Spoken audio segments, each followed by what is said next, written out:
how the heck is it going on this lovely Christmas day in Japan? Noms and I have had our standard Christmas traditions. We've worn the ritual outfits. We've made the breakfast. I realize just now I actually don't have a picture of the breakfast necessary. I'll need to go grab that real quick because we took a photo for you. That'd be good. I look like a Steam avatar in a little frame. I don't know what those words mean, but I appreciate it. Give me like 5 seconds to grab my phone so I can show you a photo. Sorry for not being well prepared, but you know, Christmas traditions must be carried out. Noms will be here in just a moment, but BRB, apologies. Feel free to amuse yourselves. I don't know. Talk about... Oh boy. Oh boy. Oh boy.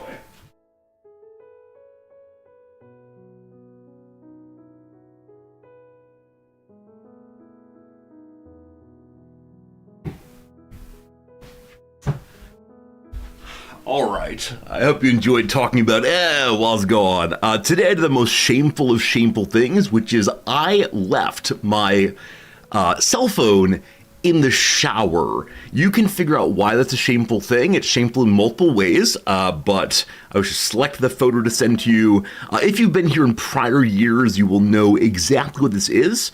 It's something that we make every year for our Christmas. It is something that we've been making as long as we've been living together, which is like 5, 6, 7 years. And so it's a delightful bit of fun. Let's say hello real quick. Hello to you today, HPG. How's it going, Jim? Jim, I'm glad you quote-unquote enjoyed the VOD. Yesterday's VOD was a little ridiculous for sure. Hello to you, unnamed comment, Steve. You just finished watching your favorite Christmas movie. Sorry, your second favorite Christmas movie. The Muppet Christmas Carol, a pretty good one. My suspicion is you'll say your favorite Christmas movie is Die Hard. I believe that is the meme in general. We say hello today to Rog, to Elzadol, to Sai. Sai, you used to have a different name, and I remembered it, and now I don't. Hello, Psychatic, good seeing you for sure. Hello to George. Hello, Leto. Hello to Korea. Sven, good seeing you. Welcome in Sarah Bear, Blue Link, and everybody else. Friends, who's that? What's the word? Pitter-pattering on the roof? Do I hear the sounds of sleigh bells? Why, yes, it is Santa Noms. Did that work? Ho, ho, ho. Oh, that's great. You should talk today entirely in the Santa Claus voice. We're all about that. Because I do live in the future, and so because I live in the future, it is indeed Christmas here. Thank you, Commander Keen, for the holiday resubscription. I appreciate it. Noms, what do you think? Is the stream window excessive today? Is this a little bit much, or do we like it as it is? That's fine. Ho, ho, ho. You really are going in for this one. I love it. I love it. Yeah. A Lion in Winter is your favorite Christmas film. I actually don't know what that is. I feel like I've heard of it before. Is it Richard Burton? Richard Burton? Maybe? What is the general storyline? Is it some king does something? Yeah, I think it's maybe King Arthur. Is it a King Arthur? Delightful. All right, very good. Is it a King Arthur movie? We did not. We did not set this up beforehand, but yes, George, is good to see you. Saying Merry Festivities. Yes, indeed. As always, I should acknowledge that not everyone celebrates the Christmas. So I think sometimes when people say Happy Holidays, they just mean Merry Christmas. But no, sincerely, I hope it's the case that my Henry II. I hope it's the case that my wishing you well does not feel bad. We're not deeply into the Christmas thing here in Japan. It is a standard working day, I believe, for most people. The 28th is when the year ends for most folks here, as the New Year is the big holiday. But yes, indeed, it is the case that, we'll say Happy Christmas today and other holidays throughout the week. New Year's is coming. Indeed, New Year's is the big holiday here. You were wished Merry Christmas yesterday by some young people who were trying to get you to go to their restaurant. It's true. There's a brand new restaurant. Like in the U.S., it is very hard to start a restaurant in Tokyo. But everybody wants to do it. Absolutely. They're opening and closing nigh constantly. And so a new one opened, I think, last night or maybe the night before on our walk to and from the grocery store. And so the people who didn't have customers were standing outside wearing little Christmas hats, wearing this kind of thing right here. Now, this actually might be excessive. I think we've hit some level of excessivity now. I don't know. Wearing these little things and having menus of their restaurant to hand out and bowing to everyone and wishing Merry Christmas, at least to us. But Noms found a delightful thing in their wishing a Merry Christmas. What was that, Noms? I think they said Merry Christmas des. Yes, which to say the Merry Christmas greeting here is, it is Merry Christmas, which I think is an absolute delight, is good fun, and I said Merry Christmas back, and they respond to my Merry Christmas with Merry Christmas des again, and we just walk on by. But as always, I wonder what would happen if I stopped and talked with them. In the English, because they greet me in an English phrasing, so who knows. Maybe more Christmas trees in the background. Well, that's true. It's true. There's no... The void is still doing its thing. Yeah. I don't want to be too excessive. I think that the holiday lights I've used every single Christmas thus far, and every time I put them on, I say, man, that's probably too much, and I just kind of leave them there being delighted by the flashing. Do you remember in the old days of Christmas lights, if you lost a bulb or if one bulb went out, then the entire string went out? That's but right. Then how are you supposed to find which bulb was the one that wasn't working every anymore? single one. Yeah. Something circuits, I'm sure. But yeah, that's right. I totally forgot about that. Before they were LED, you had to, screw in. This was my entire childhood. This is the kind of thing that kids these days do not know about. Kids these days managed to avoid the hell that was testing every single light, and then somehow none of them are actually the problem. And then you get frustrated and throw the lights across the room. I never threw the lights. Of course you did not. You were a good and kind child for sure.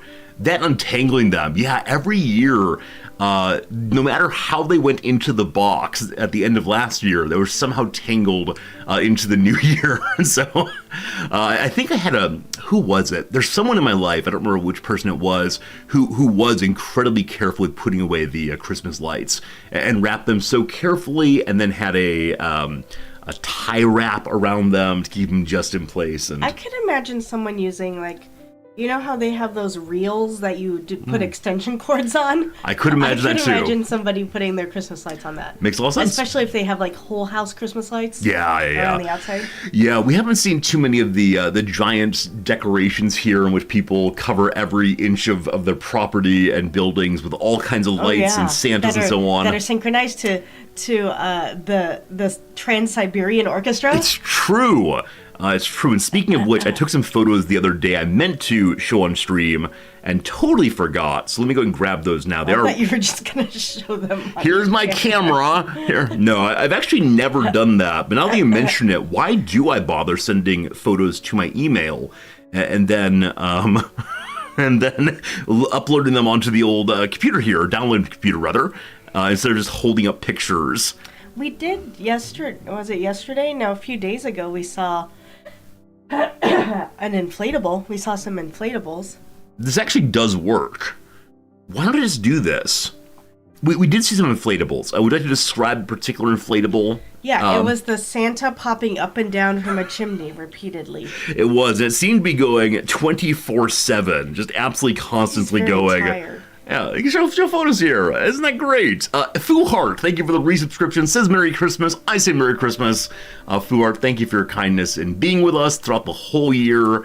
I don't want to say too many things about the whole year because, golly gosh, the New Year's cards are out for delivery, and if I say the same things on the cards I do on stream, you'll realize that I only have one way of talking about the world, and it presents itself over and over and over again. You like how we look at this photo? Thank you. This is the photo we sent to my parents and brother this morning, wishing us a Merry Christmas. May I show them the first attempt, or we probably should not? That's fine. Yeah, this is our first attempt. Noms forgot to keep her eyes open, and so we went ahead and put that one away for the future. All right, let me go ahead and download the photos I want to share with you. I think now I have either the Trans-Siberian Orchestra or that other one stuck in my head. Hello, Marks. Good seeing you. Happy 2 days after the old birthday, my friend. Also, Knut, good seeing you. No, Knut is saying hello to me. How are Noms today was the question. So, Noms, how art thou? Noms is okay. There's a fine Christian song of how great thou art, how great thou art. We were discussing this morning whether different sects and factions of religions have different songs they sing in the holiday season especially. And the answer is absolutely yes. Because I have gone to Christmas at Christmas services at a church that was unrelated to my home church. And yeah, they were singing some songs I had no idea about at all. And yeah, I mean, I do miss the Christmas singing just a little bit. Not enough to probably go to a service here, but it was a nice time anyway. Sakotera, hello, my friend. Good to see you. Hopefully those of you who have plans coming up today and tomorrow, enjoy those. Those of you who do not have plans coming up, hopefully you can hang out with us. We'll be here on normal stream schedule both today and tomorrow. Though after stream today, we have something really special we're doing. Noms, would you like to discuss that? I'm contemplating the size of your keyboard. I refuse to allow this to become another keyboard stream. This will not be a keyboard stream. Goodness. The communion wafers, they were tasty. Wait, Steve, really? As a Catholic, you missed the communion wafers. They were tasty. I want to say no, they're not. My childhood church would use white bread instead of the sanctified wafers. And that was tasty enough its own way, though often a little stale. But one is not supposed to have the communion feast, the feast of the Eucharist, to satisfy oneself. Shame on you. Later, you already had some delicious eats. That's great for sure. Mark, you're wondering when you get the wisdom that comes with age. Don't worry, Marks. Wisdom is coming your way right now. The true wisdom is that you do not have wisdom. That's how it goes. Leto had eel. You had delicious eel today. Wow. Yeah. So I've never had eel. I wonder... Have I? I don't know. I'm trying to see if you have. It's pretty commonly served here. So it is. I wonder how it's prepared. How had you prepared it, Leto? I'm curious to know. Yes. We do have the fish grill here, so we could prepare eel in the fish grill, but I have no interest in that, of course. Yeah, apparently, you have to prepare it just right, and it's all fluffy and stuff. I don't know. This is what I've learned from watching videos. Yeah, I mean, I know it's the case that traditionally eel was seen as a very common fish to have. I believe the Thames River was teeming with them at a certain period, and so they're very commonly eaten among poor folks, I think. Oh, it's a delicacy here. Oh, absolutely it is. Absolutely it is. No doubt about it. Yeah, hello, two cats. How's it going? Welcome in. You like eel and sushi. I believe old Noms had eel and sushi here. I think so. Yeah, seems pretty likely. Old Noms. Good old Noms here. Good old Noms hanging out. Before we discuss the keyboard, we're not discussing keyboards here. Noms, what is the exciting thing we're doing after the old stream today? Wow, jelly deal. Okay, after the old stream today, we'll be going to a local restaurant that's doing a special Christmas feast. And they have a multi-course meal both for the meat eaters and for the knots. And we'll be taking one of our favorite students who may be in channel right now. If so, hello as always, with us. And we're going to have a really nice meal, the three of us, because he's not going home for the holidays and we're not going back to the U.S. And so it's a great thing. It's one of the more American-focused restaurants here in the U.S. And so they often do American-related traditions, Thanksgiving, Christmas, 4th of July, and so on. I'll discuss where it is after today because I don't want people visiting or calling. Not that you would, but someone might. And so I'm sure lots of people will be visiting and calling just because they have a special dinner tonight. Oh, sure. But some years back, one of the worst things that Twitch has ever done, there was a person who I don't want to discuss too much right now on Twitch regularly who would do primarily let me go visit places and take on the camera streams. And as he would be walking by restaurants, not even going into them, but walking by or sitting outside, some of his viewers would call the restaurant and say, that man outside has a bomb. They call and say, someone's going to go kill you, right? Like this kind of thing. And so causing swattings over and over again. So while I think our community is delightful and good, I don't want to do anything that gives away my exact location, generally speaking. Yeah, it was a really terrible time on Twitch. The streamer did... the streamer did bring in a particular kind of community. It was a community based on a kind of, like, let's do anything we want to cruelty. They often claim that the reason they did these things was entirely because of their being neuroatypical. This is just what autism looks like, they would claim. But it was often a cover for some real cruelty, IMO. Is swatting a thing over here? I honestly don't know. I honestly don't know if there's been instances of people calling in and lying to the police about what's happening. The first time for everything, I suppose. And again, it's not that I think any of you would do that. On the whole, our community is really, really chill, but occasionally strange people show up in streams and get some strange ideas. And so...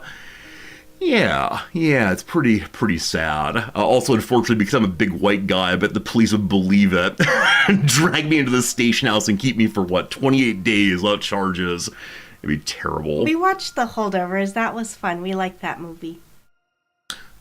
Yes, the movie The Holdovers came a bit ago in chat. It was a fun movie we watched. Yeah. I don't know if it won any of the big awards for the year, but I think it was one that should have been in contention. It was... really quite emotional in places, and made me feel things. This implies that you smell like old fish or something. Okay, let's not spoil the movies. Let's not spoil the movies, old noms. Isn't it like in the first 5 minutes of the movie? It might be. It might be. But with that said, Holdovers is a good film. I think it's worth checking out if you're into it. It's a nice Christmas movie. Yeah, it has some moments that are perhaps a little bit... Oh, yeah, that's right. She did win Best Supporting Actress. That's right. Yes. It had some moments that were a little, sad, a little bit touching in a way that was emotionally difficult for me, and maybe for other people too, but on the whole, funny, engaging, and made by Alexander Payne. Alexander Payne, a director from... Nebraska, right? From Omaha in particular. Yeah, and he has a little Omahayan movie theater there that surely is not profitable, but shows all the goofy films. And at one point we talked about moving to Omaha, either for a job or to have a place to go when Nom's not actively working on holiday and so on. And we were very excited, I think, to live near that movie theater and be able to see indie films in English. Because here in Japan, there are indie movie theaters, but they show indie films from around the world, including Japanese. And it's one of these, you didn't learn French? You plebe. What do you mean you don't know? It's subtitled. Oh, is it subtitled? In Japanese. Thank you. I had a moment of, wait, if it's subtitled, well, I've not been there every day. But no, it is Japanese subtitling. And though I can read faster and faster, I still can't read fast enough when I'm doing the, voice on Duolingo thing. Occasionally it says, read this aloud to check your pronunciation in your reading. And so I'll be reading it, trying to be as clear as possible. And as I'm halfway through the sentence, it will stop and say, that doesn't seem right. Even though I just haven't finished getting through the sentence because I read slowly. So I am curious to know, are you reading it? Because I just hear it and I repeat what I hear. And I use the words to, if I forget something, I'll look and say, oh, what was it? Yeah, I mean, I think it's aptly the case that I hear it, and then the letters are there, the characters are there, and so I do just read aloud. Maybe I'm supposed to repeat without reading, even though it's there. Now, of course, you have this one advantage in, hearing the actual sounds and knowing what they say, where for me, it's often a matter of trying to figure my way out. I'm still much more comfortable in the written text than I am in the spoken, but that's very common for language learners. So. All the sweat lords are at Duolingo. That is right. It's true. Noms got promoted this week. Congratulations, Noms, for moving up another level in your Duolingo adventure. You are in which league now? Ruby. The Ruby League. Ooh. But unfortunately, each new league you move up, the harder and harder people work, and so the more and more likely you have to work harder to go up a level or to be in first place or whatever. So yeah. I decided this morning that those people who are in first and second place must be in old folks' homes with cafeterias where they can just go to the cafeteria and eat their lunch and their breakfast, and that everything is provided for them. They don't have to do their own laundry either. And so they just sit there all day and do their Duolingo. That must be it. It's like Martha, who's retired from being an accountant, and now all she does is learn Japanese all day long. I mean, it's lovely. I absolutely love that idea. I think it also provides a nice way for you to say, let's not worry too much about our ranking because we're busy in various ways. That's right. What matters is we're learning, not necessarily our ranking. Yeah, I am thinking about that because I've been thinking that I would do better. I would do a better job of memorizing and remembering things if I went and did all the practices and did a good job of learning the kanji as I went. Yeah. Instead of just zooming through the levels because I can. Exactly. You have the common native speaker problem where you are able to stay in the speaking and listening mode and basically engage with everything, but your writing is a substandard for your age. And so you should be, I mean, honestly, I wonder if it'd be good for you to do Duolingo with the sound off entirely. To only be able to do reading and writing.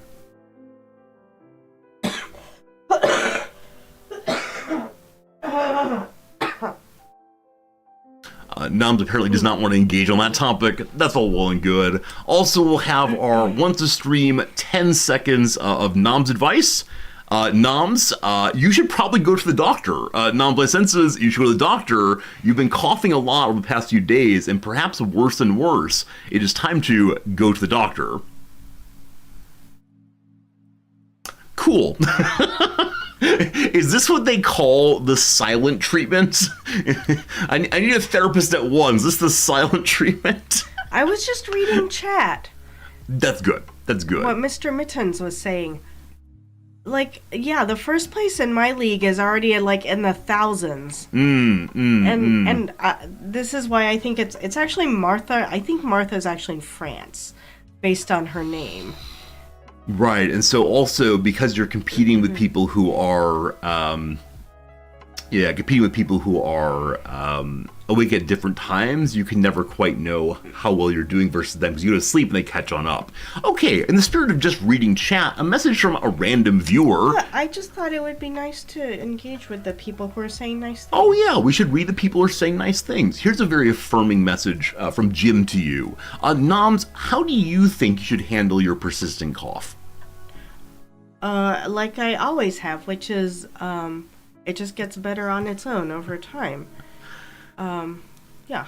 What I like about that, though, is you answered that question. Thank you for that. So maybe instead of saying you should go to the doctor, I should invite you into a discourse and say, Jan Resorti, Jan Noms, do you think that you'd be interested in doing something, or what would you like to do? Jim knows what Jim's doing. Jim is a professional. I know. We make Jim work on his off hours. It's Christmas Eve and Jim is still working. Absolutely. For free. Friends, the first ad break is coming in about 40 seconds. My apologies for it, of course. After it, we'll get to doing some little fun games, and then we have some giveaways. We have 3 giveaways today and 3 giveaways tomorrow. All of them Warhammer related, except for the last one tomorrow, which will be a game of your choosing to the winner. But I'm pretty excited to do the giveaways today to celebrate a little bit with you all. And what's a Christmas stream with no presents? Yes. Yes. It is not a Christmas stream. That's true. That's true. So, Noms, I think just back to the sickness topic one time, and then we'll be done, I promise. My sense is that as people get older, their ability to bounce back from illness lessens, generally speaking.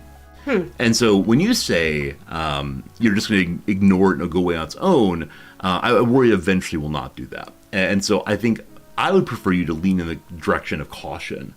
But, of course, it is your choice. I'm throwing caution. That's a great song. Great song by the Killers. Happy to deflect into Killers music always. Golly gosh, no, it's not that I didn't say she's old. I said she's getting older. She's getting older, dear Noms, and so I'm interested in just making sure that I get to keep my Noms around as long as possible. Yeah, part of it is that I'm not sure what they would do at this point. Yeah. Now, you say it's up to them to decide what to do at this point. But if I go there and they say, okay, well, Just take it easy for the next few days, and if it doesn't get better, if it gets worse, come see us. Yeah. Then I will have said, but I just spent 4 hours of my day here. It's true. It's true. We can go together. And like 3 cents of my money. That's like $15. The Americans in chat are currently balling up their fists in absolute fury at the world. But more importantly, like 4 hours of my day. Yeah. All right. We can move off this topic. It's not going anywhere new. That's okay. I just hope you feel better soon. And chat does too. And we all wish you well, Noms, and we like you very much. You like our matching sweaters. Let me tell you honestly, these are not just sweaters. Usually I say you can imagine what you want to down to the bottom, but here, a tiny bit more. You good? This is Noms' foot. These are indeed full body outfits from the very, very tippy top of the head all the way down. We've been onesies indeed. We've been wearing these for Christmas morning for, I don't know, 5 or so years. And I joked that not joked, I said kind of seriously I wanted them one year for us to be cute together. And then the beloved Nom said, let's not get those, a waste of money. And then they appeared on Christmas morning, and I was the happiest little 5-year-old I could be. Yeah, Santa Claus bought them. Thank you, Santa, for your generosity. I am Tonto. Thank you for the resubscription. You weren't going to share, but got sick of the notification. Yeah, isn't there a way to mark your subscription notification, don't remind me this month? I don't have to tell you how to deal with your notifications, but thank you, Tonto, for your generosity and joining our community and being here and all that good stuff. I would like to thank Jim for saying that Jim hopes that I feel better. That's very sweet. And I am feeling better than I was before, and I was feeling better than before. I hope it continues. Don't want a Christmas onesie outside the Christmas season. So these do actually take up a fair amount of space in our home. Yours does. Yes, mine primarily takes up a lot of space. Even if we fold it up very, very carefully, it is still a large thing, and it does spend time in my side of the bedroom, luckily, but... You know what we haven't tried? 1 second. Toasted Wookie, thank you for the resub also. I do appreciate it very much. Super kind. What haven't we tried yet? We haven't vacuum packed it. It's true. We do not have a vacuum sealer. It is not the case that we are able to take out all the air, but yeah, that would help a little bit. We could try that. Maybe next year we'll buy ourselves a vacuum sealer for the Christmas. This year, our vacation was our Christmas gift to ourselves. Tonto, enjoy your party. Everyone is at party this evening. Enjoy the party. I hope it's a great, great time. Now, Noms has in her hand a Christmas gift she bought for herself, we'll call it. And, Noms, do you want to do a story about it? I'd love for you to explain it and show it off, and I'll give you the center stage. I'll move over a little myself. You can just hold it up. Okay, I can if you want me to. Do you have any kind of starting contextualization, or do you just want to go straight for it? I mentioned this in Discord as well, but... Sure. I used to get in trouble when I was in department meetings, not as the chair, but as just a faculty member. I used to get in trouble because I would have a little pen that I would just click, click, click, click, click, click, click, click, click, click, click, click, like it's a, push pen. Click, click, click, click, click, click, click. And it was just like a nice little habit that I had. You said you got in trouble, though. What happened? Because everybody in the room could hear it, and it was annoying. Did people actually say, Nom, did you stop doing that? Or did they go, ugh? Or did they look at you? How did they express their displeasure? I think people told me afterwards, they said, or somebody would be like, is your pen working there? I see. Like would you continue to do it at future meetings? Yeah, because I would forget. Sure, I get that. And it just felt really good. It just feels nice. Yeah, I get that. So my favorite disposable pen is, well... You need to wear out your poor thumb. I like the V5s in general. I like those very much. But they made a retractable. That's really nice. Same needle point and now retractable. What's a V5? It's a ballpoint. Oh, cool. Pen. Cool. I have like a whole box of those. No, there's a viewer who is... I think Nom's getting more things of show and tell. There's a viewer here who does work for a stationery and pen and office supply company, and so they're always happy to talk about different pens. I, as usual, know nothing. I just haven't chosen to learn. Nom's here has brought the Precise V5 pens, a Needlepoint Rolling Ball by Pilots. Do you mind if I take one out? Sure. Okay. This is a kind of pen I've never used, but I think I've seen you using it. And so it is a black pen here. I believe Noms has it in... But you're supposed to put your hand behind it, like on YouTube. Wait, what does that do? I think it makes it easier for the camera to focus on it. I don't think it's technically necessary anymore. Got it. Autofocus is in fact off on my camera because if it's on and I move my arms around, yeah, it tries to lock into my hands as they come farther forward. So no, we only have one focus setting here, even though the camera can do multiple. I just think it's funny because I've seen so many people do it now that now it's a shtick. It's a way that I make fun of YouTube. Got it. So it's just a black pen with some ink in it. And so Nam says that this kind of pen now has the ability to be done in a retractable mode. Yeah, have you gotten those yet? Yeah, they don't sell them in the big boxes. And then these are actually really, really hard to get in Japan. Pilot is not a Japanese company. It is a Japanese Pilot company. is a Japanese company. I don't know if they just go under a different name or something, but I cannot find those here. Yeah, interesting. Pilot Corporation of America, Jacksonville, Florida, made in Japan. Yeah. So I'm guessing then they don't have the name Pilot. Partially because that'd be a hard name to parse in Japanese. No, Pilot is still... Pilot's a Japanese. Pilot still exists here? Yeah. Okay. Yeah, I don't know. It's part of my Duolingo lesson. Piloto. That's great. So Noms loves the clicky pens. Yeah. And as you all know, Noms also likes fountain pens. Noms loves the fountain pens also. Noms, what do you like about fountain pens? They're pretty. They are beautiful. You can fill them with whatever ink you want to fill them. It's true. I also like, occasionally, if somebody asks... they're like, oh, do you have a pen I can use real quick? If it's a student, they get the El Cheapo ball pen because they might walk off with it. But sometimes, like especially, so we have a colleague that's from Manhattan and went to Stanford and is rather fancy. And so he asked for a pen. I was like, here. And I gave him one of my fountains. I don't know. I think I assumed he'd know how to use it. But he took it up and he was like, and then he wrote so gingerly with it. So I enjoy giving fountain pens to people who don't know how to write with fountain pens because it's amusing to me. So real quick, if you ever want to know what kind of person Noms really is deep down inside, it's someone who gives fountain pens to people who do not know how to use fountain pens because it amuses her. Sometimes he turned them the other way and write with it upside down. Rocks Live, thank you for a generous Happy Xmas. Thank you for the resubscription. Noms, ever pass your mind? You might be kind of mean in there a little bit. Oh, sure. A little bit. Schadenfreude. Yeah, not for me. Because I am someone who doesn't really know how to use a fountain pen. Yeah, you wrote very gingerly with this one.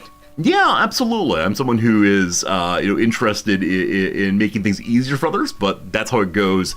And so I have to ask Noms, which side do I put this thing down? And then I do push very, very carefully, because the idea of breaking something that's special to you, I think really, really makes me worried. And I did say, I think I did say, don't push down too hard. Yeah, and so I end up going as soft as I can that still leaves any pen mark at all. Noms, do you do calligraphy? A question from chat. I don't. No, but you're very impressed by some of it. Yeah, I've watched some videos of it. Yeah. YouTube videos. I've watched YouTube videos of people, doing calligraphy things. Yeah, I bet you could actually learn. Do we get a fountain pen lesson with Noms one day? I think it'll probably be better over on the Noms stream. But yeah, I'd love it if one day Noms would do a fountain pen stream and show how to write in different ways and show all your fountain pens. And maybe I don't know how to write in different ways or anything. You can learn. You can learn live on stream. You can do a YouTube playthrough of how to write in calligraphic ways if you want to. And so we'll take you guys back on track for a moment. Yeah, it's learn calligraphy with Noms being as Noms learns calligraphy. I think that's great. I mean, people really enjoyed my streams in which we learned Japanese until I got too good at Japanese and people couldn't follow along anymore. But yeah, I think especially learning the basics of anything, people do enjoy watching. And so yeah, I think if you do a calligraphy stream, I'll be there for it certainly, and at least 2 or 3 other people will too. So maybe we'll try some time. How about this? How about we both learn calligraphy together? No? I don't know. Nam says no to that one. Maybe in the future, but not for right now. I don't think I'd be good at it. You're like, that's the point of learning things. So I was actually not going to say you're bad at it and so we should learn things. Instead, I'm going to say, have you seen my stream? The majority of it is, other than talking about words, it's not good stuff. Not good stuff, unfortunately. Yeah, I mean, there's a lot of brush pens that are sold here. Sure. So it would be nice to know how to use them. Sure. And we can work on drawing our kanji together. Wouldn't that be lovely? Drek, hello, my friend. Good seeing you. Hope you're having a lovely time. Yeah, a lot of people, the fude pens, the brush pens, are really quite popular here at the end of the year because a lot of people write their New Year's cards using the brush pens. Yeah, I'll tell you now, all of your New Year's cards written with a good old Bic pen through and through for a lot of them, and then some kind of like clicky ballpoint that ended up with like this giant mass of black ink dried to the end. And so some of the later New Year's cards are absolutely smudged in terrible ways. And I could have fixed it probably, but it was working well enough. Wow. You know what my mother used to do? She'd take a piece of Kleenex, fold it into like quarters or eighths or sixteenths. Yeah. And then when there was a little, like even like a little tiny bit of extra ink on the tip, she would go and put her point onto the little piece of Kleenex. I see. And roll it off, and then she would continue writing. Oh yeah, no, I know that the way I do it is somewhat sloppy but functional, and I think that I should probably work on it as a human, but this is not Therapy Stream, except it was a moment ago, but it's not anymore. Holy moly! Jim, thank you for the 3 months of gift subscription to Sakatera. Sakatera, enjoy the emotes and the no ads and so on, and thank you, Jim, for that generosity. I need to change the gift sub pop-up to reference the person who's also given the giveaway, as opposed to just the person getting it. Not sure. Rox, you missed the New Year card thing. Does that mean that last year you did it? So I've actually been going through... This is awful of me. I've been going through the New Year's card list from last year and reaching out to people who I know are still in the community and who didn't sign up this year. And so I've gotten 3 or 4 extra people. You did get last year? Okay.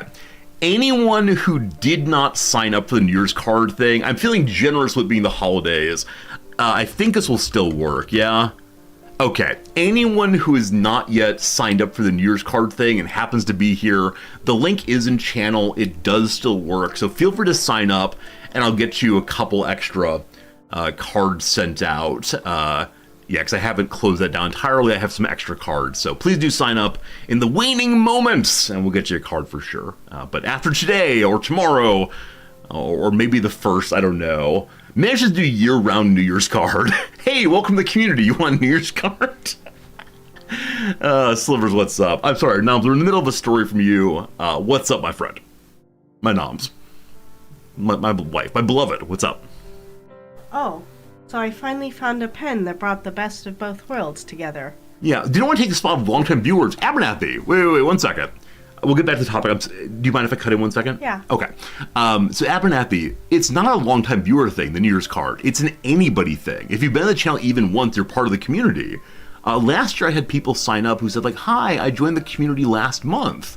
And then after the course of a year or so, now they say, wow, I've been in the community for over a year. And so a new viewer is much part of the community as an old viewer, et cetera, et cetera. So and please. It's not like there's only a certain number of spots. Sure, absolutely. There's probably a limited number of cards in Tokyo, but we're being able to still buy more. Went to the store 2 days ago and bought 40 more of them, so you're good. Please do sign up if you want one at all. If you don't want to give me your home address, I'll give it to you via email, via Discord message. I do want to build the community and share my appreciation with y'all for sure. Okay, I'm not going to cut you off again. I'm going to look away from chat as you explain this great thing, Noms. There's a clicky fountain pen. Other side. It's a clicky fountain pen. You probably knew this was coming. Noms, would you like to click your clicky fountain pen? Oh, here, I'll do it this way so you can see it coming. Ooh.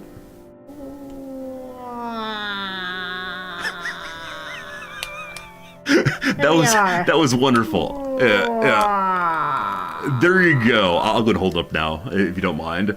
So yes, indeed, it is a fountain pen, that little like fountain pen, the nib, it's called? Yeah. Yeah, fountain pen nib on a clicky pen.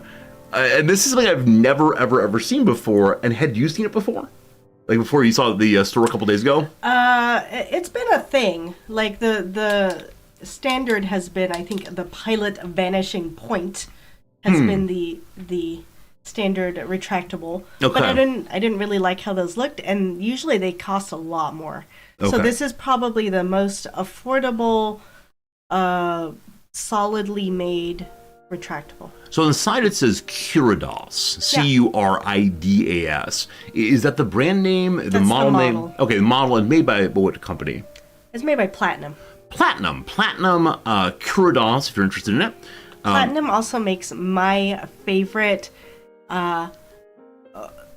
technically disposable, but really you can convert them into a refillable fountain pen. Okay. The Platinum Preppies.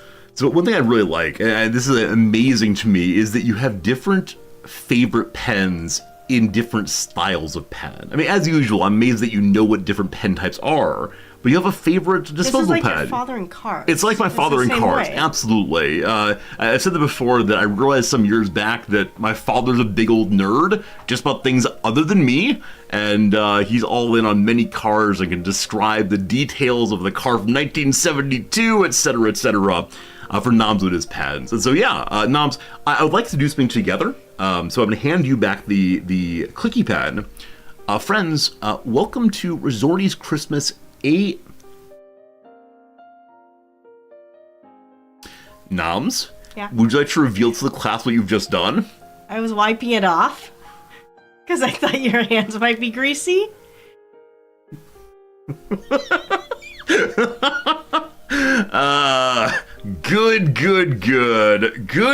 Good. I want to insist. It's a brand new pen. I want to insist my hands are not greasy. I took a shower not half an hour ago. Okay. This test might be foolishness. Noms, would I you am please staring at your keyboard. would you please touch my hand? If it's greasy to you, I will apologize. No, it's actually even less wet than usual.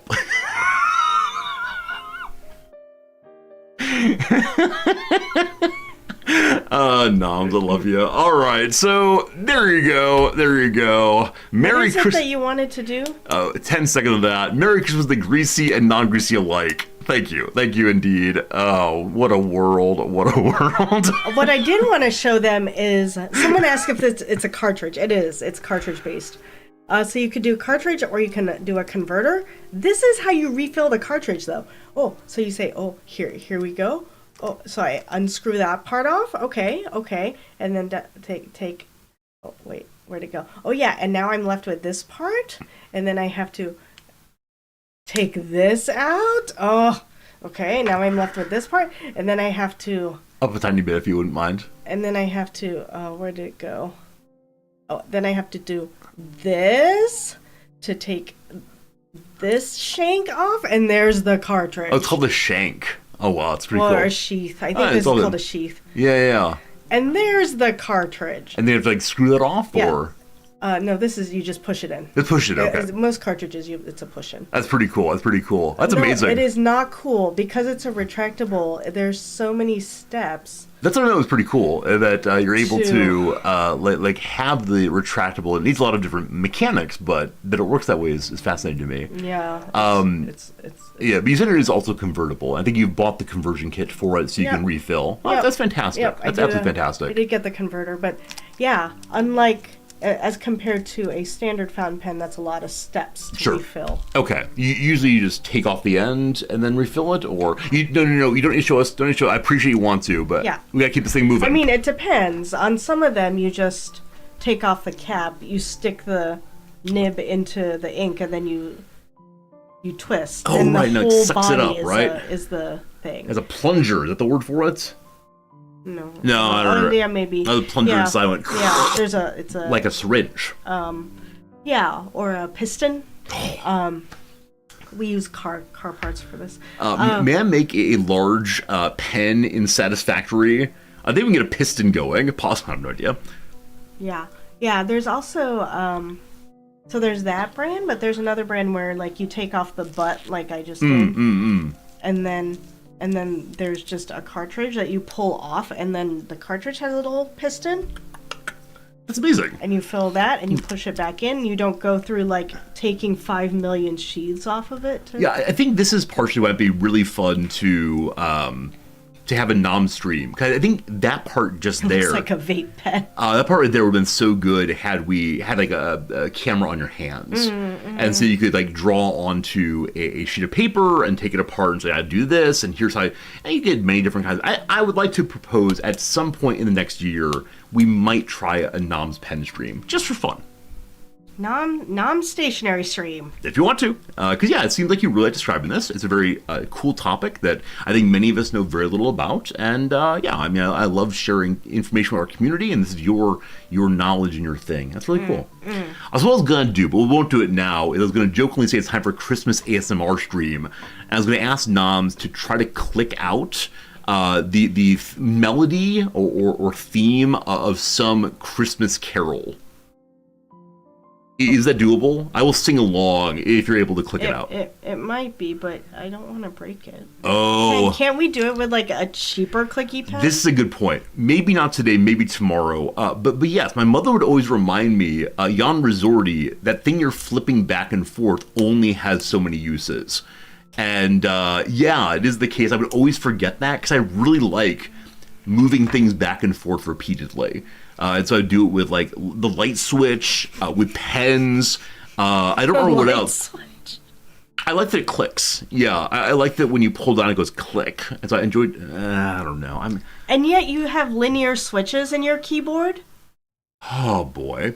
That's a very tactile switch sort of thing. I don't know, team. Let's come back to talking about keyboards. No keyboards. No keyboards. Anyway, glad you got the pen. Very good. Let's show some photos. Hello, Fritz. How the heck's it going? All good to see the Fritz as always. Fritz likes Sally Rooney more than you do. Yeah, unfortunately true. I still need to write the book report for that one over on the Discord. I said that the past 3 days, it's still true. So what was I going to say? I tried to take a Christmas photo of Fritz this morning with the Christmas hat atop his head or even nearby to him, but he found it a thing of horror. When I brought the hat near to him, he ran away each time. Or at least shifted away, and so I don't want to make him have a bad time. I thought about we could do it together where one of us would hold him in place and the other would put the hat on his head. But yeah, he'd be very displeased, and there's no reason to force that. So, I don't know. I watched Maru's Christmas video this year, and he and his little friend Hana and their little friend Miri all had Christmas hats on because they are compliant kittens. You know why? They're Japanese kittens. Of course. Absolutely. Compliant kitty cats through and through. That's how it goes, though. I'm of age. I named him after Fritz the Cat. No, I only learned of what Fritz the Cat is. It's a comic, I believe, after I named him Fritz. The reason I did that is because I thought his name sounded nice with our prior cat, Sasha. I thought Sasha and Fritz and Sasha was a good pairing, and I care about nothing more than good order in the world, and so the names were orderly together, I suppose. Something like that. All right, next year you want to see a Christmas suit jacket. I mean, while that is doable, Noms and I have worn these onesies on Christmas morning every single year for like six years probably, so we don't want to violate tradition around here. That said, my Christmas and American Christmas are different days now, so I could wear the Christmas jacket on tomorrow.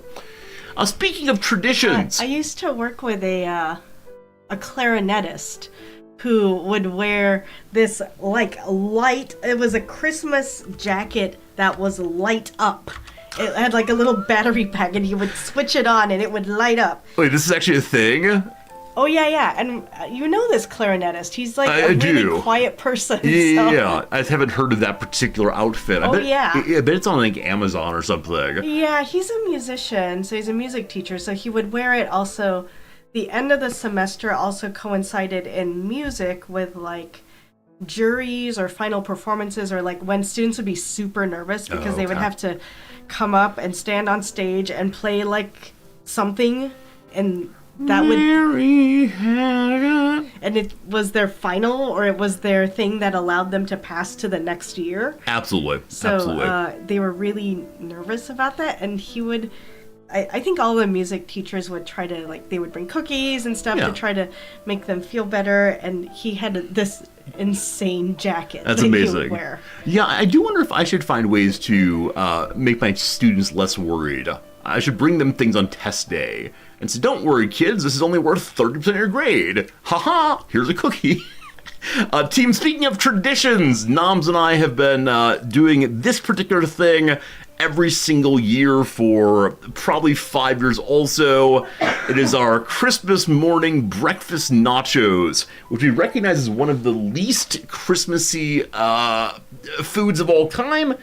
Please don't. But that is something that I very much enjoy making. We make it from scratch, I suppose, except for the chips and the beans.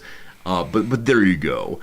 This year And the with cheese. We didn't make the cheese from scratch this right. year. This year we used gas station nachos cheese, the kind of like squeezable cheese in a plastic bag, and We got it from like a fancy place. Not fancy, but we didn't get it from a gas station. yeah, I don't recall where we got it from, but it was cheese in a bag. Caldi. Caldi? Okay, I mean Caldi's an international grocery store. So we tried that. I think it was a sweeter cheese than expected, but pretty tasty. It wasn't that. I actually had it separate. Okay. It was something else. There was something sweet in the breakfast this morning. We couldn't figure out what it was, but avocado and onions and cilantro and eggs made out of tofu that were very, very tasty with its cumin and turmeric and salt and all the good stuff. Did I say breakfast nachos? Yes.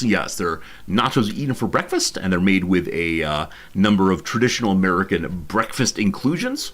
And yeah, very, like very tasty. potatoes and eggs. Yeah, absolutely. Very, very tasty. Oh, potatoes also. Yeah, absolutely, 100%. Potatoes. Yes, there are potatoes in the middle. Good call. Okay, that's that picture.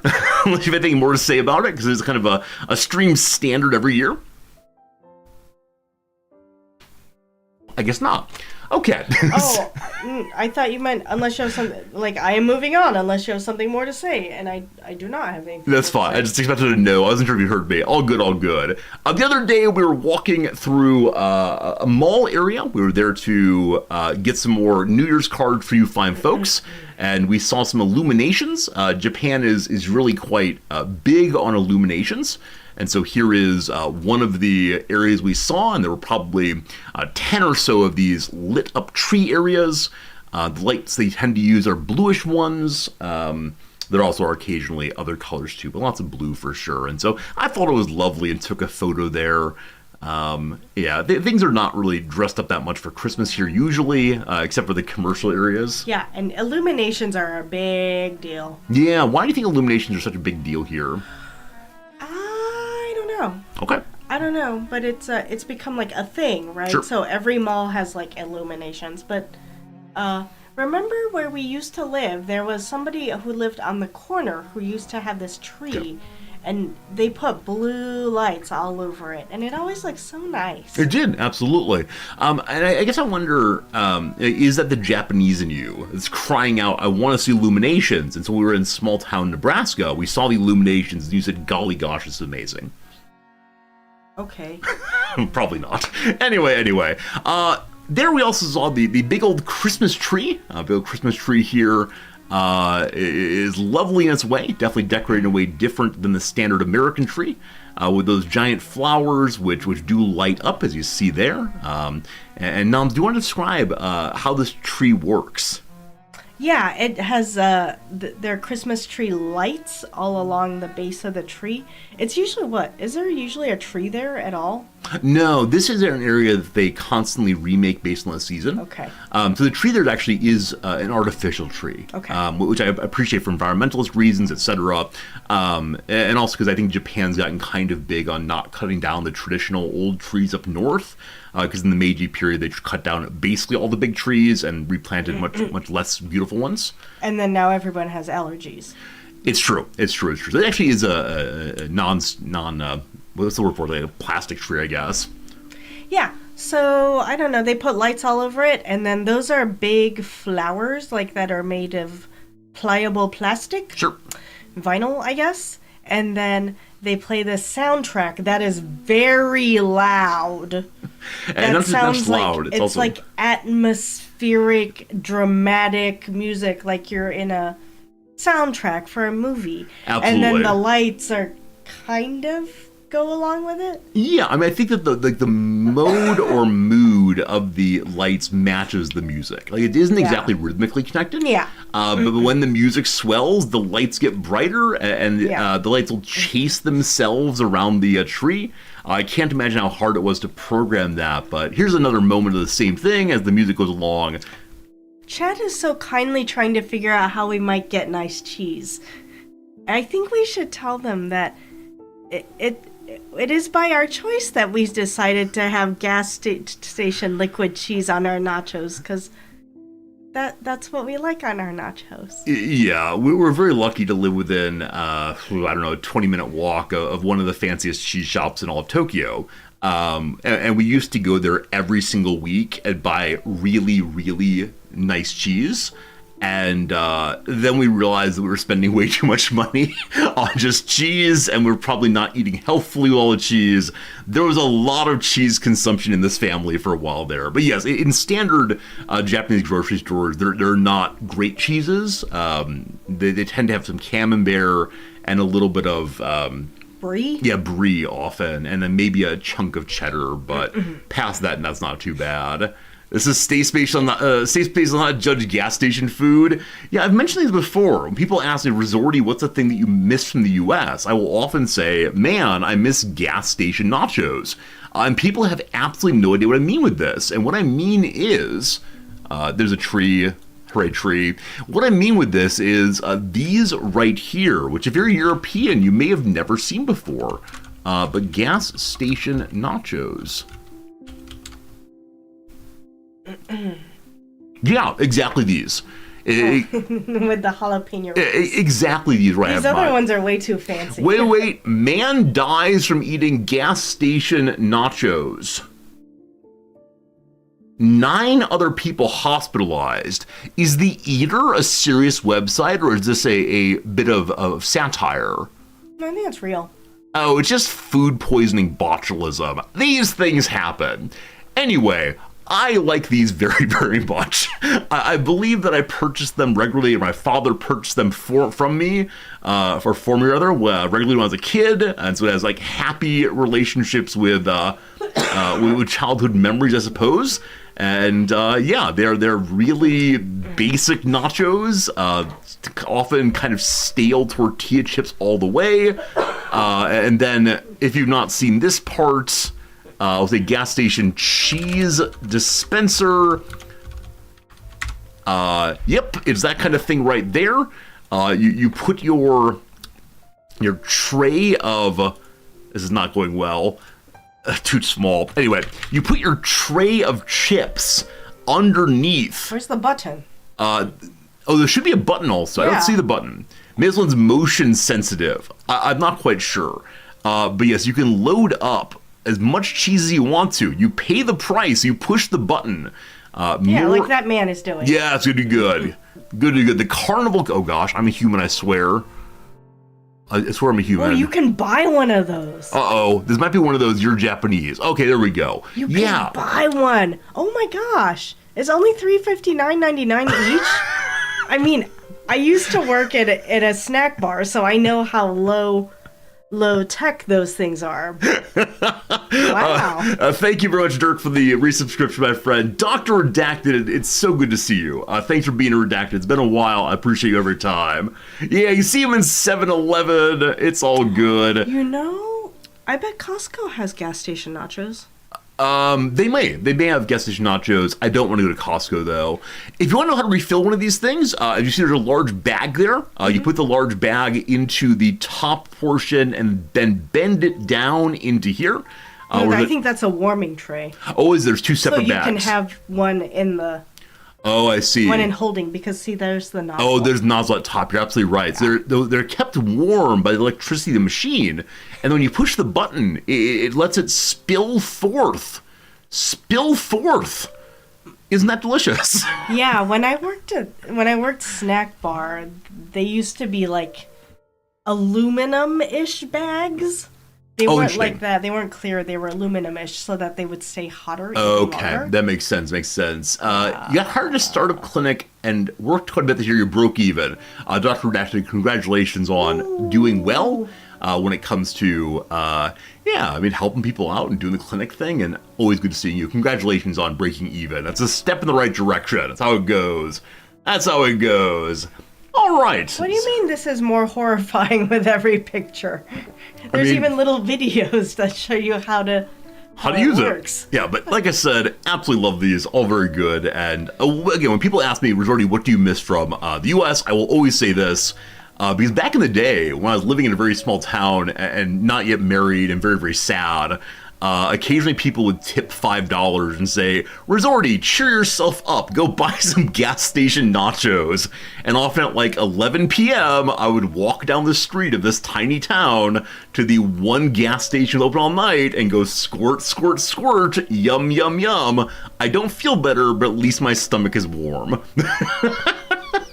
You also miss gas station powdered donuts. I do miss gas station powdered donuts also. Why is everything I miss food? This is probably a sign of something. I thought you were going to say, why is everything I miss sold by gas stations? That's true also. But it's Hostess donuts. Hostess donuts are, I don't know. How do I even describe them? I don't know, but you sure like driving with them too. See, a while back, I was taught... a while back, I was taught that when one's on a road trip, calories do not count. And so when I would stop and get gas of fuel at the gas station, I would go inside and say, oh, I need a snack for the next bit of the road, and pick up probably 13,000 calories worth of food, and then just pile it on in, and then say, the gas station's the gas tank is half full, probably a good time to stop again, and stop and refill and get another 13,000 calories of food. It was perhaps a bit excessive, but these donuts, if you've never had them, I like them quite a bit. I like them quite a bit, especially the powdered and the chocolate covered. The chocolate, because the chocolate is kind of like crunchy to get through. And then the inside is nice and soft. There's a good, what's the phrase, mouth feel through and through. And then the powdered ones, they have to be very careful they don't get all over your shirt, of course. They are absolutely craveable through and through. Yeah, I think what I think is crazy is that you get the powdered ones for driving in the car, and I'm so horrified because then the powder gets everywhere, and I thought, I don't understand why you have to get the powdered ones. Because they taste good, but you're absolutely right. You can get them for home. You can just take them home and eat them at home. You can't take them home because calories count at home. They're only for road trips where calories don't count. I would also like to point out something about the chocolate ones. Oh, what is that, Nobs? Do you notice that they're not called chocolate? They're called frosted mini donuts. That's right, because they don't contain very much chocolate at all. We discussed previously that you really like the flavor of chocolate proper, and I myself don't, and so whatever they call chocolate, I'm all about. You like the flavor of, because your favorite chocolate is white chocolate. Oh yeah, I love white chocolate very much. I mean, these, which of course, is just sugar and milk. Remind me of a different kind of donut we discussed previously that, again, in my mind, connects my father. Dad, if you're out there, you're getting a lot of positive shout-outs today. Entenmann's Donuts. Oh, Entenmann's, yeah. I got Entenmann's a lot as a kid, too. For some reason, my mother liked them. We cannot get them in Japan, unfortunately. That said, mighty, waxy, probably, does not even say chocolate, says rich frosted donuts.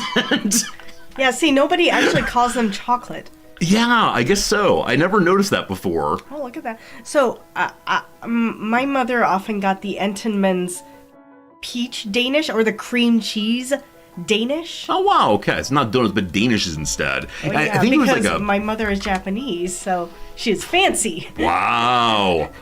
I think I have had these. I never had them on a road trip because they seemed... No. You wouldn't get them on a road trip. I mean, one might. I have been known to do foolish things on the road trip. But it's a big thing. You have to, like, rip off pieces.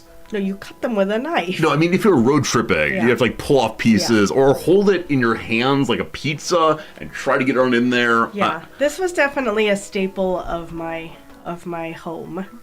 Lovely. I think it's like there's a lot of things in my childhood home that I'm like, well, that's kind of strangely fancy. Yeah. But I think it's because my mother grew up in, as did my father, but my mother was the one who determined these choices most of the time. And I think, like, this is the sort of thing that you would see here. Yeah. Right? You go into a 7-Eleven here, and there's, like, this bakery area that has all kinds of, like, fancy things in bags. Absolutely. And they all cost like 130 yen. They're pretty expensive indeed. But yeah, I mean, I think that if one moves from Japan and wants to maintain a certain kind of like vaguely Japanese household, one buys these kind of things. I think you're absolutely right about that. No doubt. I'd like to appreciate that the Europeans in chat have not yet made the standard European move, which is American chocolate isn't even chocolate. It tastes like vomit. This is a line that I used to get all the time on stream. I don't know what changed, but American chocolate vomit. And it's something that is apparently very, very commonly claimed, that Americans eat chocolate include butyric acid, and butyric acid apparently is related to stomach acid. Yeah, it is not good to everyone else, but to me it's so tasty. I absolutely love it. Absolutely a big fan. So What was it? I was listening to this podcast yesterday in which they were saying that there's the same smell as either vomit or some food substance that people think is tasty, and I'm trying to remember what it is. Yeah, it's very strange the way in which different cultures feed their kids certain flavors very early and say this is good, and you go as a kid, and then you say okay, this is good, I will now eat this, and then by the time you're an adult, you've gotten so used to that flavoring that you are unhappy when the taste changes. Water taste is a very common version of this, where people like love their water as a child, then move away and say all other water is gross. No. Pretty Picture says, the American companies bought our chocolate companies, and now our chocolate tastes like vomit, too. Yep, that's how it goes. Yeah, I don't know. Well water's still the best. Yeah, I don't have a sufficient enough sense of taste to prefer any kind of water. I just like that it's cold and wet. Yeah, I did say the other night, I had just a glass of water from the tap here, and I said, Tokyo water tastes like river water, which it is. And I don't know what that means, because I assume it is indeed treated in a big way, not in the same way as the US, but I know what river water smells like. I'm not sure I ever drank any directly out of the river, but my sense is that, for me at least, it's treated so much that I wouldn't be able to identify that. Now, I do kind of want to do some kind of taste test for noms. If you can identify river water, I want to get together a glass of river water, lake water, etc., well water, and then also like some pre-treated water. Okay. Yeah. I mean, a lot of the U.S. water had a more prominent chlorine smell. Okay. Mm-hmm. Yeah, I don't remember at all. Oh, I don't know if this is true. Somebody told me that chlorine doesn't smell. I think it's the student that is sometimes in chat who said this. That chlorine has no smell? Chlorine has no smell. It only has a smell when it comes in contact with BO. Is this true? BO? No. Or with sweat or something? With sweat, sorry, not sweat. No, but when you chlorinate water, really, the first... Oh, AI overview. Yeah, I'm not sure it's true. So I thought it was the case... Oh, there's bacteria in the water already. So I'm guessing if you put it in distilled water, it wouldn't have that smell. Okay. But it's not just people being swimming and doing the peeing in the water. There's already bacteria in water. That's fine. That's fine. All good. Filthy work with chlorine every day. It does have a smell. Is it a different smell than the one we'd think of as a swimming pool smell? Or, I don't know. Pure chlorine has no smell. But how do we know that, right, man? Because the moment you inhale it, there's bacteria in there. Maybe it's not the chlorine smell, it's that you have a smell. It smells the same according to Filth Dog. All right, if you're the chlorine master, I will defer to you for sure. Hey, Crutch, good seeing you. Hello, Tibbers. How you doing, everybody? If I have missed your name, I appreciate you being here for sure. This reminds me of a story I heard from a friend and coworker from my last work site, where one of his first jobs when he was like 14 or something was working at a gym, like a a fitness center, and he wanted to do such a good job. And so on the first day, they showed him around, showed him how to do everything, and they told him what to do to the pool to make sure that it had enough chlorine. Because if it didn't have enough, it was not good or something. And so he wanted to do such a good job that he accidentally put in too much chlorine, but he was like, oh, that's probably fine.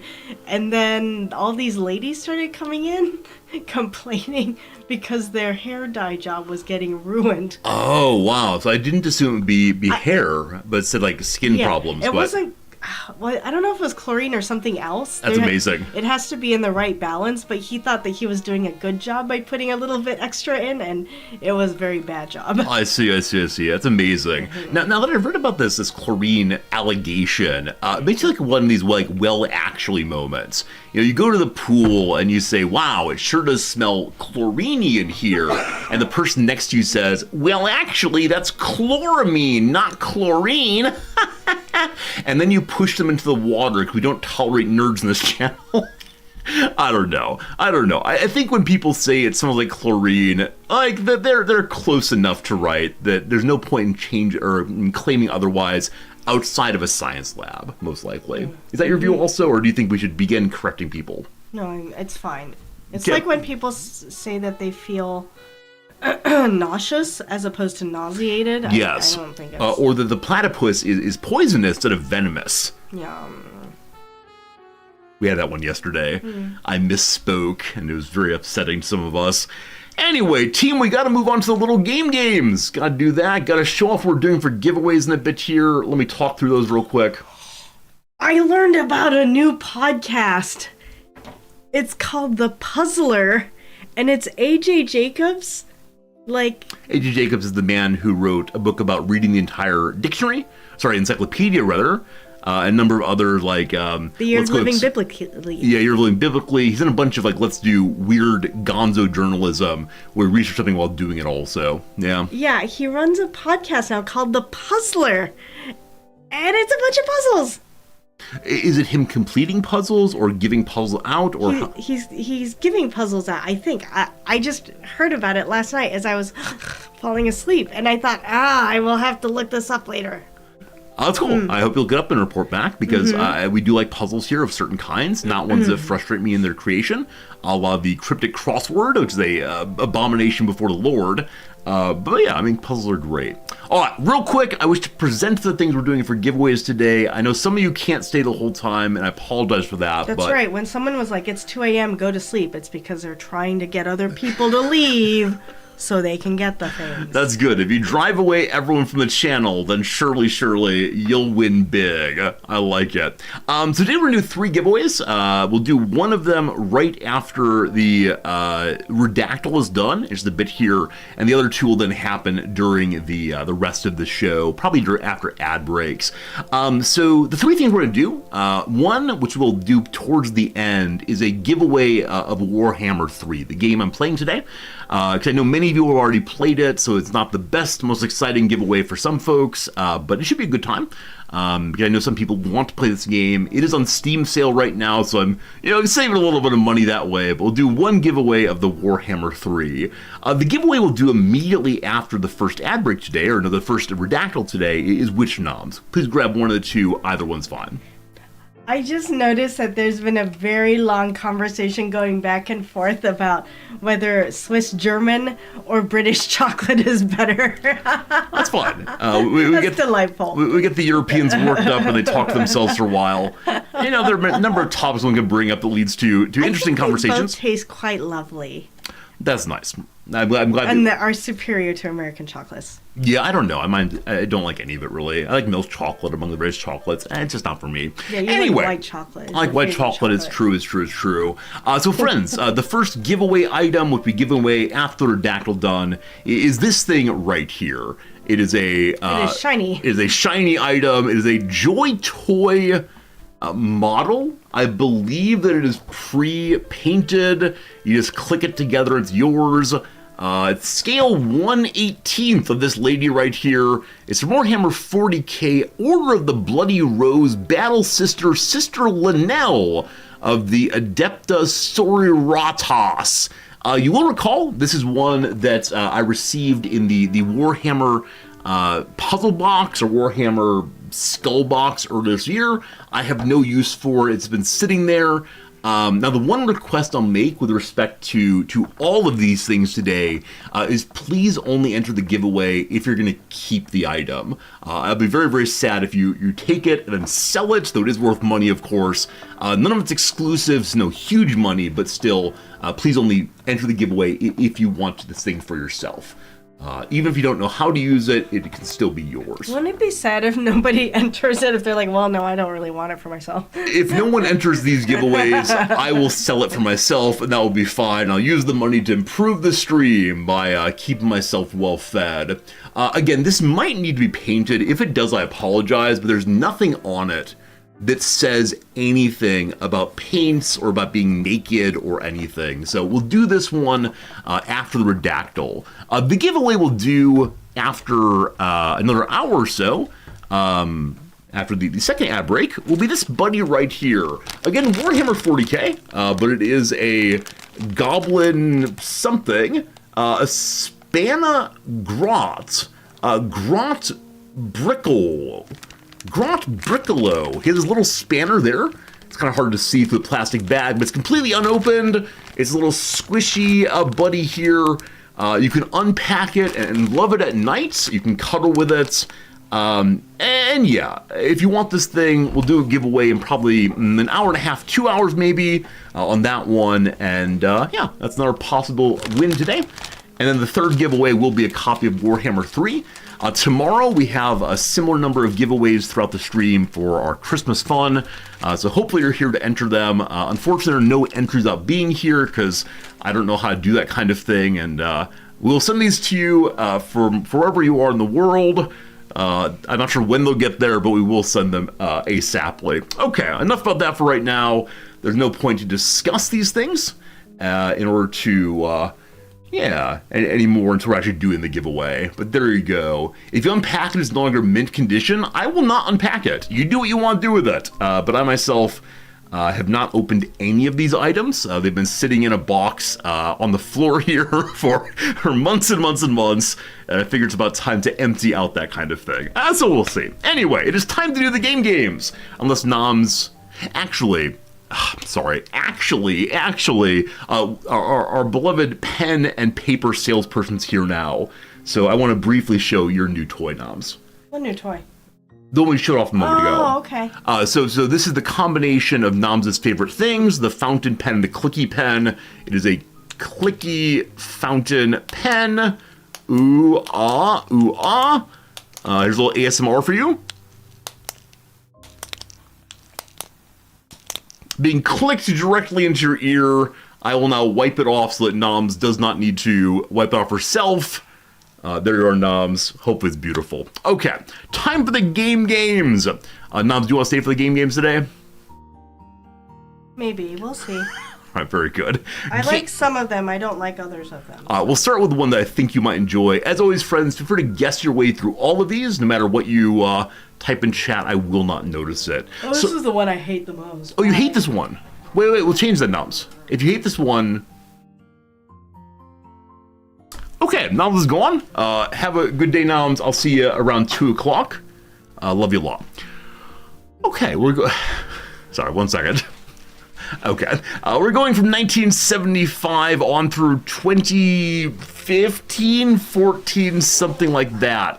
In 1979, it was 49%. In 2016, actually, it was 69%. It goes up with a very slight drop in the late 90s, a little bit of a trophy fun in the recent decade or so, but past that, not quite sure what's going up on other than up. So number one is a percentage of U.S. four-year college students graduating from STEM bachelor's degrees. So it's college students who are going from 50% in 75 up through 70% a couple years ago, or I guess now 8 years ago. Though I think it is the case there have been fewer liberal arts degrees and more STEM degrees, I don't believe that 70% are graduating with STEM. I know that psychology has become a bigger and bigger major throughout the past 20 years or so. I think psychology counts as STEM in this case. I know that there are more people also studying like exercise science. I don't know if exercise science counts as a science degree these days. As I talk my way through, I think it actually might be correct. I'm not sure. We'll see in a moment. Number 2, the share of U.S. households with at least one pet dog or cat. I know this number has gone up. I know that 1950s was the low point of pet dogs. It started up after that, I believe. I don't know what the numbers are, but feels like it would go up. No reason to think about the dip here. It's a very small dip after all. Number 3, the percentage of total votes in U.S. local, state, and presidential elections cast by mail. So it is the case that the number of votes cast by mail have gone up, and the percentage has also. I think 70% though is just too darn high. I believe the state of Oregon has the like a required vote by mail. I think they don't do in person, or maybe it's the case that they just send a vote by mail to all registered voters, and most people vote that way. Not sure. But that's the only state like that. So again, up, but not that far up. We'll say no on that one. Next up, the 5-year relative survival rate of U.S. individuals diagnosed with colorectal cancer. As usual, I'm not a physician. I just don't know. And these always make me sad. But sure, maybe it's gone up. And lastly, the percentage of songs in the Billboard Hot 100 with explicit lyrics. 50% in 75, 70% in 2016. So my sense is this is wrong, because it feels like that's too high of a number for 75, that half of all songs in the top 100 would have some cursing. Now, the downturn here, slight though it is, might be really interesting with this one, because in the 1990s, Tipper Gore, the wife of the vice president then, Al Gore, had a bit of a crusade against explicit lyrics in music, worrying it would ruin the children and so on. And so this period, I believe, when they started requiring the like mature tag on the front of some music. So I can imagine this was played less frequently, like that kind of vulgar music. I think the Billboard Hot 100 might be songs played on the radio. And I can't imagine explicit lyrics on the radio in 75. We'll say no on that one.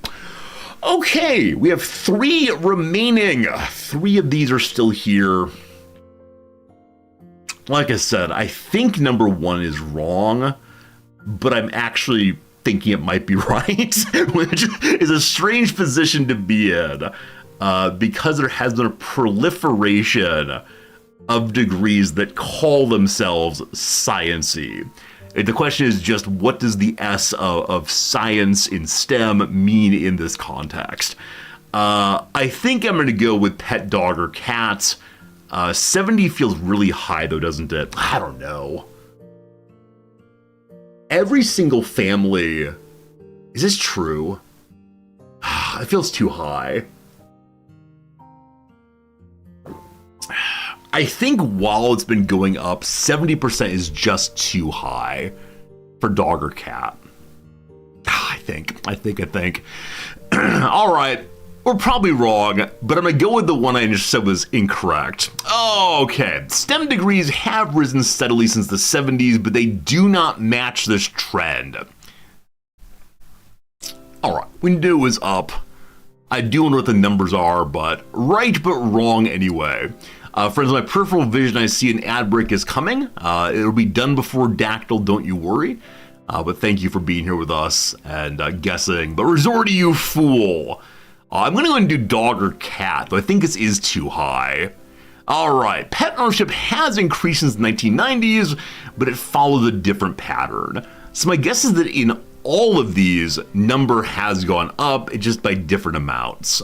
Next up, survival rates for cancer. Hey, there you go. Like I said, I knew it would be up, but there you go, team. Ultimately, it's people surviving much and much more for a particular kind of cancer. Ain't that cool? There you go. All right. All of but one of these seems plausible to you. Tiger burning, I absolutely agree. They all were up It's not quite clear which up in this case. Game Urchin, good seeing you. Some of you guessed, wow, the very first guess, dogs, says number 4 is your guess. The first guess in chat was correct. What an absolute fool I was today, but got it in 2. We'll call that pretty good. Pretty good. All right, not pets. Thank you, Jim. Thank you for your commentary on non-hard sciences. Let's see. Does STEM include psychology? My guess is it does. Why isn't psychology considered a STEM field? All right, STEM's an arbitrary category invented by the government to hold us down, man.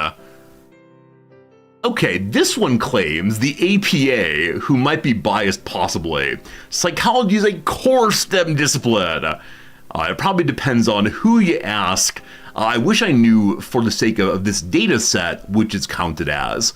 Yeah, I don't want to talk about hard sciences and soft sciences and what makes a science. Fascinating question, but not for right now. Now, the one I'm actually curious about is does it include so-called exercise science? This is the major that's often taken by students who do sports. It's related to kinesthesiology, the study of the movement of the body. They take classes like invasion sports, in which they talk about football strategies and how to teach football to youngsters. So there you go. According to the United Kingdom here, sports and exercise science isn't a STEM course. Well, a lot of questions here. According to Jamie Foster Science, don't know who that is, it is considered one. George Washington University says it is indeed. Fascinating to me. I don't know enough about this question to answer it.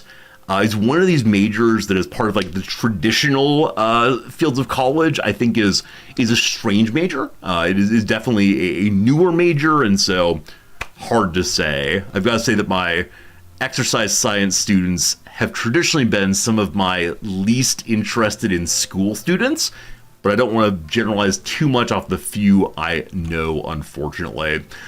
All right, so let's find a country in the world. Yesterday it was Belgium, that I've heard has the best chocolate in the world, but I'm not taking any stances on that one. Friends, where does Santa Claus live? So I'm guessing Greenland counts as Denmark here. We will not be discussing the recent, what do we say, AI world domination claims. The Civ 7 playing America recently, who says, I want Greenland and Canada and Panama. I would say Greenland is the closest. Will it say this is actually Denmark? In global, Greenland's a territory, not a country. All right. I mean, Iceland, maybe. Let's see if I can do Denmark and see what happens. 520 kilometers away. Wow. I'm guessing this does not include Greenland here. He was the Bishop of Myra. Where is Saint Nick from? Oh boy, the Middle East. All right, so it's very, very close to Denmark. I'm going to go for Finland, hoping very much it's a Santa Claus themed piece. It is not. Finland is far away from there, so I'm surprised so close to Denmark, with yesterday's being Belgium. Let's head down to our good friends in Austria. It's down that way. It is not down that way, but it's warmer than Finland. So, is today Viva la France? It is not Viva la France, though 35 kilometers away. I think we've had this one before. Is it that France and Italy don't fully abut? It's whatever's like over the Alps. I think Italy directly abuts here, though. Man, this is me not quite remembering. Is it Germany? No, Germany definitely directly abuts France. Ah, I'm sure you all have it immediately. Well done. Also, have you ever noticed this like a guy's face? Like this is the forehead, the nose. the philtrum, the mouth, and a second chin. Yeah, if someone claimed that Alfred Hitchcock was actually the east border of France, I would believe them. I think Italy might directly abut. Yeah, cooler. I don't think Liechtenstein. Does Andorra directly abut? It's cooler. It's a little cutie. They definitely touch Switzerland, correct? Who do they not... Is it the Channel? Is it the dumb Channel? Do I mean Iceland? No, I mean Great Britain. Do I mean Mauritania? What do you call it? The United Kingdom? Channel! Channel! Oh.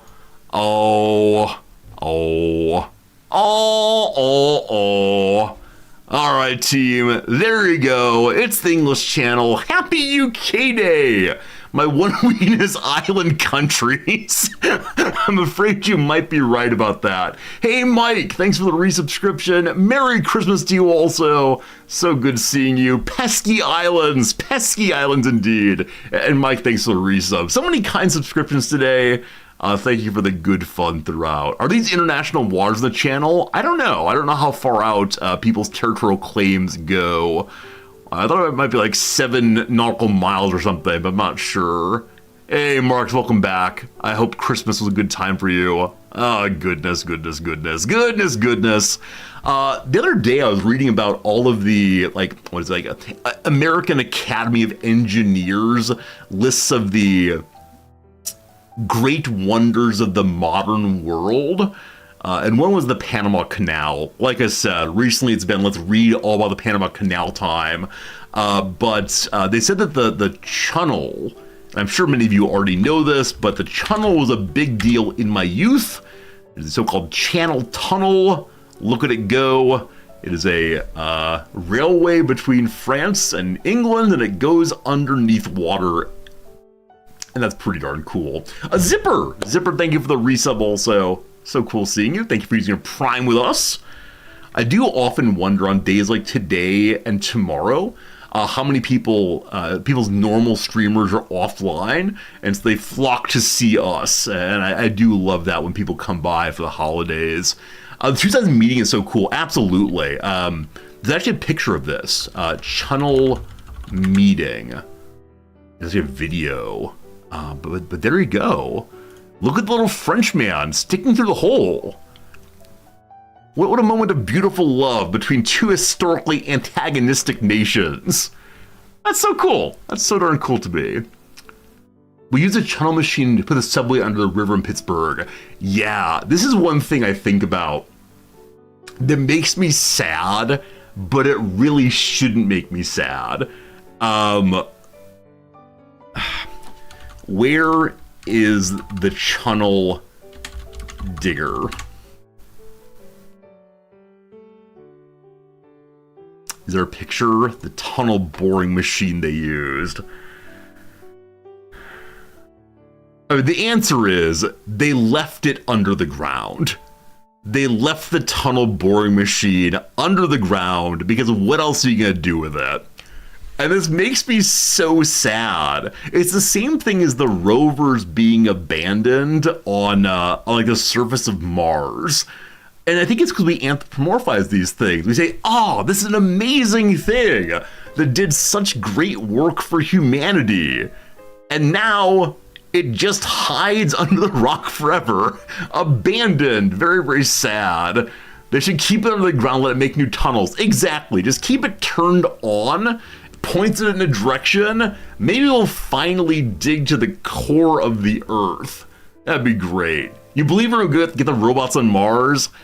I do wonder if we ever get to Mars, we humans, if we'll set up little museums around the rovers, you know, put little glass spheres around them to say, you know, here was humanity's first attempt at seeing these things. So, yep.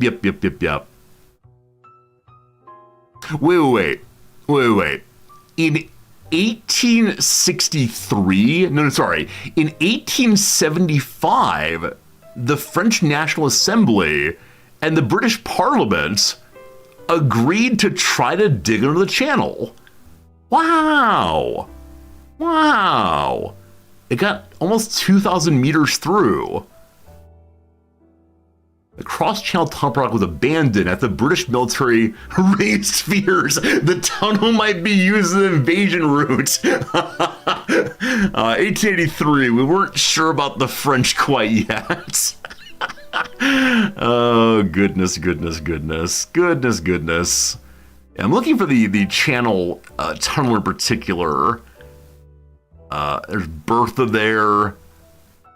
Yeah, I'm not seeing it. Anyway, it's been abandoned beneath the ground. That's very, very sad for us all. Okay, I think seeing the channel tunnel is what caused you-know-who to say they can make what the like underground hyperloop things, make cars go really fast. I think it's cool. There's a lot of space underneath the ground we don't really do much with, and I hate to disturb it all, but it is cool to imagine very fast things going in unusual places. This is why when I play train games, I often love making tunnels underneath the ground. Even they cost so darn much money in games, they're still really, really, really fun. All right, time for travel. Time to determine a country of the world that exports what? Wow, 17.2 billion medical instruments through and through and through. I'm sure someone immediately says, I work in healthcare, medical instruments are made in ... Tropical fruits. Toilet paper, in fact. Okay, I was thinking that maybe this place would have raw metals to make the instruments out of. But I really have no idea. Like, genuinely no idea on this one. I'm trying to think of any medical instrument I've ever used that I could say, it was clearly made in. 17.2 billion is small, medium size export, but no, genuinely no idea. With it being tropical things, it's one of those garbage islands, isn't it? You know what? Let's call it Panama. Surely Panama used their canal to send out medical instruments. Hey, not half wrong. What is 353 kilometers to the west of Panama? What is the next country up the chain? Is it Costa Rica? Is it Costa Rica, maybe? Or is Costa Rica one of those islands? It is Costa Rica! Oh my goodness! I do not deserve this win. It's entirely based on my reading about Theodore Roosevelt and the awful way in which he treated Colombia back in the 1800s. Cuba trains a lot of doctors. They do indeed. And Cuba has one of the more densely populated population of doctors in the world. They have an interesting medical system too. Sorry, but this does not look like Warhammer. I mean, right you are. We're doing our pre-gaming stream. We always fill up some time with blah, blah, blah, and then we'll do some more Warhammer, I promise. But I hope you have a nice time hanging out. As a YouTube friend, first YouTube friend of the day. Good seeing you, YouTube, as always, as always. It is time for the games. It's time to see my profound ignorance in all things gaming. Friends, what trees are these? I think it's a mountain with some ivy atop. I think on the right-hand side, we can see some important building. So seeing the bit of orange there, I thought immediately, this is most likely Satisfactory. But Satisfactory hills do not look like this at all. Is it possible this is a rundown portion of GLaDOS's little base in Portal 2? I honestly don't know. I'm going to say it's Portal 2. I'm probably wrong, but the color reminds me of maybe that. It is not. Very well, very well. Metacritic score of 71%. There are green things. There are rock things. There's a fence line thing. Is this one of those fighting extraction games? I'm thinking Escape from Tarkov, but I don't know if Tarkov got a 71% Metacritic score. Probably not. But let's see if it's at least in the right genre. Escape from Tarkov. What do you say? Wrong again, Resorty. Okay, it's on the PC. Surely I should know it then. Again, lots of places to hide behind things. Also, I believe this is the player character with a wounded arm, some body armor on, and a mask maybe. Is this COVID Simulator Argentina edition? So collectibles stick out, it looks like.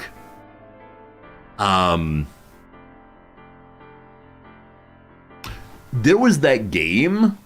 No. So unfortunately, the person on YouTube, I can't read your name. I know it's in Hebrew, but good seeing you. No, I didn't say Colombia has a higher than average number of doctors. Cuba does. Cuba, C-U-B-A, has a higher number of doctors overall than, by percentages, than many places do. What's that game where you can win the game by sitting in one place for like 15 minutes? It's a series of games that all have like strange ending conditions that aren't the real way to win. There's one set in a tropical world like this, and I'm not going to get it. I see Twitch chat's moving in a hurry, so you all know what I'm talking about, but it's not Just Cause or Just Cuz. I'm not going to get it, unfortunately. I'm going to say this is Just Cause because it came to mind. Number 3, in fact. It is not that. Instead, it's an MMO shooter that has memetics at play. Open the memetic screen and unlock the disassembly bench. So action MMO shooter. The only MMO shooter I know is The Division. And I think we had The Division recently in this game, but maybe it was in the other game we play. Are you The Division? You are not. Ooh, 2024. I do not know brand new games at all. But what an attractive backpack this is. Definitely is one ready for backpacking. Might have a little plug and play MP3 player there. Down here, a handful of acorns, a syringe. Yeah, genuinely do not know. Do not know. Clearly, this is the new Zelda game. Clearly. It's Majora's Mask. No, it's not. I'll be looking at chat in a moment to get the correct and final answer. It looks like it's Valheim or some other collect everything to build everything. Chat, what's this game? Chat, the game is called Once Human. Once Human. Many of you got this very early again. Well done. I said it was a Far Cry. Far Cry that I was going for before. The first person to say Once Human was... Hey, Janky Gamer, you're the first one. Well done. Is this another resource collection game, much like Valheim and such? Once Human. Yet again, I have won. What do you mean chat won? No, I have won. Joseph name. Very cool. Thank you. Good to see you, Joseph. All right. Well done, team. I've never heard of this game at all, frankly. It is free to play. It's pretty good. A Darby Cat, thank you for gifting a subscription to Janky Gamer. Super kind of you to give a gift sub to the people who win big in this channel. Those who save us from being wrong. It's a multiplayer open world survival game set in a strange post-apocalyptic future. Unite with friends to fight monstrous enemies. uncover secret plots, compete for resources, and build your own territory. Once you were merely human, now you have the power to remake the world. All right, came out a half a year ago. Has very positive reviews. It has fishing, apparently. We love fishing. It is free to play. Now, I don't see the word MMOPG here, but it is open world and multiplayer. So how is the game free to play? What are the microtransactions in this one that allow the game to make money? Because I can't imagine with colors like this and beautiful graphics that it is a labor of love kind of game. Is it just cosmetics, or can you buy items that help you go faster? It is cosmetics only. I mean, that's really cool. That's really cool. Those of you who are in these kind of games, consider checking this one out, because I certainly will not, but maybe it's a fun one to play over the holiday break here. And there's a DLC here called the Double Agent Theme Pack. Different sets and formulas and poses and all the rest. Cool. Boring to play alone. I appreciate that. Oh, speaking of playing alone or playing together, in the new year, probably in the third week of January, we will be having our promised multiplayer Crusader Kings 3 playthrough. My first time playing multiplayer Paradox ever. Is going to be a disaster, but I look forward to doing it. There will be a channel over on the Discord if you care to discuss it and say whether you want to play also. I don't know how to figure out who all's going to play, but join the Discord. There'll be a channel there pretty soon where we discuss these things. We may have to do a giveaway if a lot of people want to play it, but I'm looking forward to having a good time, trying something totally new on stream that is completely unlike anything I've ever done before. And it might fall apart, might cause all of you to unsubscribe, unfollow, but that is how it goes, I suppose. All right, let's do the other game. It's this one right here. Yesterday was Prince of Persia. That was fun. Today is this thing right here. Apparently the average number of guesses is 1. So people see this and know what it is immediately. I'm guessing it's some kind of My Little Pony adventure. I know nothing about the ponies. I see the Eiffel Tower, maybe the Tokyo Tower, not sure which one. I see a cave on a tropical island. Okay, is there like a My Little Pony world? Are there no My Little Pony games? Okay, we have a slight problem, team. Those right there are not My Little Ponies. Well, that's unfortunate. How is there no My Little Pony video game? Is this like MLP? Huh. I wonder if the MLP video games have been purged from our collective memory. To get more screen, I'm going to do a Carmen Sandiego game, because I know that you explore places in that game. Wrong again, Resorty. Okay, over here is a lovely little world with some additional like animal creatures. Oh, that raccoon.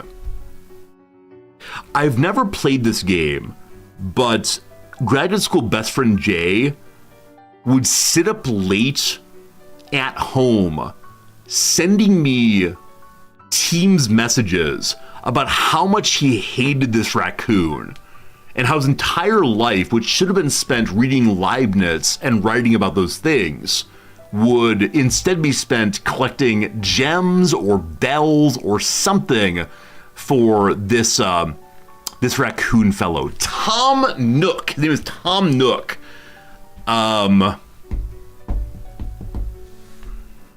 This is not the farm game. This is not Stardew Valley. I played that one.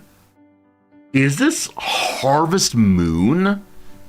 Is that what it's called? Harvest Moon. A Wonderful Life or Back to Nature. A Wonderful Life feels more like we're going on vacation than others. Okay, it's not Harvest Moon.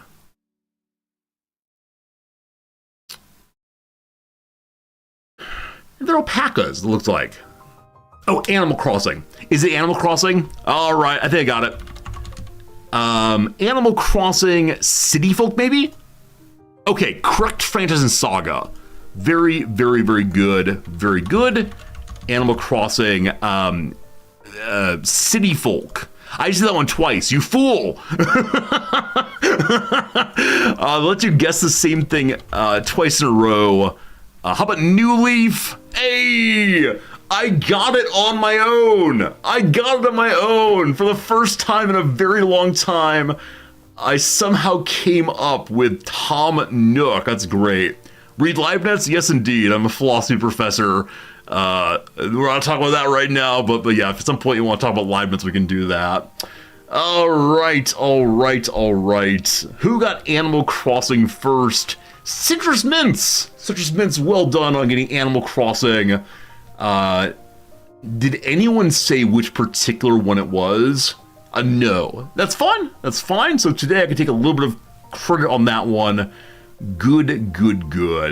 Friends, there's only one game left. There's also the word of the day, and then we'll do our first giveaway. As I said earlier, we're doing a giveaway for a Joy Toy Sister of Battle. Battle Sister such and so of the Order of the Bloody Rose, a 1/18th scale model, I believe already painted, an official licensed Warhammer product from my mailbox in Tokyo to your mailbox, wherever in the world you want it.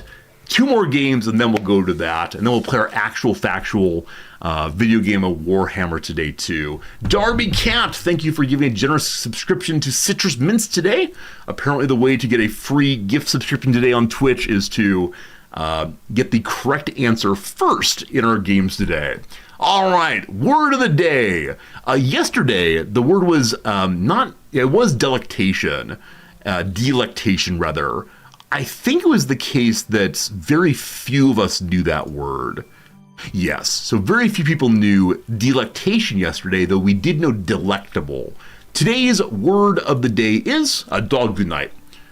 The word of the day is dog's good night. It's wassail. Wassail. I know this word only because one of the songs.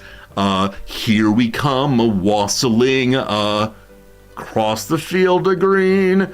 Here we come a wassailing. You know what this word means. Love and joy unto you, and to you a wassail too. Ba-ba-ba-ba, merry new, oh, wah, be-da-doo-dee-da-doo-da-doo-doo. Let's close it. I went forward accidentally. What it means to wassail is to sing carols, especially popular songs or ballads of religious joy from house to house at Christmas. The verb is usually used in the phrase go wassailing. As a noun, wassail can refer to, among other things, a hot drink that's made of wine, beer, or cider, as well as spices, sugar, and baked apples. It's traditionally served in a large bowl, especially at Christmas time. Every year at Christmas time, the magazine publishes a recipe for the traditional drink served to those who go wassailing and may appear at one's doorstep. I am curious, is there anything about Christmas caroling, 2 L's I believe, in Tokyo? The Lifehouse International Church has a Christmas service featuring Christmas carols and inspiring messages. St. Albans, Tokyo has socially spaced outdoor singing. I want to go from door to door. I believe as a boy, my Boy Scout troop maybe went door to door entertaining people with our prepubescent voices, singing various Christmas carols. I think here in Japan, we don't visit people at their homes ever. Anyway, here comes the Did You Know? Surely the best part of the opening. This season, you might hear or sing the Christmas carol that begins, here we come a wassailing among the leaves so green. I wasn't too far off. as is holiday tradition, you'll wonder, what in the world is a wassailing? In fact, wassailing is an old custom that goes back to the 1300s. The verb wassail comes from the noun wassail, maybe, which dates to the 1200s and was first used to refer to an Old English custom of hospitality. In medieval England, a courteous host would offer a cup to a guest and toast them with the salutation, "Was hail." I wonder if it's actually related to health or to hailing. I'm not sure.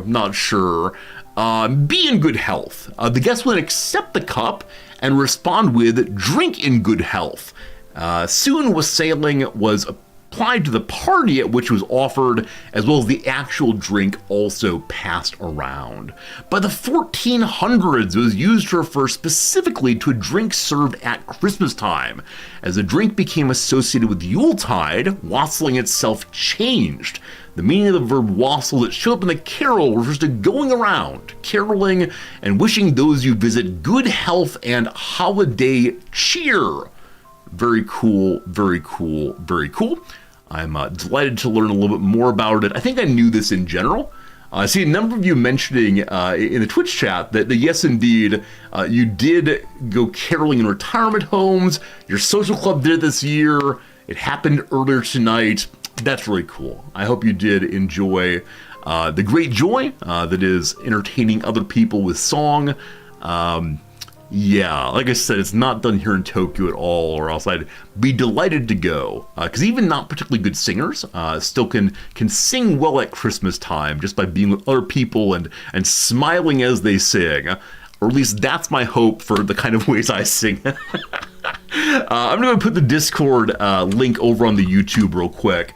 Because we have a fine new viewer who seems pretty enthusiastic and intelligent, who wants to talk philosophy. The place to do it is over on the Discord. I am unable to do substantial philosophical discussion while playing games, unfortunately. I need to think with my whole head for that. But we will have a philosophy stream sometime in March, probably, on that way, and yeah, we'll do some philosophy here and there as always. But the Discord is the place to chat about this and that. To chat about this and that. It's always a good time. Friends, it is time for the most exciting content on Twitch, your favorite game and mine. It is time for a little game called the Redactyl. You'll be able to enter one message every 30 seconds, and our mission together is to discover the true answer of Christmas. No, some random Wikipedia page has been disguised behind redaction, and one of these words, I guess, will be correct. Yesterday it took us 50 guesses to figure out what the word was. Any word you put in either of the chats, I will type in like an absolute rube. We'll see what it is. We'll scroll through a little bit, see if anything stands out. A lot of prepositions there about through and so on. Not seeing anything that's an obvious hint, so we'll have to discover it together. That said, this is a very, very, very, very etc. long puzzle, so we'll see how it goes. All right, the words come in. I'm going to do my first two words as always. Number one, philosophy. There is no philosophy this day. Any potatoes? There are no potatoes at all. So here we go. System. There are 15 systems. Well done. The standard more. There are 67 mores. Well done as always. How about Christmas? No Christmas today. How about holiday? None of those. I want to take a brief pause here and say, I believe this is a random website. If today's is depressing, I'm going to be so bummed. You remember, what was it? Maybe 3 weeks ago, I was having a good day, and then the answer was like colorectal cancer. And I felt pretty bad, so if my Christmas is ruined, I'll not be happy today. We'll see how it goes. Back to it. Medieval. We can do medieval. None of those. How about history? There's no history today. How about chance? You took a chance. There was zero, unfortunately. We got science. There's no science. Create. 5 creates, well done. The word river, there are none of those. United, none of those. Mathematics, none of those, unfortunately. Connection, 5 of those, good job. How about century? None of those. How about the word period? None of those. Feeling very non-history today, team. In an attempt to make it a little cheerier, Selden says, how about death? No death this day. Glory, hallelujah. Industry, none of those. Distance, 9 distances, good job, including on the first page here. New, there's 1 new. Reaction, no reactions. Orbital, I should have stood here dumbly. Reaction, there's no reaction. Would have been good, missed that one. How about culture?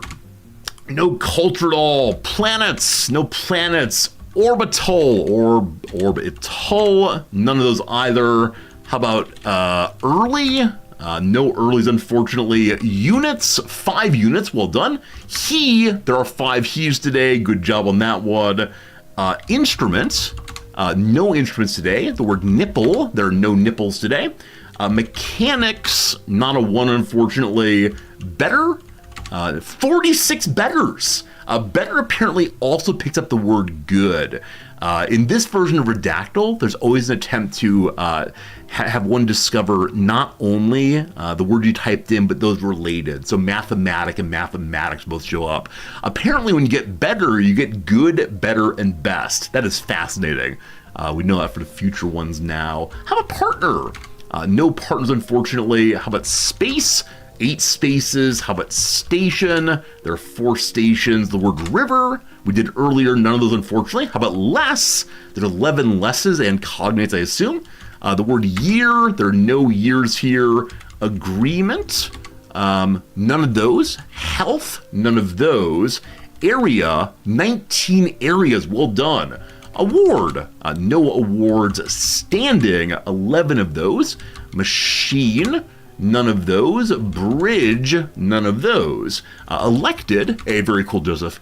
No electeds. Receive, 45 receives. Terms, there are 9 of those.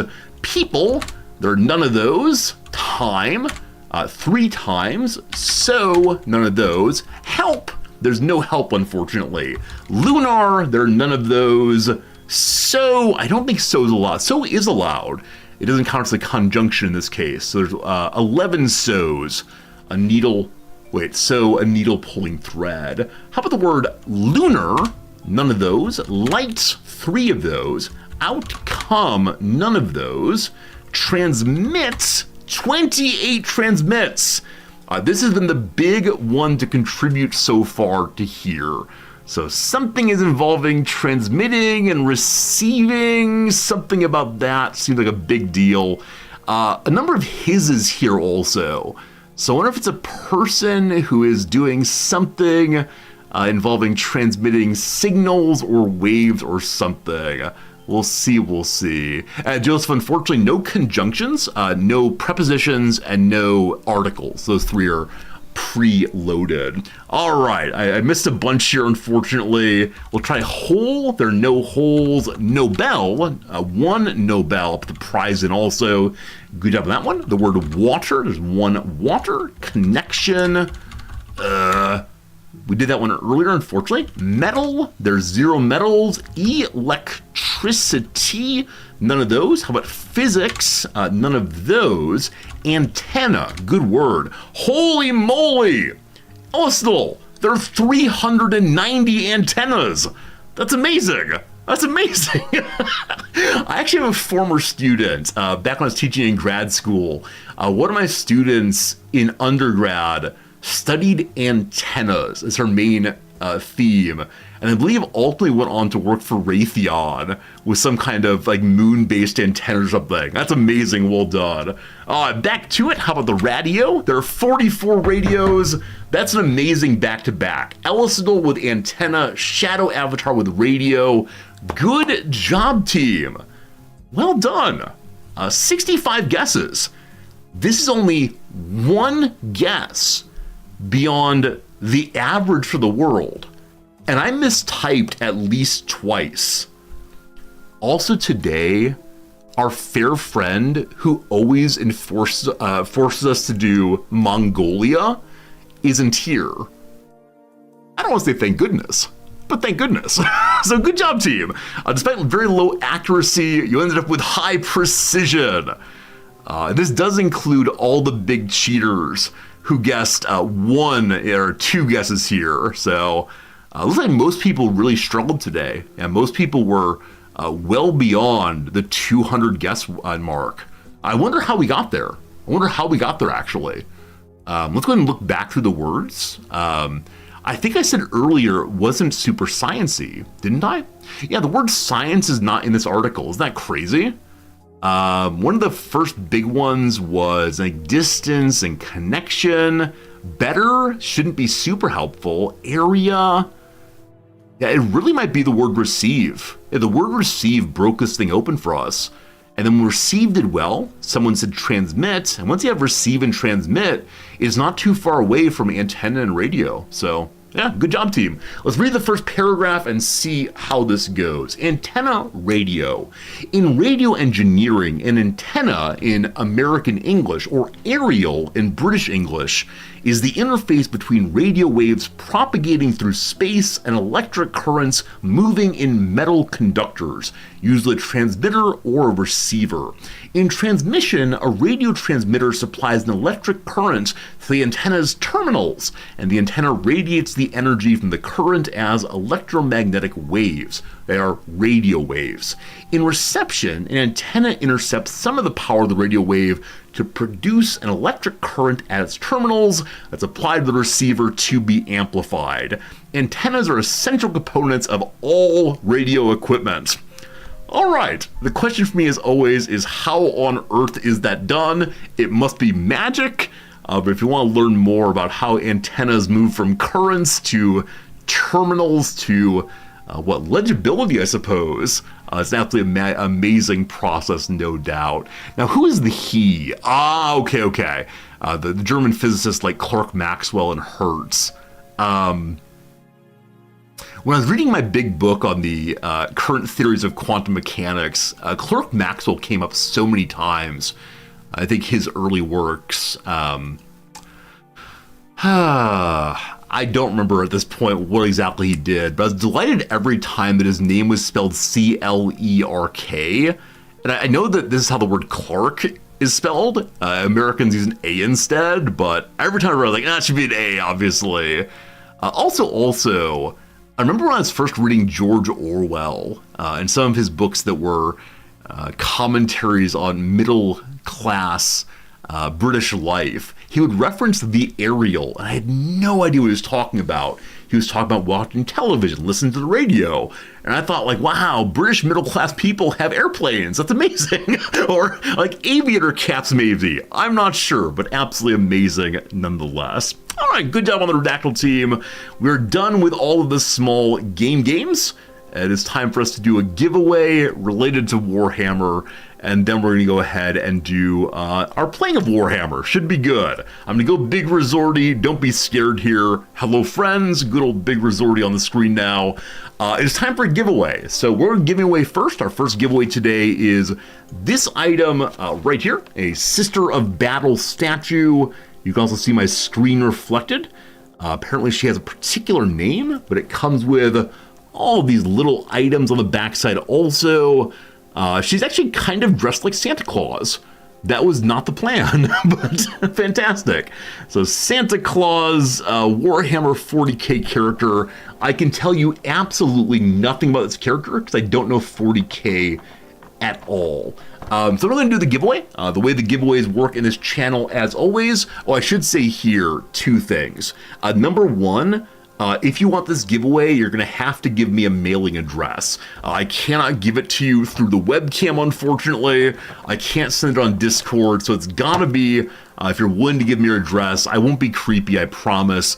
After all, we've sent out 150 New Year's cards this year, and none of them have been creepy so far. Number two, a sincere request from me to you. Please only enter the giveaway if you'll keep the item. I'm not saying build the item. I'm not saying make it part of your Resorty shrine. All I'm saying is please don't sell the thing I sent you. That would make me very, very sad in this case. So, cool. I was going to do the giveaway. If you want to win this thing. I'm actually going to do a word this time, I think. Many of you know that I often just say type anything in chat, but I want to make sure that people can talk freely. And people can talk freely and have the opportunity to talk about other things even if they don't want it. So we're going to say everyone can enter.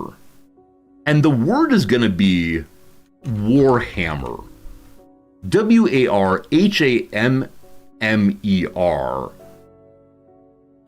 You're welcome to enter starting right now. The word Warhammer, all one word. You have to be in the US. No, I'm actually in Japan. I'm in Tokyo. So it is the case that, I'll send it to you from wherever, or to wherever in the world from Tokyo. It might cost a lot, but that's okay. People have been super generous with subscriptions and tips and watching the ads here in the holiday season, so I'll use that for this. Joseph is entering over on the YouTube side, and so I am going to put my own name in here. If I win, we'll get it to our YouTube friend. I don't have my bot set up to see YouTube at all right now. All right, so many people entering, very exciting. While people are putting their names in chats, I'm gonna go ahead and also show in an hour and a half or so, we'll be giving away this buddy as well. A little goblin mech from the Warhammer 40K. Today we'll also give away a copy of, what's it called? A copy of Warhammer III, the game I'm playing today. And then tomorrow we'll do 3 more giveaways also as part of the holiday season here. Israel's okay? Absolutely. As long as Japan is currently sending mail to wherever in the world you are, I will indeed send it your way. All right. Is that a goblin mech? So it's not a goblin mech. I don't want to take the bag off because I want to make sure it's meant for you. But it's a goblin who has a spanner. A goblin who has a wrench there. It's a little plushie there. It's absolutely adorable. You can take it out and you can cuddle it and say, I love the goblins, if and you want to do so. All right, we're doing the drawing right now in 5, 4, 3, 2, 1. Congratulations, Syriarch! Founded the channel 4 years ago, and only now get your just reward. What? You won! You actually factually won! Congratulations! If you would kindly, ideally send me a Discord message, but if you're not on Discord, send me an email, resorty@gmail.com. Let me know who you are. Didn't think it was possible. Everyone has a chance of winning eventually. Fantastic. Join the Discord. Awesome. Thank you. It's going to be a private message there, and I'll get it sent your way soon. I think the post office is open until the 28th. There might be a quick New Year's break, though. There you go. There you go. We'll do another giveaway in 1 hour's time. Looking forward to that. Let me make a little note to remember who to send which thing to. It'd be a disaster otherwise. So, Joy Toy to Syriarch. There we go. Very good, very good. Friends, it's been a nice opening. I hope you're having a good time. Hope life is good for you. Yeah. Thanks for hanging out with me on this lovely Christmas day in the morning here in Tokyo.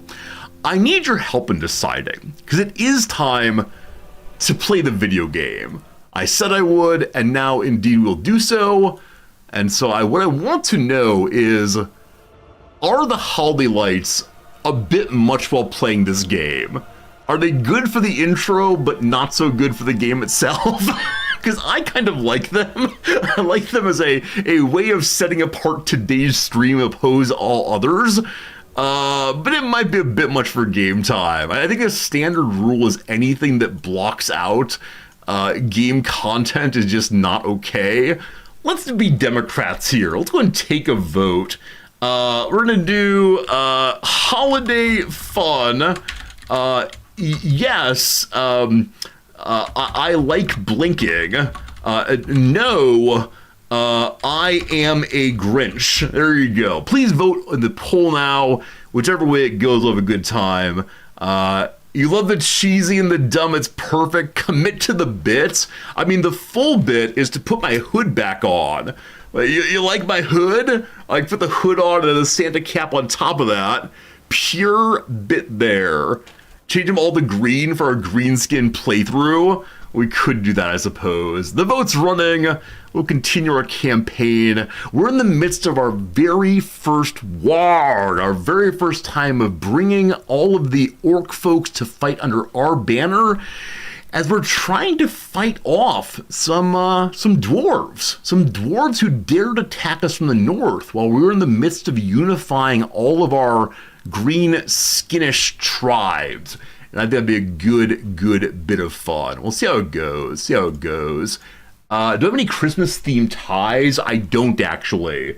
Today we'll not wear ties. Tomorrow we'll be back to wearing ties, and that'll be just fine. All right, the majority of you, 70-some%, decided that you would like to have the blinking lights on, and so we'll leave those on. What difficulty am I playing? I play on normal, because this is my 5th playthrough ever. It's my first time ever playing as greenskins, and so normal is good for me. This will be a playthrough in PowerPoint format. You'll see me pausing every, 5 seconds in battle. I think in next playthrough, whenever that is, we'll probably go ahead and play at a higher difficulty. But for now, I don't know. All right. If the lights become distracting, please mention it and we'll rethink. So, yesterday we had a glorious battle. Yesterday we did a thing that I did not think would be able to do effectively, and that's we used the army of Rockjaw Dwarf Crusher here, kind of low-level army, to drive out the second army of Thorgrim Grudgebearer. Something like that. So one of the 2 armies of the Dwarf King has already been defeated. Their army that we defeated was so many flamethrowers, those iron drakes, I believe, set up in choke points. It was brutal. But we had this absolutely fantastic lava spider. We managed to use the lava spider to run in before the troops and tank, because they is fire absorbent. 40% fire resistance was so useful. And so she just ran in and took all the fire. It was amazing. So for the moment, this army will just kind of sit here. It's going to become our defensive army back at Black Crag. Because like I said yesterday, I am deeply concerned that Thorgrim here, using the tunneling, will tunnel into our capital. Now, I don't believe he can get there in just one turn, but who knows? Also, this is our main army. It needs a tactic, possibly. I'm thinking of moving it forward into ambush, just to pin down the King's army. And the video game believes that our army is the equal of the King's army. So, yeah. We're going to throw you into tactic. We're going to throw you into ambush stance. You can then move forward a bit. You can then have your new tactic. And I like Erd mentality so very much.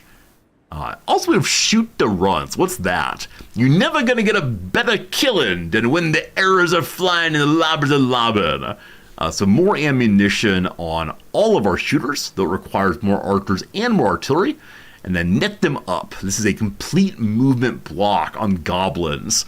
And stopping enemies from moving seems insanely cool.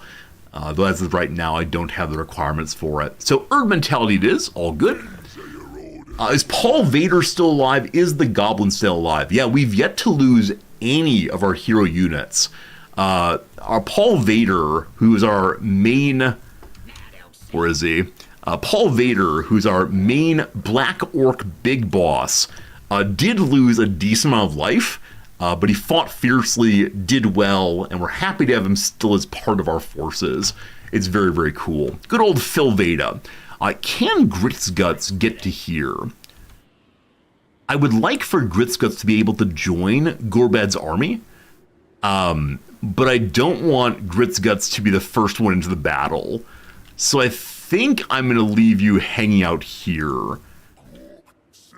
Or we can march on Barog Dawesbog. So the question that I had a few times now is, do I feel comfortable moving forward on their territory and using Gorbad as the one who's defending back at home? Because if Thorgrim jumps on our capital, we got some problems. I'm going to say I do feel comfortable doing this. So Rockjaw, move on forward. The same with Gritsguts. Rockjaw, can you raid here? You can. We're out of our territory. Let's get raiding. Same with you. Let's get raiding. A little more money. Hey, we have 40 scrap. Hey, Book Club, Merry Christmas to you also. A lot of people would say Merry Christmas today or Happy Holidays. I return the same thing to every one of you. I've just not kind of said it over and over again. I don't want to become repetitive, but thank you for your kindness, for sure. With the scrap we have, I believe we can... Brother's yelling a lot today. I believe we could give some of our riders a better saddle, or we continue giving shields to more and more of our basic buddies. So yeah, blinkers are possible on the boar riders. If you want a finger, you just go forward. You want a blinkers and a sharp stick for prodding. So better charge on riders seems amazing. It costs 30 though. If we put shields up, I believe it costs only 20. So we have 2 shields, or instead, just one big increase to charge. And then here, oh, this is delightful. My basic archers could have an upgrade to bows. That costs 30 also. I'm gonna get greedy and upgrade my archers. You know what I should have done? I should have made the upgrade to the orc boys, and the reason why, the orc riders, because they're armor piercing. And against dwarves, armor piercing is very important. That said, the die has been cast, all good, all good. We have our tactics there. You are in ambush stance, good luck on that one. Everyone's here right now. I believe that is the turn. There is a possibility that it might be good to start spawning a third army. Our income is so low, I probably can't do that. I would love to have a third army to move over here to defend the capital, because if someone gets sneaky from the south, we got some real problems. Anyway, there goes the roll. We'll see if we can destroy this turn. If we get an ambush, I'll be so happy. Number of times that I've been ambushed and lost all of my units so fast has been indescribably high. Okay, Thorgrim retreated. Thorgrim retreated amazingly. Now, what on earth is Skarsnik doing? I want to see if he's at war with the dwarves, or if he's trying to get positioned to attack us. Huh.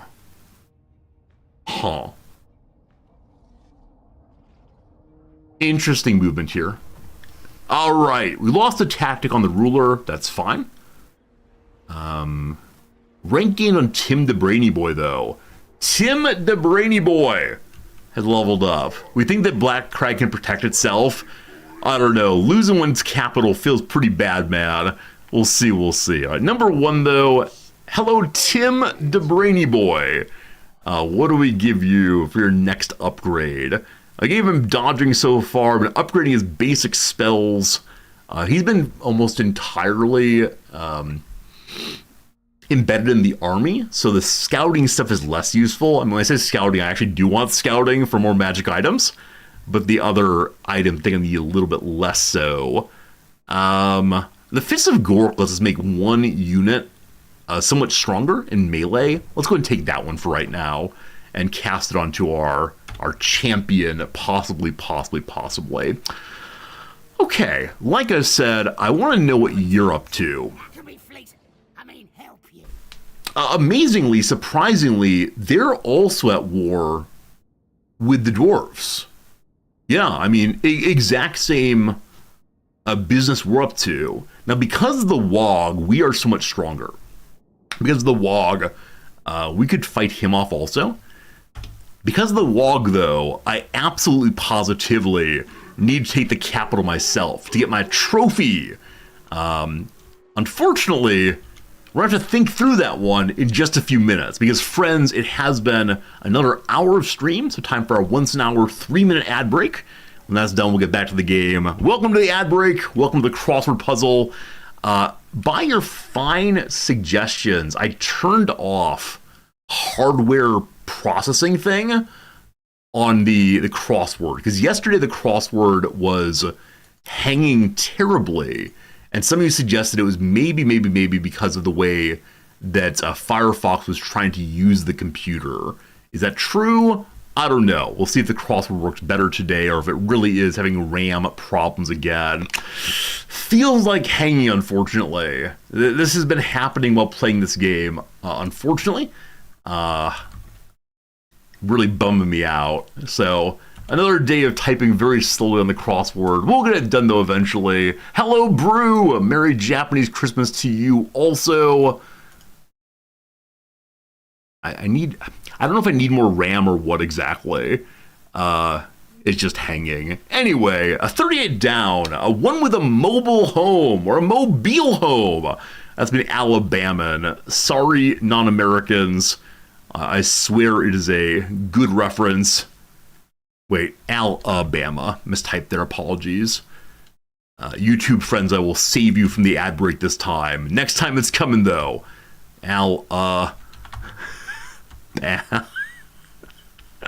Just quit the Warhammer. I mean, that is what could be done. I could save the game and quit out every single ad break, but that seems a little tedious because the game takes a while to load, unfortunately. A Total War maxes your CPU cores. I might be able to work out when they're not busy and force the browser to use them. This feels like some hacker talk, but sure, let's check it out real quick. We'll pause this again, not that it really matters. We'll give you the ability to see my full screen. How exciting is that? And I will show you the task manager again to see if it's possible for us to force the browser to use a CPU core. I don't know these words at all. There you go. So today we're at 80%. There it goes. 80% for 1 second. Yeah, only 40% CPU and 68 memory. One would then think that the game would still be functional. I don't know. All right, how do I see CPU cores? Please come back. Can Windows force a process? I'm not sure if we can make processes sleep. So my GPU is using 100%. It's currently 70 degrees Celsius. Is that unfortunate? I don't know. It hasn't exploded yet. But I'm guessing that's it. I'm guessing it's the GPU bottleneck there. Because everything else has available space. Allow me to continue talking about things I don't really understand at all. Any hardware people out there? Any hardware people currently watching? Maybe it's the flashing lights that have stopped this from working well. I don't know. What's Japanese Christmas? Japanese Christmas is actually a romantic holiday in general.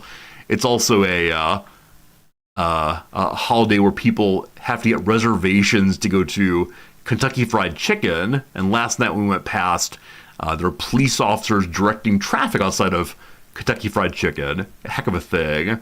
70 is fine, keep it under 80. Nice. Nice. Show processes, sort by GPU column. All right, I'm happy to try that. Processes. CPU memory disk. They just had to buy a new GPU. All right, 64% of it is being consumed by... Oh. It's the encoding. So the trouble here is actually factually with the broadcast. I mean, we need the broadcast. That's great. It's important. I wonder if it consumes all available GPU space or what exactly. Now, I know that different games take different levels of encoding.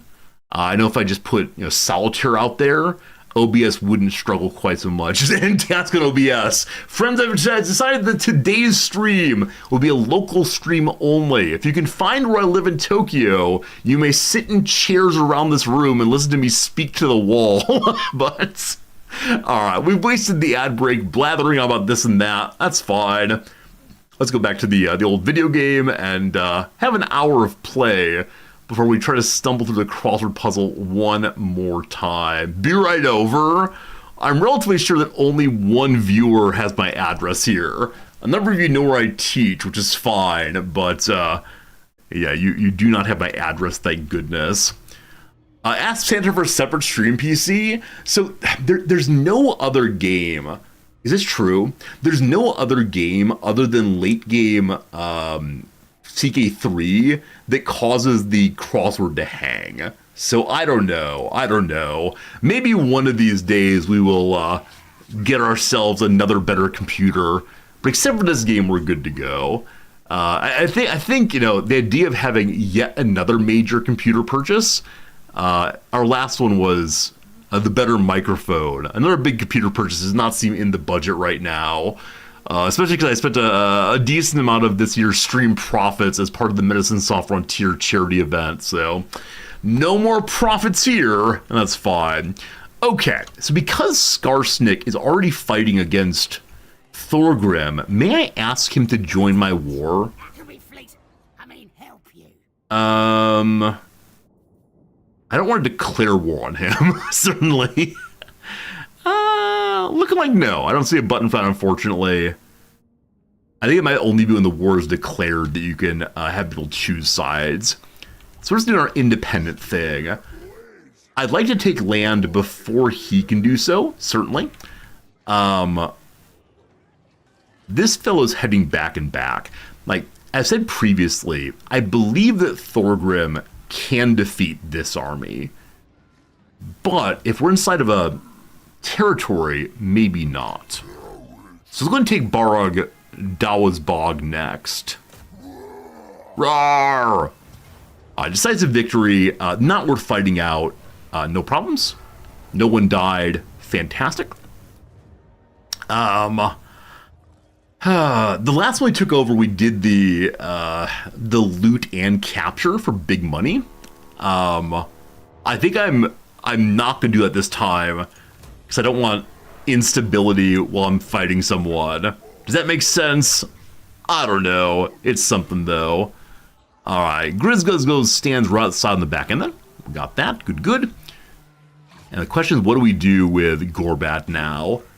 I think we run at Karagdran. I think. Hello, Velvet. Hello, Civilian. Hello, Sack. Unlike doctors, my GPU does have borders. It's true. Absolutely true. Video game says maybe we can get here. Is that saying I can get there? Is it maybe one of those I'm standing just outside the walls, shaking my fist? Possibly. I'd say I can shake my fist right now.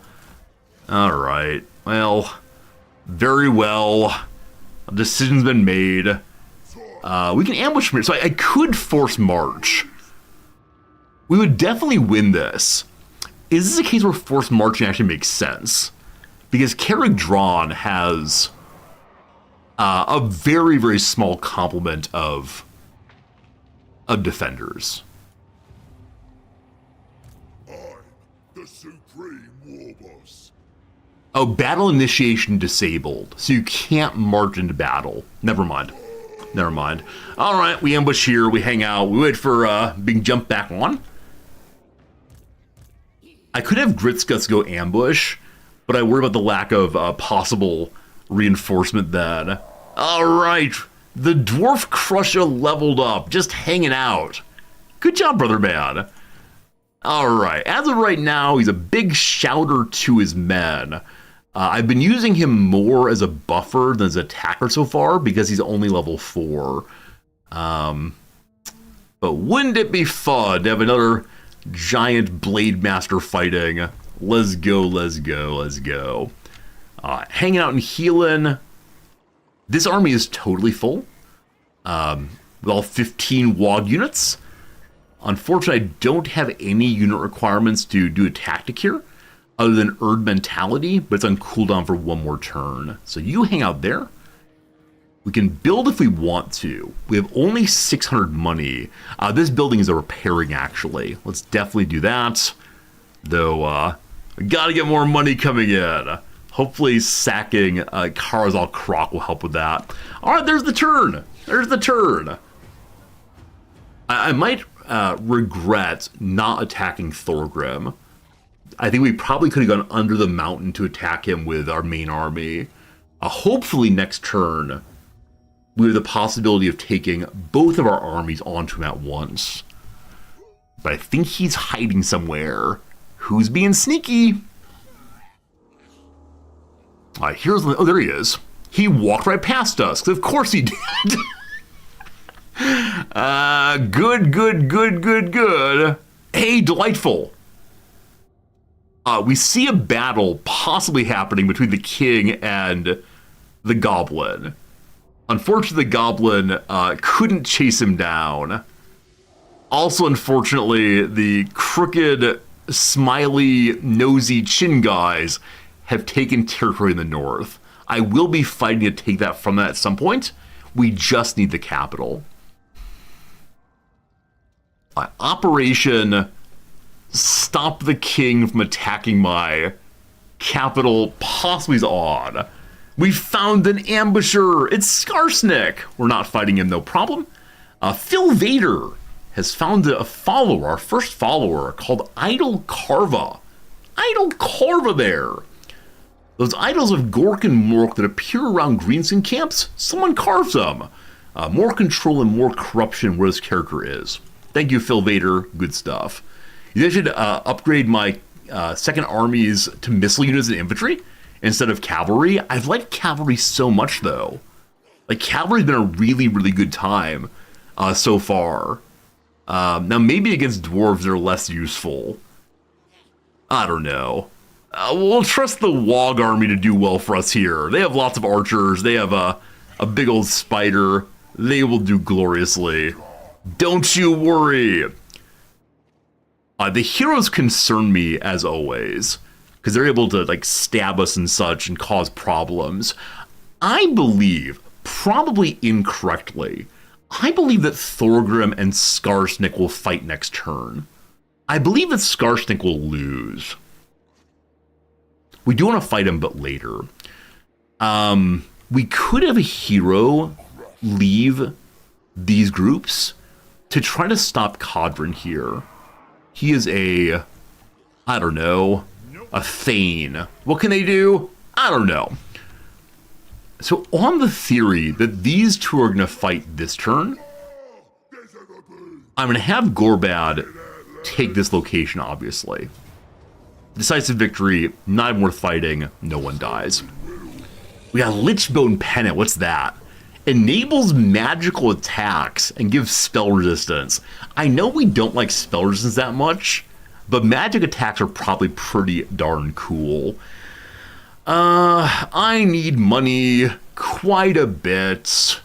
I'm going to take the money.